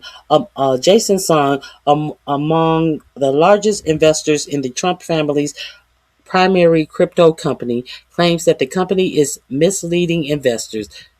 It's the most prominent instance yet of crypto insider aligned with President Donald Trump calling out his family's crypto dealings, which Democrats have said benefit from the president's authority. Sunday on X, Son, a billionaire who is among the most recognizable figures in the crypto industry, accused the Trump Group, World Liberty Financial, of setting up a system that grants. Excuse me. Hold on. I gotta drink something.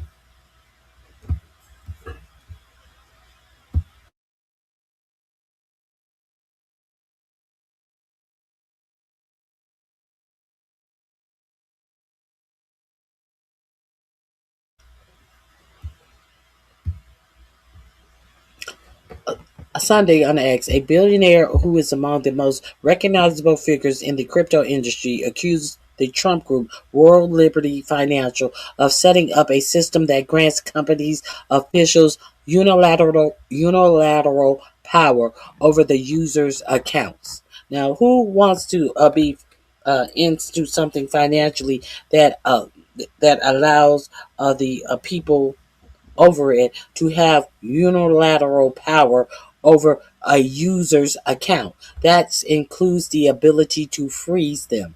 Now, let's say for instance, I'm over your account, and I am the proprietor. I am the business owner, and I decide that you have $7 million in your account.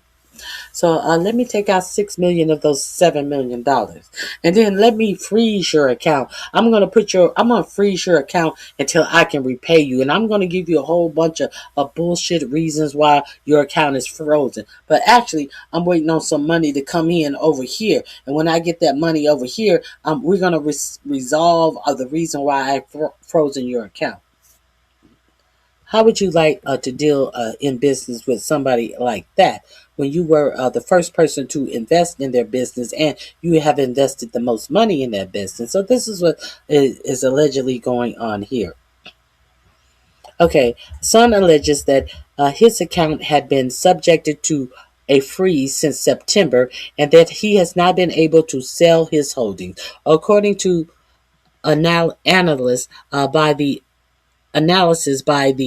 blockchain training group Bubble Map, the value of the holding Sun has alleged been unable to move has declined by more than 80 billion. So since he has been unable to move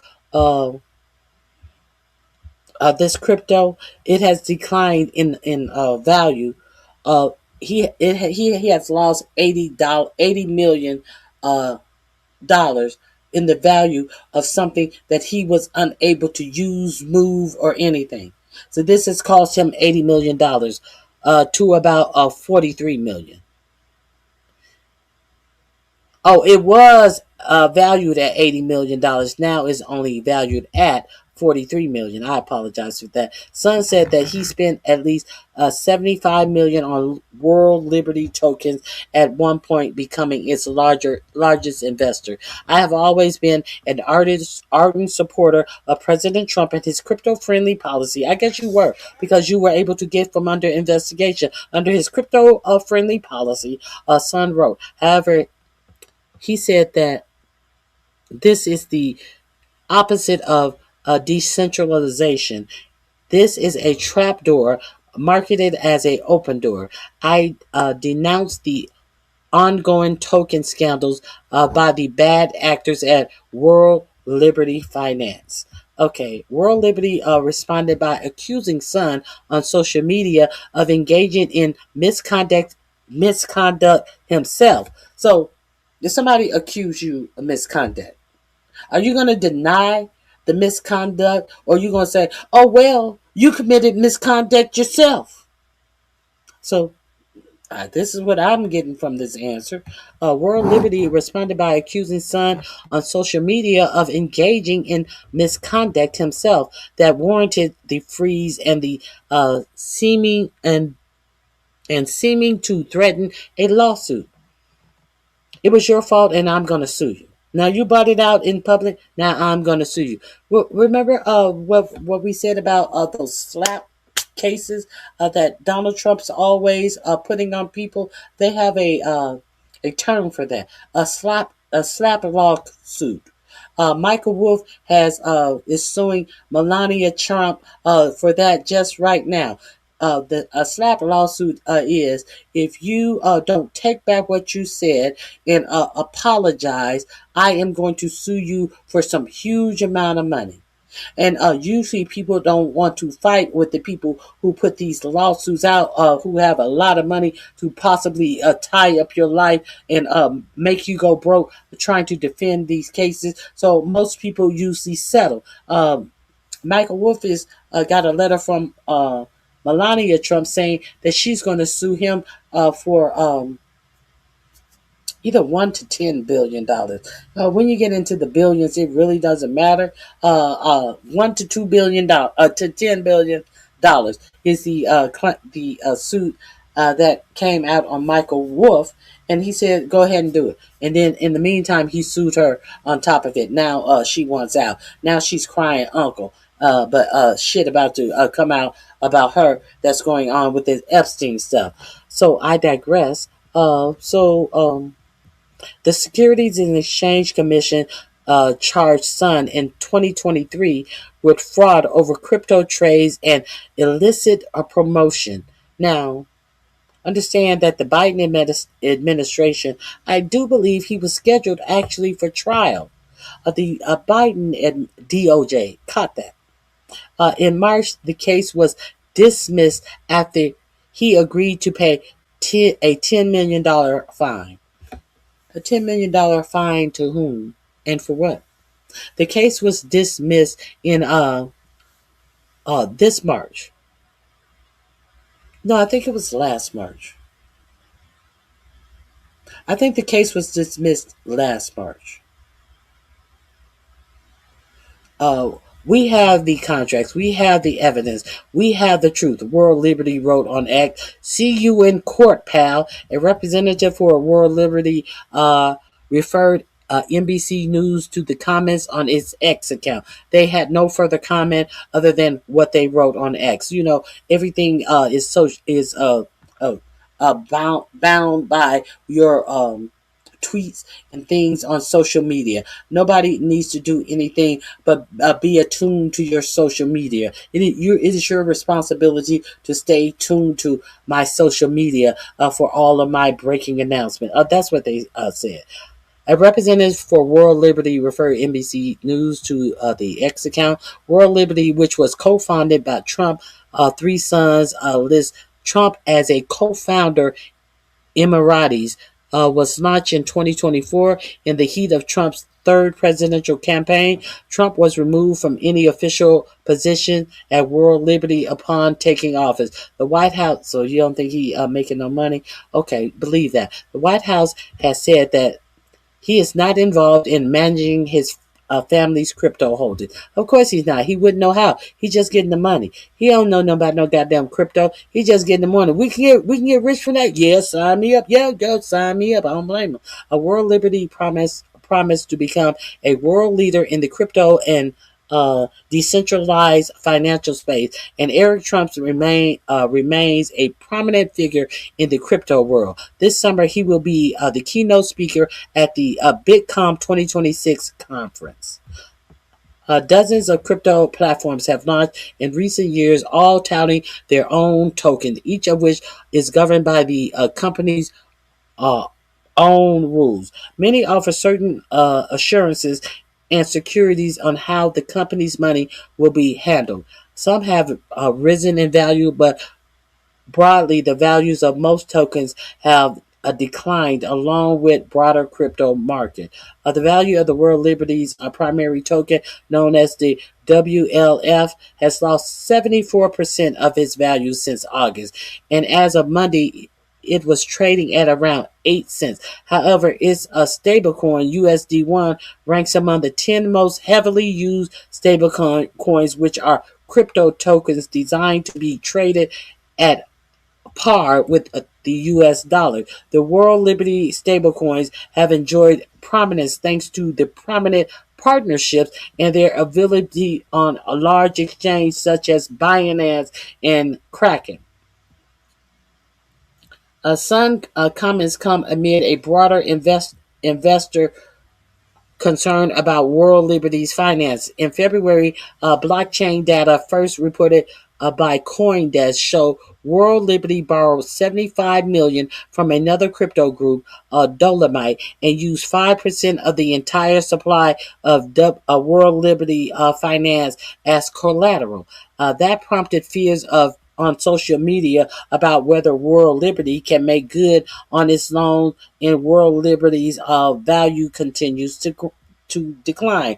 World Liberty said Thursday on X that it's nowhere near liquidation, adding it would simply supply more collateral if the price declined any further. It said Friday that it had already repaid $25 million. Representative for the Sun and Dolomite did not respond to requests for comment. Austin Campbell, a crypto consultant and instructor at New York University, said concerns about the loan agreement appear justified. Now, are we going to act like this is what Donald Trump used to do with real estate? Inflate the value of one place to get a loan on another place, and then deflate the value of the same place to get a better insurance rate. Are we going to pretend like this shit don't run in the family? Okay, let's continue. If you took this contract and translated it into traditional markets, you would have some problems, he said. A representative for the SEC did not respond to a request for comment.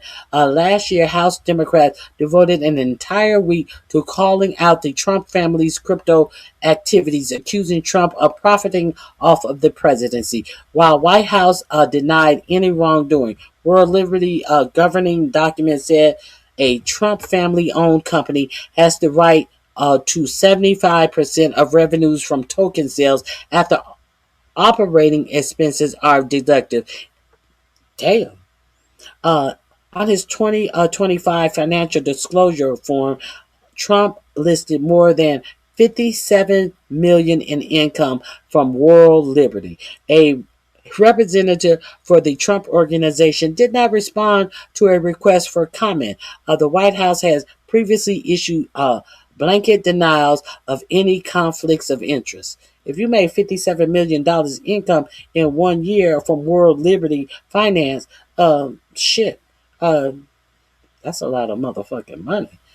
Shortly before his inauguration in January 2025, Trump used a separate corporate entity to launch another crypto token known as Trump, like World Liberty Finance. Value of the Trump also plummeted, and today it trades at around $2.81, compared with as much as $45 around the time it launched. A coin Melania launched around the same time has taken similar trajectory. She has denied a direct involvement in managing the coin. I'm pretty sure she. Come on, who expected her to? This article was originally published on NBCnews.com. So if you guys were not aware of that, it seems like there could be a lawsuit surrounding the Trump brothers freezing accounts. Now, what he can do to get the account unfrozen, I don't know. But I just wanted to give you the information. It will be in my description box. This article will be under crypto. How about that?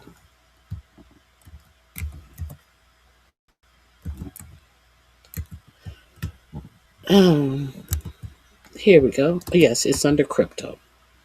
Now I have done so much more, but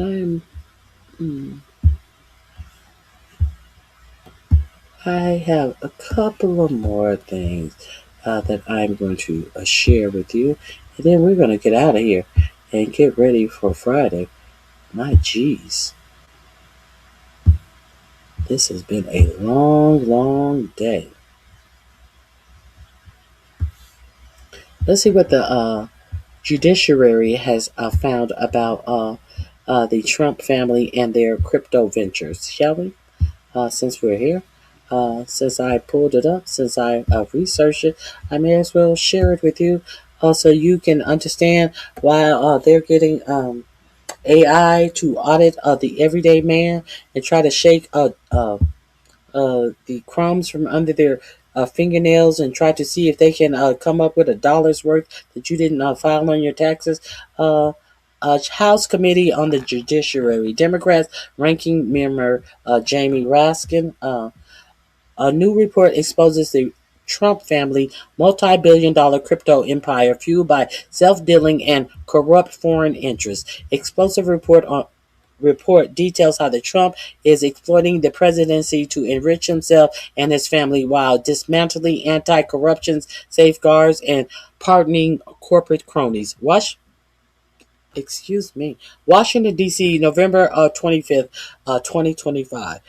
Representative Jamie Raskin, ranking member of the House Judiciary Committee, released a new staff report revealing how President Trump and his family has transformed the presidency into a personal money-making operation, adding billions of dollars to his net worth through cryptocurrency schemes entangled with foreign governments, corporate allies, and criminal actors. Donald Trump has turned the Oval Office into the world's most corrupt crypto startup operation, minting a staggering personal fortune for himself, his family, in less than a year. Meantime, Trump has pardoned criminals who commit fraud through crypto and dismantling the regulations that protect legitimate American investors.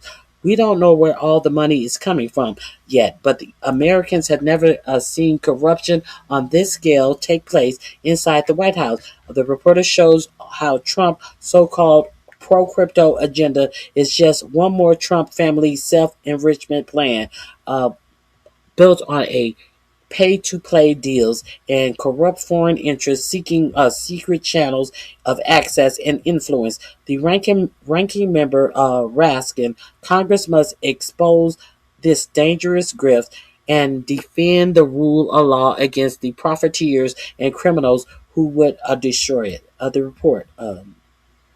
The Trump crypto and a new age of corruption documents how President has used his office to enrich himself and his family with crypto holdings worth as much as $11.6 billion in income, or more than $800 million from the sales of crypto assets in the first half of 2025 alone, while dismantling federal oversight and safeguards that once protected Americans from fraud, scams, and financial exploitation. Foreign actors and corporate interests have been buying access and favors from the president and his administration by funneling money into the Trump family's cryptocurrency ventures and making large political motivated donations. In return, these financial backers have received swift returns, regulatory rollbacks, policy giveaways, and the quiet termination of federal investigation into major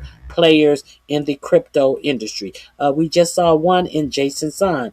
The report presents extensive evidence of presidential self-dealing and foreign influence and obstruction of justice, revealing how the Trump administration crypto policies were designed to advance Trump and his family's personal financial interests at the expense of the law, ethics, and national security. Key findings include President Trump and his family have earned hundreds of millions of dollars and added billions to their net worth through a network of cryptocurrency ventures launched during and after the 2024 campaign, including World Liberty Financial and the Trump meme coin. The Trump family of crypto ventures have attracted substantial investments from foreign nationalists and state-linked entities seeking to curry favor with the administration, raising severe constitutional, ethnical, and national security concerns. These people don't care about ethics. The Trump administration has had interviewed the Trump administration has intervened to halt or terminate the federal investigations and enforcement actions involving multiple cryptocurrency funds that have donated to the president or invested in his companies, including Coinbase, Gemini, Robinhood, Ripple, Crypto.com, Uniswap, Yuga Labs, and Kraken. Trump has issued pardons and rolled back sanctions for known bad actors that have provided financial support for his ventures. If you didn't know that, you know this now. They have stopped or terminated federal investigations and enforcement actions involving multiple cryptocurrency firms. This is just. The administration has systematically dismantled anti-corruption and financial integrity safeguards, including dissolving the Department of Justice National Cryptocurrency Enforcement Team.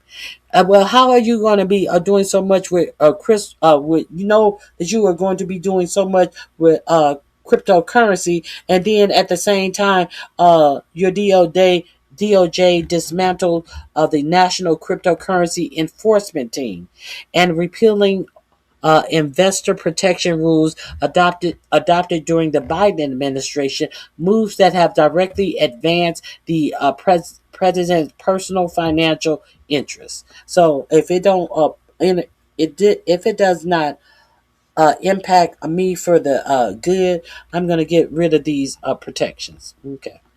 President Trump and his family keep lining their pockets while he and his allies in Congress close down the federal government, refusing to extend tax credits to make health care affordable for American families, putting the continued food benefit for women and children in doubt, and placing active duty military personnel in danger of missing their next paycheck. The committee report wants Trump's ability to accumulate billions of dollars through his family's cryptocurrency venture in less than a year exposes severe weaknesses in the nation's campaign finance, collection of conflict of interest, and anti-bribery laws. And underscores the urgent need for congressional reforms to restore accountability and integrity to the presidency. That ain't even the report. So you can click there to read the report. I guess that is the preamble to the report. So I am going to drop this in my description box. This is under the title crypto, so you will be able to find it easily. And just click on the link, and you'll be able to check it out.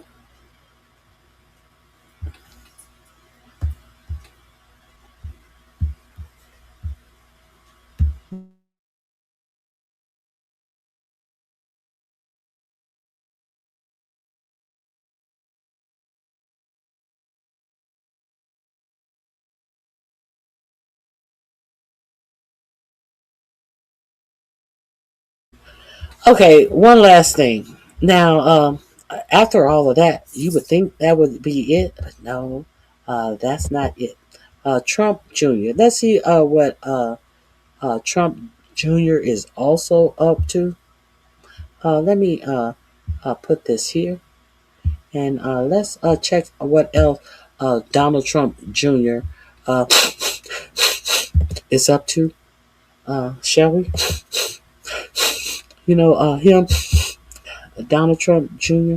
Let's see what else he is up to that you may not know, that I find crazy. Let's see Donald Trump Jr., who already has a contract, who is already a defense contractor. It seems like he's looking for another defense contract. So let me explain to you what defense contract Donald Trump Jr. is looking for now. Let me share this with you. Here we go.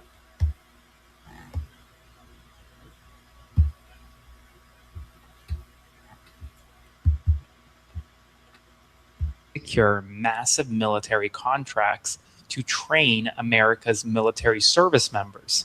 I'm serious. Many lawmakers are calling this another grift by the Trump family. This new reporting from Bloomberg highlights how the Trump family is investing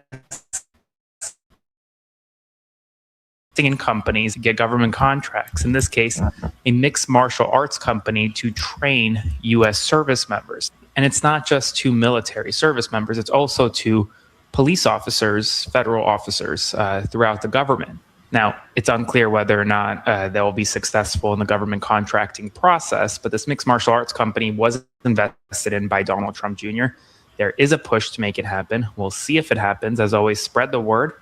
I'll have more on my Substack, linked in bio. Subscribe for free. Follow along, stay up to date on all the news you need to know about. We have.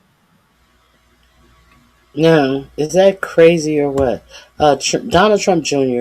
is trying to get a defense contract to teach your service members how to fight because he owns part of an MMA fucking company. Hey, Nappy Chai. Hey, Leonard. Little Donnie has the purest yodeler in the land. Monica Miles and Jack, grand afternoon to you as well. Let me see if there's anything else that I definitely want to get to. I think I may want to.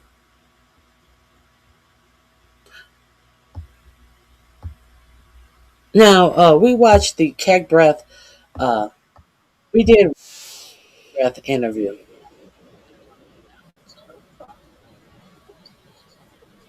Hold on.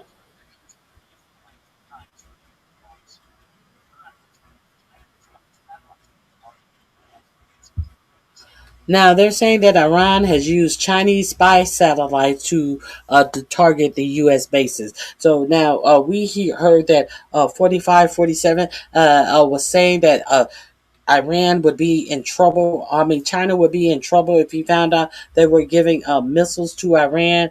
But what type of trouble will they be in now that we find out that they have been using Chinese spy satellite to target U.S. bases? Now, what is going to happen now when 4547 and Xinjiang, the Xinjiang, whatever his name is are supposed to meet together. And what about that? A nice note, and I can't wait to hug Chi. I can't wait to hug him. What about now? See, because all of this is just fake bullshit for your president because nothing in real life means anything to him. So now there has been a drone that has misappeared. I wonder. I think this is a man drone.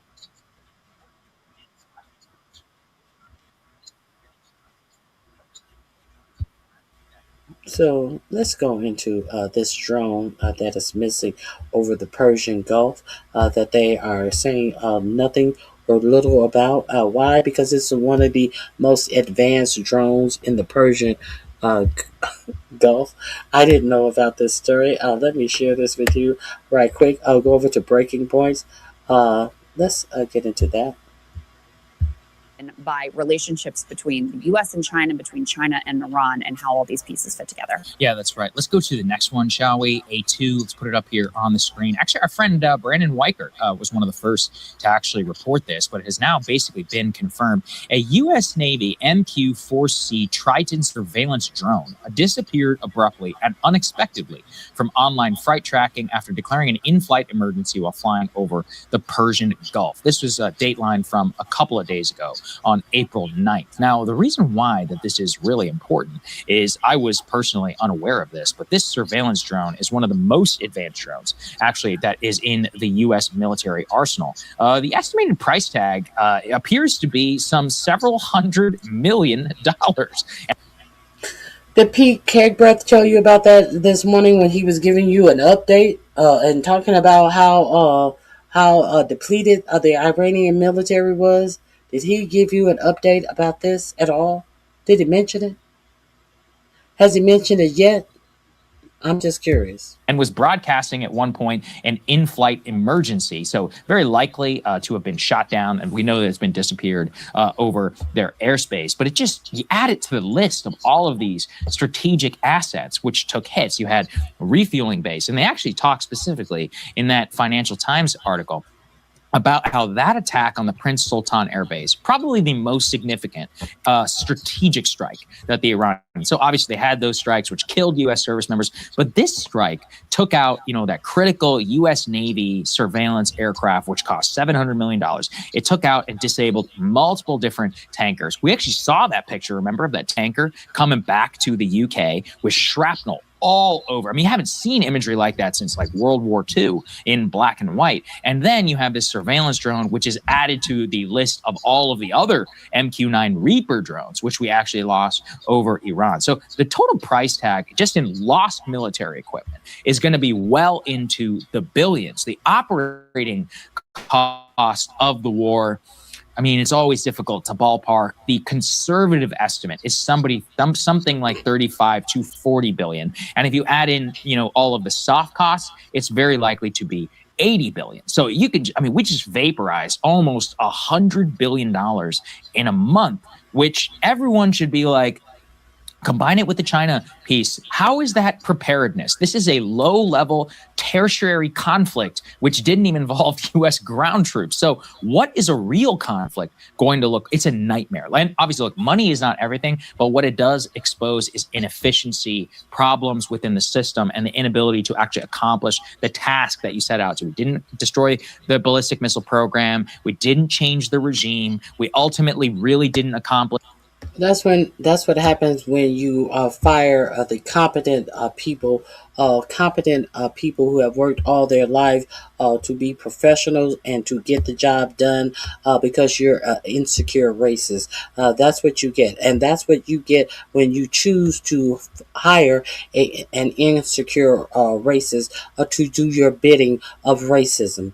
Okay, so pretty soon, the only way we are going to pay for our military is putting boots on the ground. Let's put these boots on the ground to pay for our military. Since he thinks it is a great thing to have our military out here spending all of this money, can we get these boots on the ground? Can we get a couple of dollars back on our return? Can we? I'm just asking. Okay, so let me.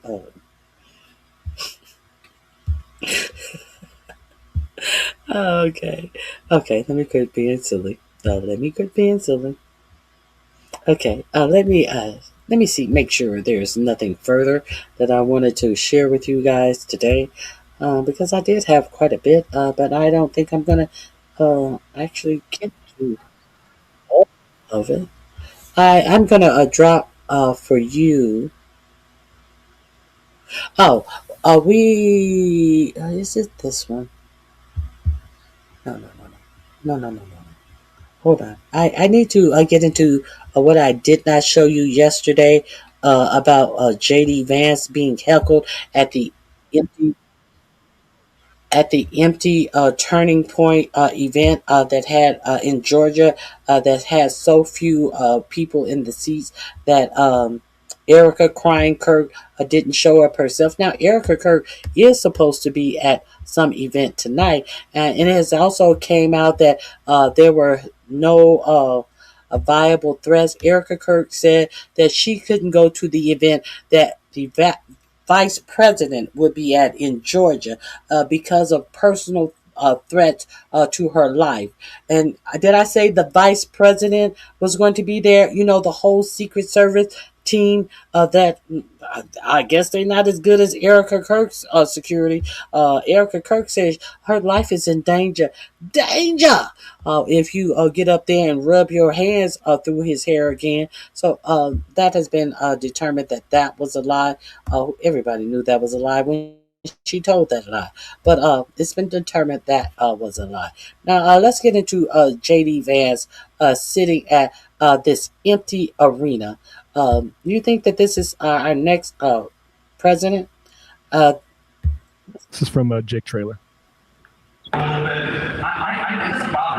When he speaks on issues today. And a lot of people have been trying to say that, oh no, they took those pictures before the event happened. Now, before the event happened, they actually had the cameras on. But after they saw that they were not going to fill up these seats, they turned the cameras down low. And so they tried to pretend like they were just trying to have a little intimate gathering. Try to change the gist of it all. And it's J.D. Vance is going to get heckled very badly during this performance. And you over there sitting in the dark, well, tell them to turn on the lights in this empty-ass auditorium then. If you want to try to persecute him because he's sitting in the darkness that has to be bought in because you didn't bring in any feet in the auditorium to sit down in chairs. Let's continue. Even when I disagree with applying the legal principle, so the most obvious example is. So rehearsal? Yeah. No, not rehearsal. That was in the middle of the event. Now, you see, he was in the... No, it wasn't rehearsal. We hear J.D. Vance talking. This is in the middle of the event. They could have hosted that in, like... They don't even need to rent out the Marriott Ballroom. They could have hosted that in, like... At the team's recommendations extremely seriously. Mm-hmm. Thank you to our amazing Georgia chapter for your support. What were they guarding your feelings? Candace says, stop. This is... J.D. Vance, but after all our family has been through, I take my security team's recommendations extremely seriously. Mm-hmm. Okay, so here's her, Erica, what is her name? Kirk, saying that, I was so looking forward to tonight's event at the University of Georgia with our Vice President, J.D. Vance. But after all our family has been through, I take my security team recommendations extremely seriously. Thank you to our amazing Georgia chapter for your support. God bless you. Now, people don't believe you and don't line up for you because you struggle to tell the truth about even the most basic facts. Where is the video of Charlie appointing you as CEO weeks before his death? The Secret Service sits above your security team. Were there actually a viable threat, the vice president would not have continued the event. Your closest threat is the shit public relations team you hire that continues to operate under the delusion that they are smarter than the public. They aren't. So that is a... Thank you to our amazing Georgia chapter for your support. What were they guarding? Couldn't pay people to come to this. They were free. It's exactly right. They were free too, subsidized by some billionaire. You couldn't pay people to come to this. Maybe you could, but that wouldn't. And I read to you this comment yesterday from Candace Owens when I covered a little bit of the story before my computer died. Candace Owens' resort was response was, oh, that was Candace Owens. Stop. This is exhausting. You pulled out because of bad ticket sales. For the same reason, Turning Point Faith had to reschedule the Pastor Summit and various other events quietly. People don't believe you. Oh, that was Candace Owens' statement. Now let's get to the heckling of it all, shall we? And you can go over here. I'm going to put this link in my chat as well. The majority report, because they do a good report. I like that the Pope is an advocate for peace. I think that's certainly one of his roles. On the other hand, how can you say that God is never on the side of those who wield the sword? Was God on the side of the Americans who liberated France from the Nazis? Was God on the side of the Americans who liberated? Yeah, the godless communists were on the right side of that, by the way. But the thing about it is, he wants to say, how can you say that God was not on the side of the people who wielded the sword? But what are they wielding the sword for? You see how he is trying to diminish his own Pope's comments about war. And what were they over there for? Were they wielding the sword on people who were creating genocide on another group of people? Oh, he's trying to pretend as if that we don't have to think about this. He's trying to pretend as if any war is just. Either if you are the person who caused the war, or you are the person who are defending yourself against war. So, the same way now, America started this war, but how many times have you heard them give Iran ultimatums as if Iran were the people who started this war? We're going to make sure they never have a nuclear. We're going to make sure they this. But you were the one who started all of this. They were doing nothing. They screamed death to America. For 47 years, they've been doing X, Y, Z. But you started this shit, and you act as if they don't have the right to wield a weapon to protect themselves. But when does God have a problem with people wielding the sword? But you have plenty of problems when you struck Iran and they struck you back. See, you welded a butter knife. They were the one who were wielding an actual sword at your ass, and now y'all want to cry and tuck your tail. We need help. We need help. SOS. Oh, let's get to the heckling, shall we? This is the new Catholic talking about his Pope. The Nazis? Was God on the side of the Americans who lived? Reference in World War II is a subtle admission that Vietnam wasn't a righteous war. Yeah. Side of the Americans who liberated France from the Nazis? Was God on the side of the Americans who liberated Holocaust camps and liberated those innocent people from those who had survived the Holocaust? Was God on the side of nobody who liberated the Palestinian people who were never liberated? Or was God on the side of the same people that you speak of who ancestors had to be liberated from the Nazis?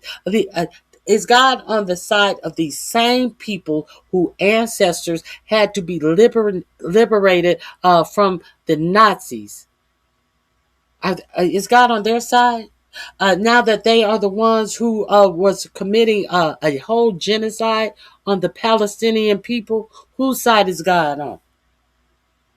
Whose side is God on? Everybody want to talk, try to act as if they care about a genocide. They only care about the genocide of the Nazis. Everybody else, oh, you need to get over it. Oh, you need to get over it.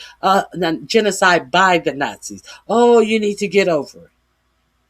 And they go blind. They go silent when the ancestors of the people who had to be rescued from a genocide go out and create their own genocide all over their region. All over their region. Unapologetically. but they have the right to defend themselves. What they defending themselves against in Lebanon as they do a land crashing and grab for land? What are they defending themselves against there? I'm just asking. I really need to know. Let's continue to see what your president says. I certainly think the answer is yes. And He said Jesus did not support genocide, is what he was held. I agree. Jesus Christ does not. I agree. Jesus Christ certainly does not support genocide. Whoever yelled that out from the dark, he certainly does not. I think that's pretty easy. Because I think it's not real. a pretty easy principle. Brian, come on. Okay, so here's a guy. Let me just say this. This is a guy. No. Okay, we can pause it there because the crowd starts booing. JD Vance continues to lecture him on the godliness of certain wars because What he accepts the Pope will do. I'm shocked that this is the administration's posture. Pete Hegseth has a Crusades tattoo and was caught chanting "Kill all Muslims" at a bar. So they view this as a holy war, as we talk about how it's really the Iranian regime and all of their kind of religious fervor that's making them so irrational. Here, let's double tap a girls' school and commit countless atrocities. Now, this continued for a little bit, and the heckler came back for more, which I could not appreciate more. So if you want, sir, to complain about what happened in Gaza, why don't you complain about Joe Biden and the last administration? We're the administration that solved that problem. Oh, you solved it. Sorry, this is actually really important. We're the one that solved that problem. There has been no peace in the Middle East. They are still bombing. They are still taking land in the Middle East. It has been reported that Jared Kushner is out in the Middle East right now, buying Palestinian land that still have dead children and dead mothers and dead fathers and dead everyone on this land that he is buying up. There are reports that Jared Kushner right now is gearing up for his greater Gaza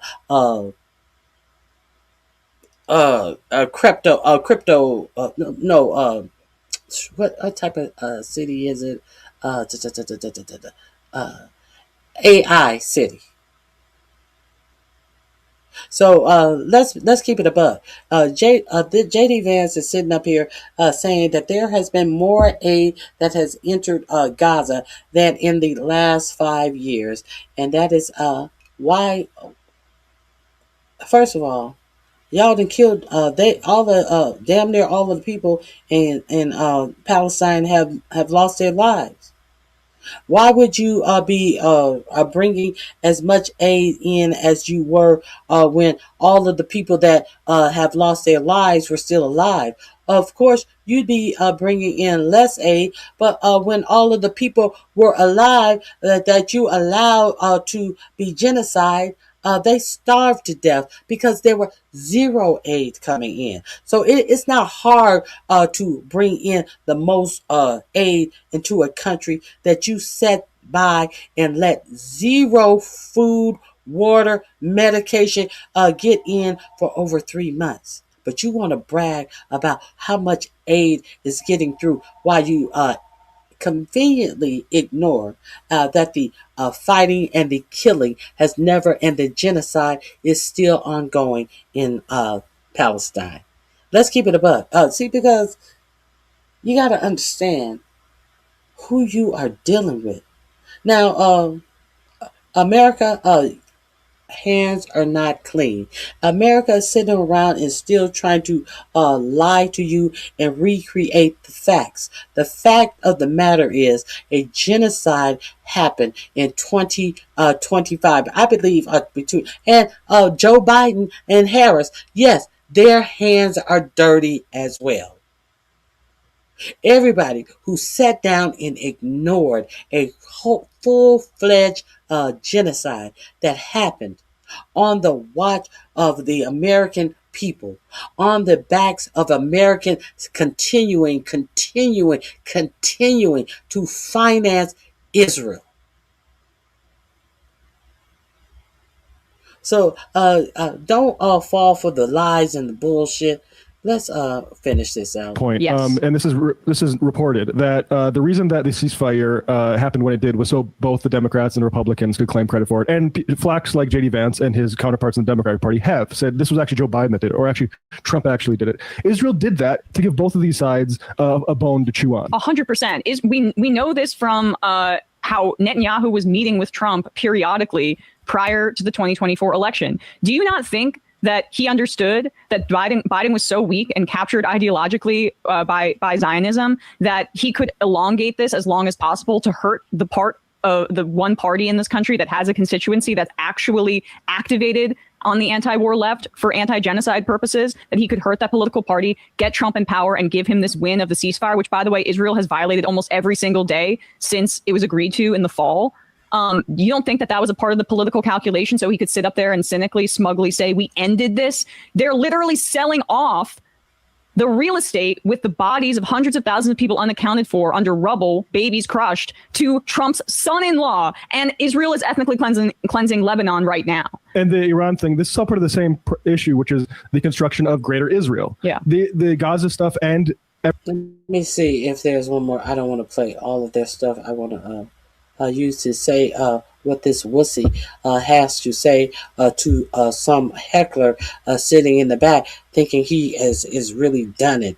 And he just really showed the simple fact that he even sat down here at this event, thinking that they are going to change the mind of the youth and capture the mind of the youth to be foolish fool to this regime, to think that he is taking over the MAGA cult.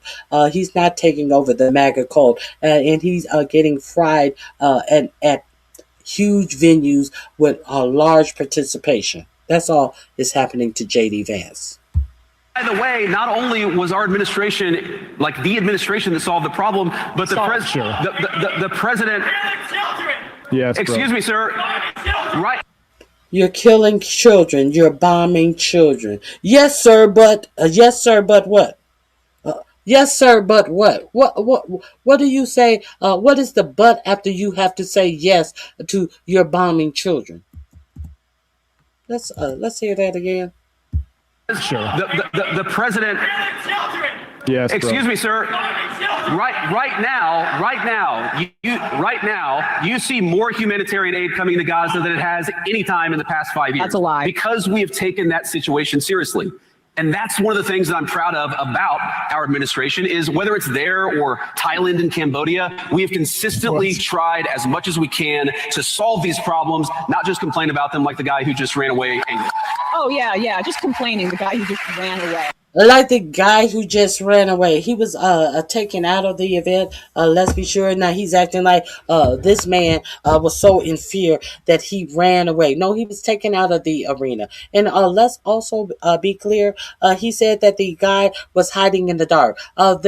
He wasn't hiding in the dark. The shame that Turning Point USA had was hiding in the dark. If they had turned on the light, they would have everybody would have been able to see that hardly any people came out to this event. After Erica Kirk in her fake tears canceled, and you were the mainstay of the event, nobody showed up. And unlike Candace Owens said that she saw the poor ticket sales, some people say that the event is actually free, and nobody showed up. In Georgia, nobody showed up to see JD. All right, you're the vice president, but go on Theo Vaughn and clutch your pearls a little bit more when he tries to tepidly ask you about that genocide that you're in favor of, or that you're supporting actively. Okay, this link is in my description box. What is it under? It is under Vance is heckled. I think there is. I'm pretty sure there is. Since we're speaking of Israel, it would be remiss of me if I did not share this with you. Understand that Bernie Sanders is Jewish. Look what happened on that floor. Resolution 32, providing for congressional disapproval of the proposed foreign military sale. Hold on. Let me share this with you again. To discharge Senate Joint Resolution 32, providing for congressional Resolution 32. Providing for what? Let's hear. approval of the proposed foreign military to discharge Senate Joint Resolution 32, providing for congressional approval of the proposed foreign military sale to the government of Israel of certain defense articles and services from the Committee on Foreign Relations. Mr. President, pursuant to Section 36B1 of the Arms Export Control Act, I move to discharge the Committee on Foreign Relations from further consideration of SJ Res 138. The clerk will report the motion. The Senator from Vermont, Mr. Sanders, moves to discharge Senate Joint Resolution 138, providing for congressional disapproval of the proposed foreign military sale to the government of Israel of certain defense articles and services from the Committee on Foreign Relations. President. Recognize the senator from Vermont. Thank you. Mr. President, let me begin by thanking Senator Kelly not only for his remarks and his work as a U.S. Senator, but for his service to our country in the military. And I very much appreciate his support for these resolutions. Mr. President, 60% of our people here in the United States live paycheck to paycheck. They are struggling to pay for groceries, for housing, for health care, and increasingly the ability to fill up their gas tanks in their cars in order to get to work. We also have a $37 trillion national debt. Bottom line, the American people, whether they are Democrats, Republicans, or independents, conservatives, moderates, or progressives, want to make certain that their tax dollars are spent responsibly. And in strong and growing numbers, they do not want us to continue spending billions of their taxpayer dollars in support of the illegal, horrific, and expansionist war policies of the Netanyahu government in Israel. Since October 7th, 2023, the United States has provided over $21 billion in military aid to Israel. And today we are saying loudly and clearly, enough is enough. Mr. President, we all know that on October 7th, 2023, Hamas, a terrorist organization, attacked Israel. They killed more than 1,200 innocent men, women, and children, and took hundreds of hostages. I believe that there is no disagreement in this chamber that, like any other country on earth, Israel had the absolute right to respond to that barbaric Hamas attack. But, Mr. President, Israel did not have the right to violate international law and wage an all-out war of unspeakable destruction against the entire Palestinian people in what experts have correctly concluded is a genocide. Israel did not have the right, out of a population of 2.2 million, to kill more than 72,000 Palestinians in Gaza and wound over 170,000. That is more than 10% of the population. If that happened here in America, that would be over 30 million Americans dead or wounded. And in Gaza, a strong majority of the dead and wounded are women, children, and the elderly. And by the way, that number is likely an underestimate as to the tragedy, as bodies are literally being pulled out of the rubble every single day.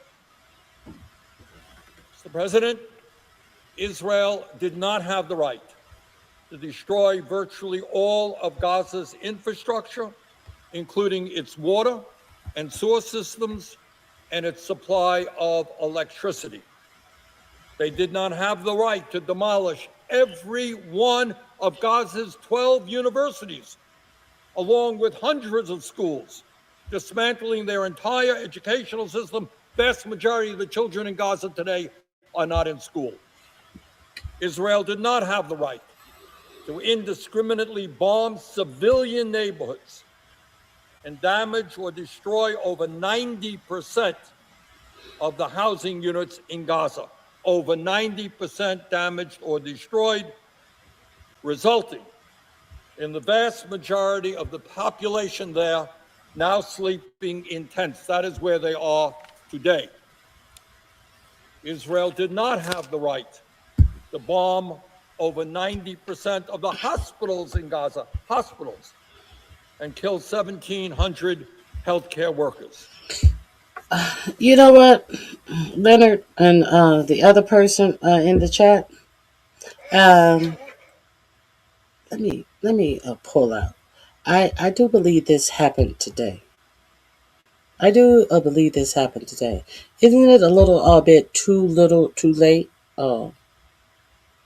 9 hours ago.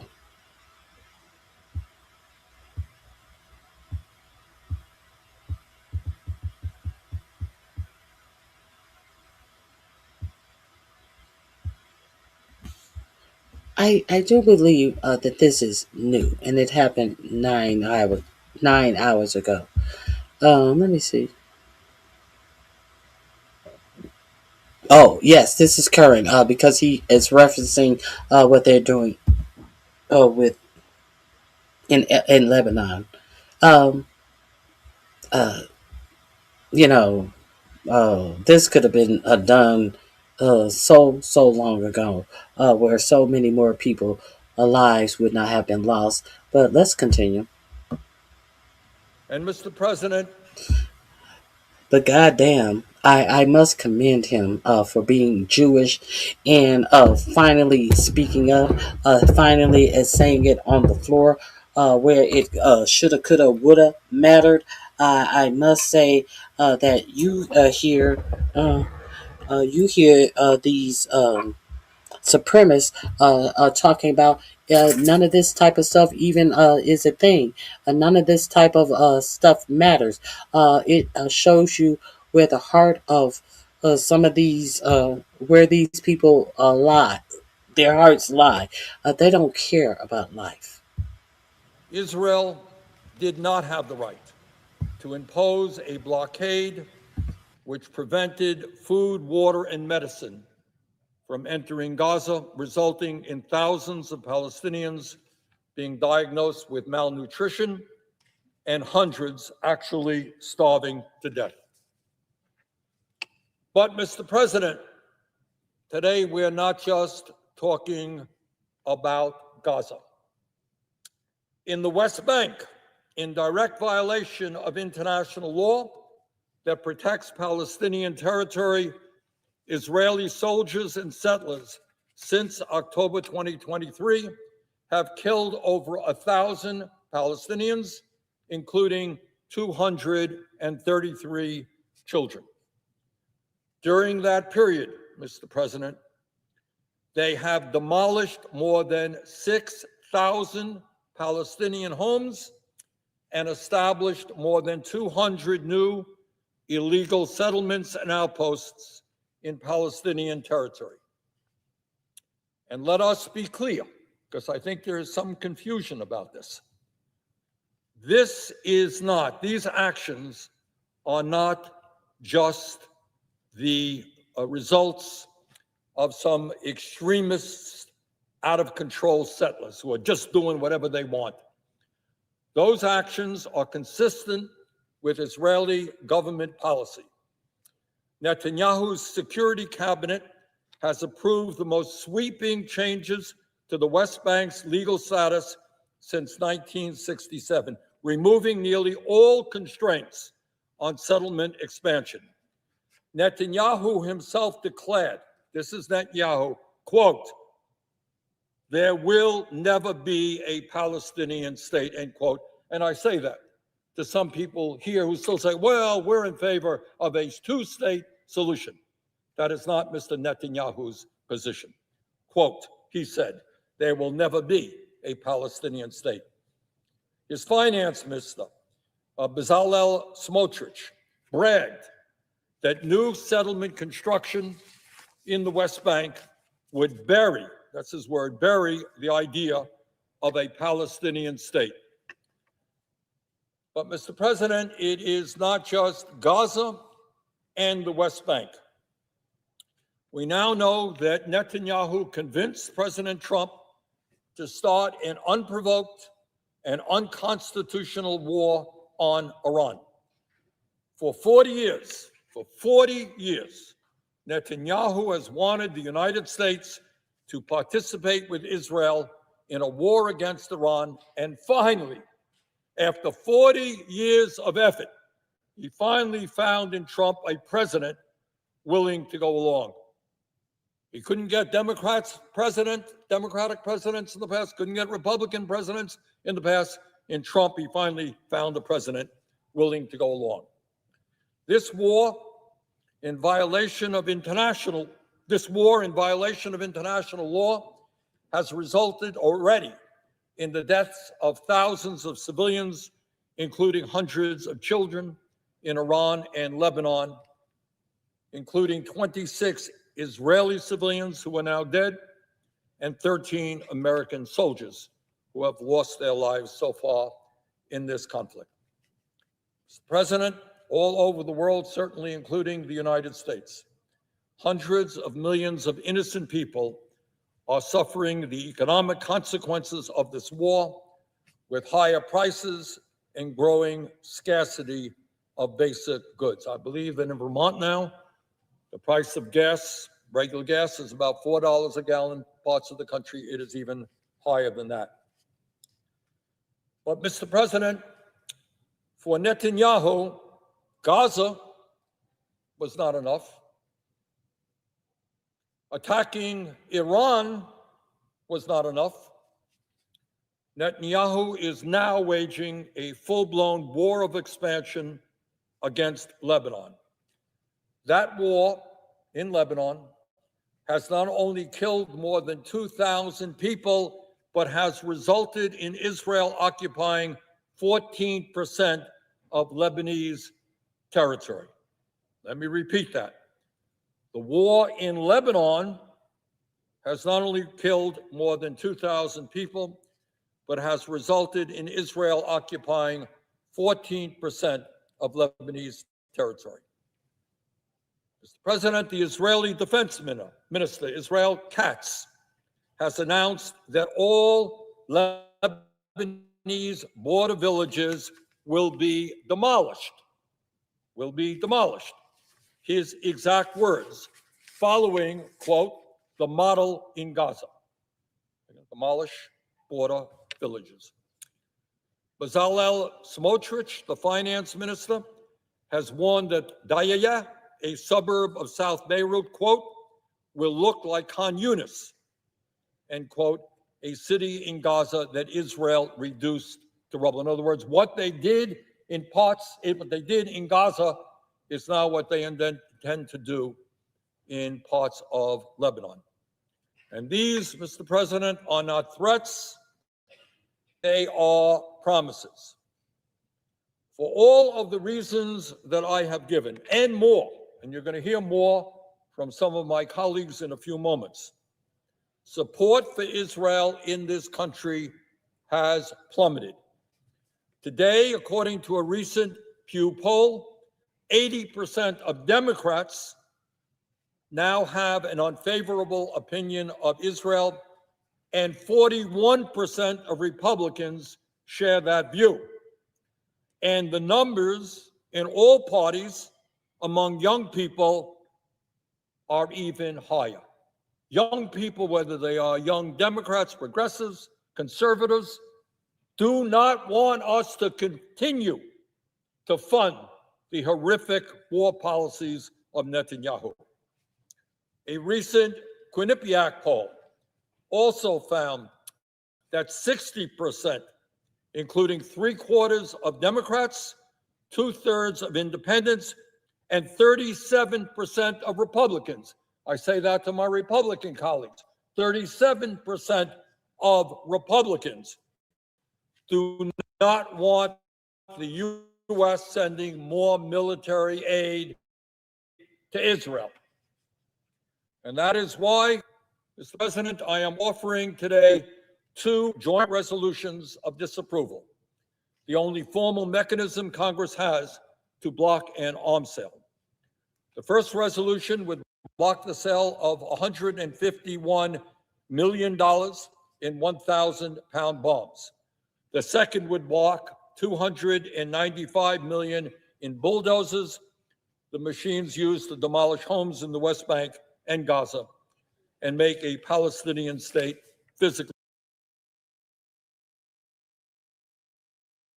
Now, these monsters are trying to buy bulldozers to flatten all of the destruction, all of the remnants of what buildings that may stand. But understand, they want the Americans to pay for it. Isn't that strange that they want the Americans to pay for it? At the same time, you hear that they are selling this land to whom? Jared Kushner, a billionaire who's over getting contact with Saudis and rubbing shoulders with people in the Middle East and asking for billions and receiving billions of dollars.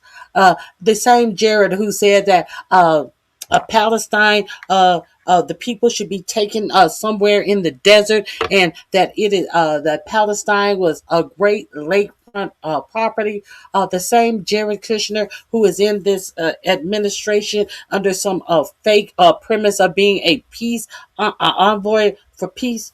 This same Jared Kushner who has amassed billions of dollars, and now they want you, the American taxpayer, to pay for the bulldozers that are going to tear Israel down. As this billionaire Jared Kushner is buying up the land where the bodies are crushed under the shit that they want you to pay. So this billionaire Jared Kushner can build his wonderland, his oasis, his tech bro waterfront properties. But they want you, the taxpayer, to pay for the motherfucking bulldozers. As a great poet once said, I will quote the late great Don King: "Only in America, only in America." This link is in my description box. I have a couple more things, but where do they do that? Where do they have the balls to do anything like this? They want you to pay for it. Let me show you this right quick. I think I'm really trying to. Yeah, I want to share this with you because why do I want to share this with you? I want to share something else with you as well. Oh, this isn't the one that I wanted to share with you. Excuse me. Hold on. Let me put something up right quick. Hold on. Let me share this with you real quick.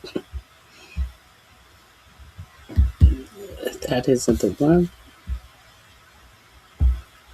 This is what I want to share with you. If you are unaware, the Pope has started receiving death threats. This is what I want to share with you. Here we go.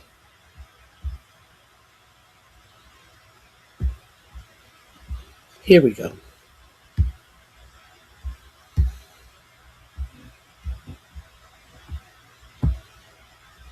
Okay. Pope threat. Bomb threats target Pope Leo's family home following beef with Trump. Disturbing scare unfold close to the inner circle of Pope Leo. Authorities in Illinois responded to a bomb threat at the home of the Pope's brother. Now, at the home of the Pope's brother.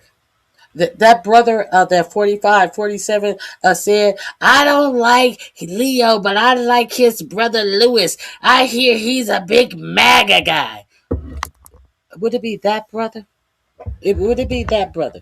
Now, I also want to know, are people going to be as broken up as they were about Charlie Kirk and his family? Huh? Now, your president came out here and said some very disparaging things about the goddamn Pope. Excuse me. Wrong choice of word. About the Pope, not the goddamn. About the Pope.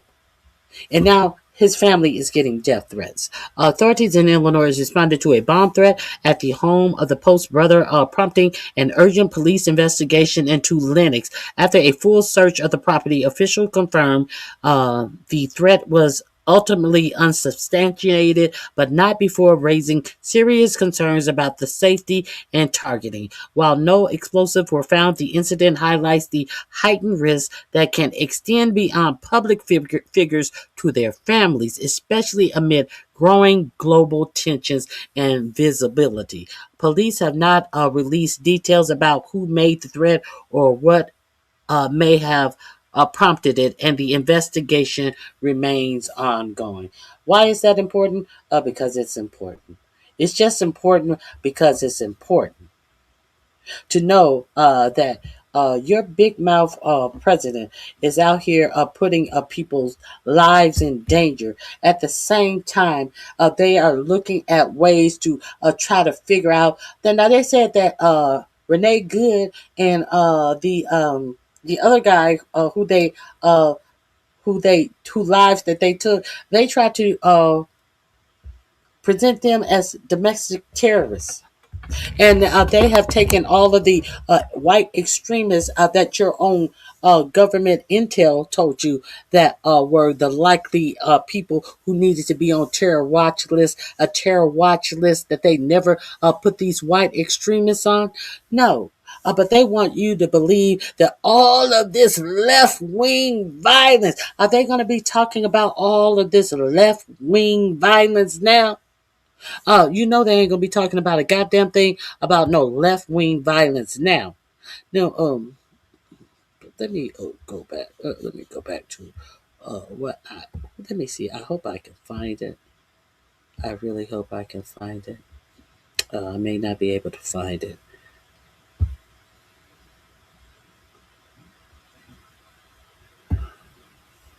Hold on.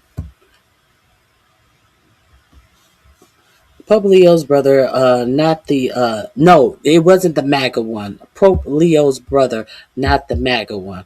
Okay.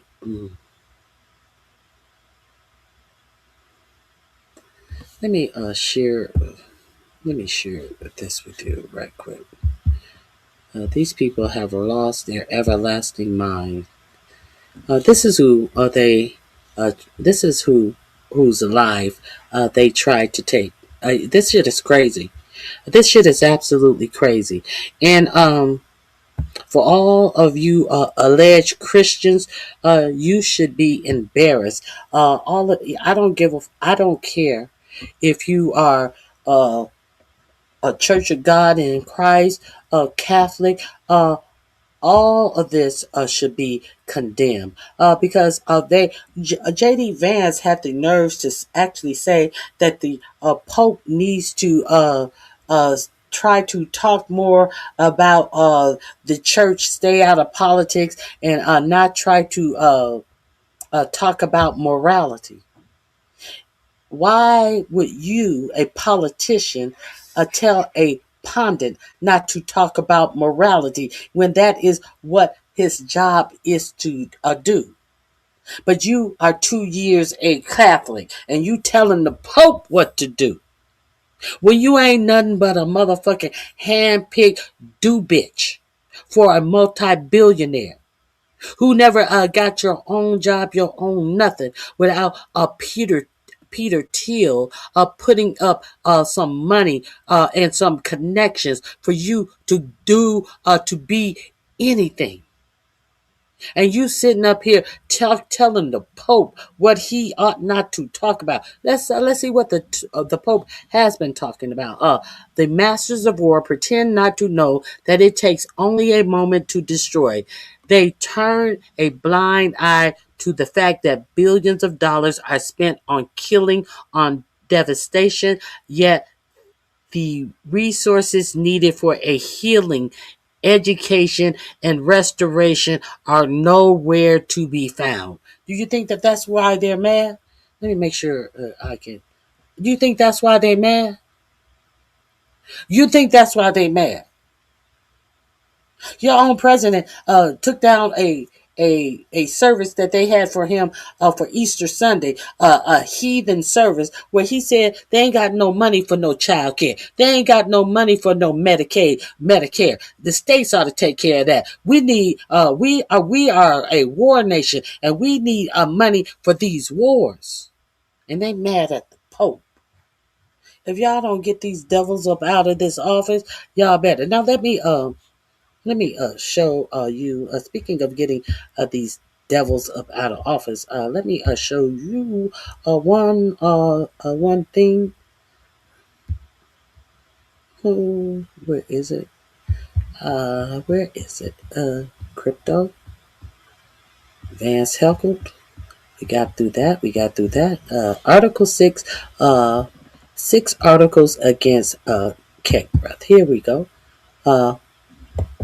I think they ought to use section 2, paragraph 2, section, what is it? Section 2, section 4 of article 2. Hold on, I'll show you. Let me get this in, since we're talking about getting Keg Breath out of office. Let me show you this real quick. Here it is.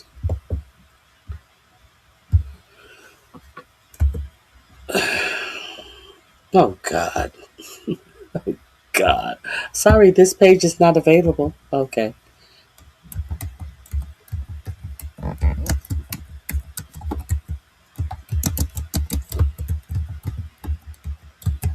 Here we go.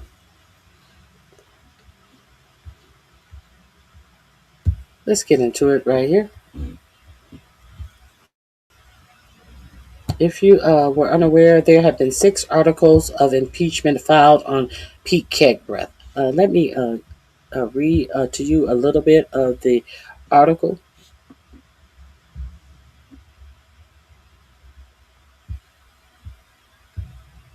Here we go. Oh, Jesus. Okay, let me read a little bit of the article.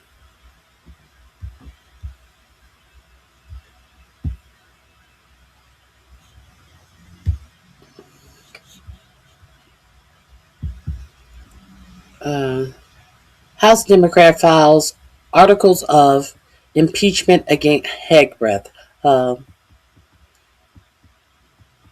Here we go. Washington, House Democrats unveiled articles of impeachment against Defense Secretary Pete Kegbreath on Wednesday, making serious allegations about his handling of the war in Iran and his leadership more broadly. The resolution, led by Representative Yasmin Asari of Arizona, lists 6 impeachment articles.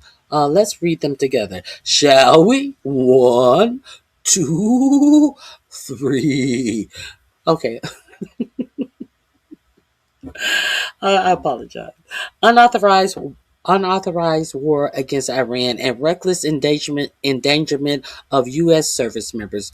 2, violation of the law of armed conflict and a targeting of civilians. 3, negligence and reckless handling of sensitive military information. 4, obstruction of congressional oversight. 5, abuse of power and politicization of the armed forces. That should definitely be one as well. 6, conducting and bringing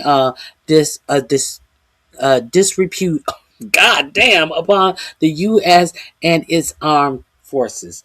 Now, they say you have brought disrepute upon us in our in the armed forces. The impeachment push almost certainly won't go anywhere in the House this year, since Republicans have a narrow majority. It sure won't, because Mike Johnson is closing down the House every time they turn on a light in the well of Congress. Mike Johnson is banging the gavel 3 times. I don't care if it's on his toenail, his forehead. He banging the gaggle and adjourning the House after they just came back off of what? Another vacation. Mike Johnson, no, he is done. The the impeachment probably won't go anywhere, especially under the Republican, but the Democrat sponsors could renew their effort if the party takes control of the chamber following the midterm elections. Let me tell you something. If you don't think there's going to be bloodshed, God damn. I just really hate to think that here in 2026, something as simple and casual and easy that voting used to be may be a whole big melee out here in 2026 because we have somebody who doesn't want to relinquish power, who cannot say that he has had an unpopular agenda, and rightfully so. People more than likely will vote him and his ilk out of office, and therefore we are going to have to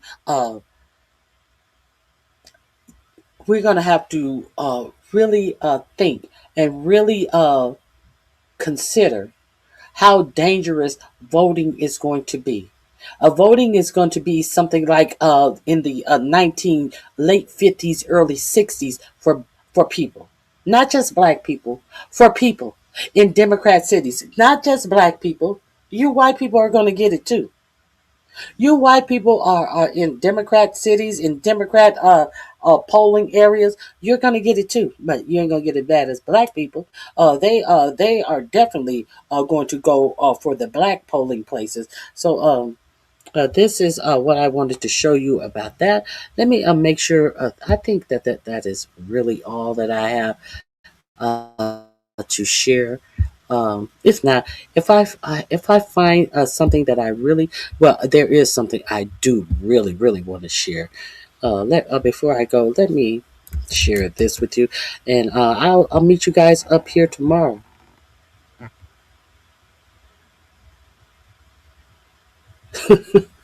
Oh Lord. Every time I go to find this, I find something else. Now, Trump didn't call the Epstein survivors victims or whatever. They are victims or whatever. Or whatever. And you still have women withholding these Epstein files. Let that sink in real quickly. Let that sink in. Now, this is the last thing. I'm pretty sure many of you. Oh, I also have the interview with the guy who does the Lego videos. There's an interview with him. I want to show you guys that and that interview, and I guess I'll show that interview to you guys tomorrow. Well, let's end with this. These sacrilegious lying Christians. They definitely need. He and JD Vance need more of this in their lives. So, This? Who made this? Somebody made this AI video and I found it so hilarious. What is this? Who made this? Somebody made this AI video and I found it so hilarious. What is this? Who made this? slapped him right into the lake of fire. How fitting. All right, guys, I appreciate your support. Please hit the like button. Let me see what you guys are saying. Those ain't women. Women are nurturing and caring by nature. Those are demons. Or whatever, you know. Okay.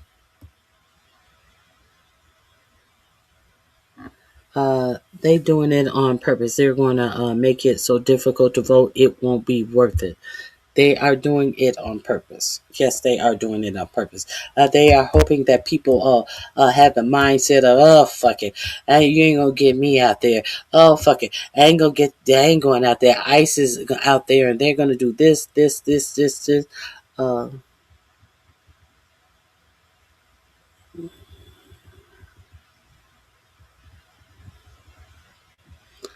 okay. Now, Randy is talking something about, speaking of Jesus Christ, he said, or repent or perish. Okay, 2 Peter 3:9. It's not 2 Peter. It's not 2 Peter, or is it 2 Peter? Is that 2 Peter? Randy. Randy wrote something about 2 Peter. Peter. Maybe that's 2 Peter. Maybe I have been in and around the church, so I don't come out here and trying to pretend like I know anything about the Bible and come out here saying 2 Peter like your president came out here saying 2 Corinthians. 2 Peter 3 chapter 3 verse 9. The Lord is not slow in keeping his promise, as some understand slowness. Instead, he is patient with you, not wanting anyone to perish, but everyone to come to repentance. Thank you, Randy. What a good way to end the show. Because I was about to end it stopping 45, 47 in the pits of hell, as that meme was doing. I know it's 2 Peter. What are you talking about? Ronnie, that's not him dressed like that. Christ, that's a uniform of the wizard from the Illuminati card game. Oh my God. I'm not familiar with the Illuminati card game, but I appreciate all of you guys for being here. If you're not subscribe, please subscribe. If you haven't hit the thumb up, please hit the thumb up. I will be here again. We do this all week long, except on the weekends. So I think I did. I really wanted to get that Lego. The guy who does the Lego videos, but I don't have time, and I'm going to do that tomorrow. It's kind of a little long. I'm not going to play the whole video, but the interviewer is from the BBC who has an agenda. Now, but however, I was very interested in how this was put together, but the guy kept poking around, trying to get a gotcha moment, but it was a good interview. So I think that you guys will enjoy that. So I see you guys tomorrow. Have a great one. I'm out of here. Bye-bye.